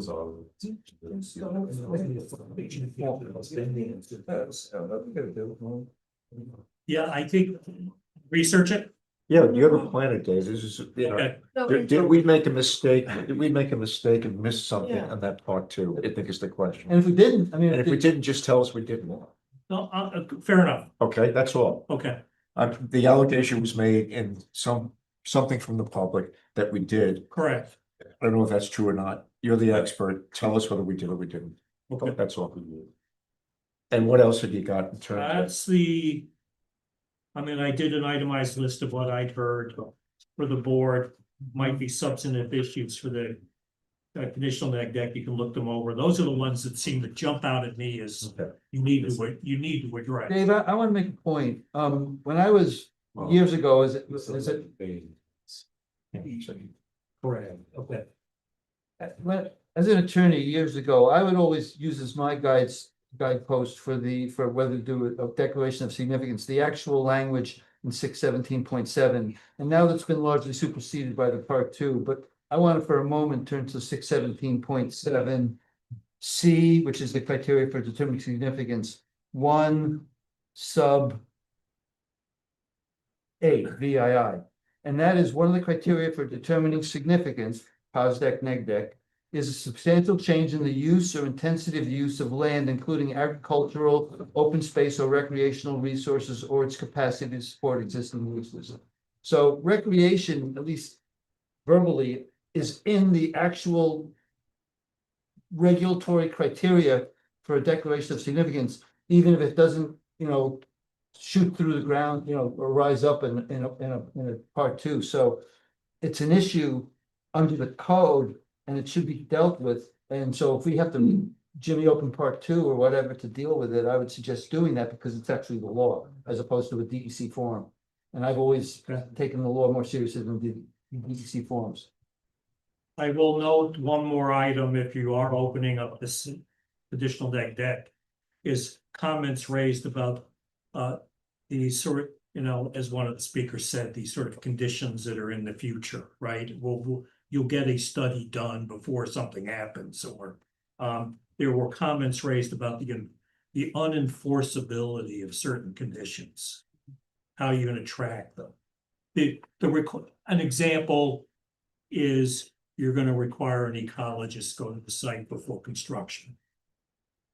So one of the things we haven't talked about for this project, what we have for others, is having what I call a clerk of the works. Right. And we often turn to Greg to say, can your company do that? So we've got all these conditions, whether they be C&D conditions or they be site plan conditions. And combination of you're responsible for making them happen, your firm, making them happen. And oh, by the way, the building department is involved in it, and oh, by the way, escrow has to be deposited in order to pay for him to work with him to make sure these things are done. That's how it's done. Yeah, and could I add that, when I've done environmental impact statements, by virtue of it being an EIS, it has significant adverse impacts and it has mitigation. And all of the mitigation just says, you have to do this thing as part of the project. It's the exact same. It's that exact same It's a distinction without a difference. So it's part of the course. I would, it's a judgment call. It is not unusual that that structure exists where you just require, and you know, there's no logical, it's a continuum from something that's kind of trivial, and so we don't worry about it, to something that's more fundamental. When I was in the position of citizens and the citizens themselves, they're gonna object to almost any slack in that structure of conditions, like, oh, you can't have a condition to do something in the future, we don't know what it is now. So it's just a continuum of how important, how much the board wants to nail it down at this point in your judgment, and whether you trust that a future process can deal with it. They will never like that, and the question is, how much does the board want to get all that done now without delegating it to a future process? How narrow do the parameters have to be? It's basically. We can narrow them up, but my experience would suggest the way to do it is to get escrow for whatever it is it's gonna take for the clerk of the works to monitor this stuff, whatever, tens of thousands of dollars, and money walks and nobody talks. Yeah. Namely, you gotta make a deposit in order to allow this to be done, so it's gonna get done, or else you don't get your money back. Yeah. Is what it boils down to, so I think that's how it should be done. Yeah. Dave? Okay. All right, Helena, Jennifer? Yeah, I mean, we do it through contract specifications sometimes, but yes, it's all the same. Okay, and Greg, I know we've talked about it. Yeah. Um, And a lot of this stuff could very well just be a final inspection when the work's done to see that certain things were addressed. Some of it may need to be periodic site visits if the conditions have to do with something that's going on during construction. Right. And the way to make sure all that gets done is Just set up you give me money, you want your money back, you gotta get all this stuff done. One of the examples is like screening, right? That you need visual screening, so they're gonna build shrubs, and you know, you don't nail down exactly where the shrubs have to be, you just sort of trust that the process goes forward, so it's gonna be a judgment call as to exactly how much you want to nail that down. The objection's real, but at some point it becomes a judgment call. Would have anything else? No. Shot clock. What about the shot clock? He wants to It's renew over. it. No, I think it's over today. Or we will have to see, or so. You didn't send me a note for me to sign for an Well, extension? I have no authority to extend it, so I guess I'm saying is the board, if my client is willing to extend it, will the board extend it for another month? Yes, Okay, so I have to ask my client. you usually go for more than a month, though. I know, but again, I'm not trying to be obnoxious, but this is going on too long. And I don't know if my client's gonna have the appetite to extend it any further. I have to ask them. So, Okay. yeah. So I guess there's the opportunity to. Yes, we wanted to extend it. Okay, so I'll let my client know tomorrow. Again, I just don't, they have to tell me yes or no. Yes. They have to tell me yes. Oh, okay. I just wanna make sure that you're okay with it. Oh, all right, anything? I was gonna say in the shot clock, I thought you wanted to the Knicks for us. No. No. So what's do not. do not make, you already do that once at the Tottenham, so much that for. I'm just teasing you. You have support? You're Yeah. All right, is there anything else? from- What is the next school? No. Entertain a motion. Adjourn, I'll make a motion to adjourn. Jennifer makes the motion. I seconded it. Which one, Juan? All in favor? Aye. And before you go, did we vote on the closing of? That's it.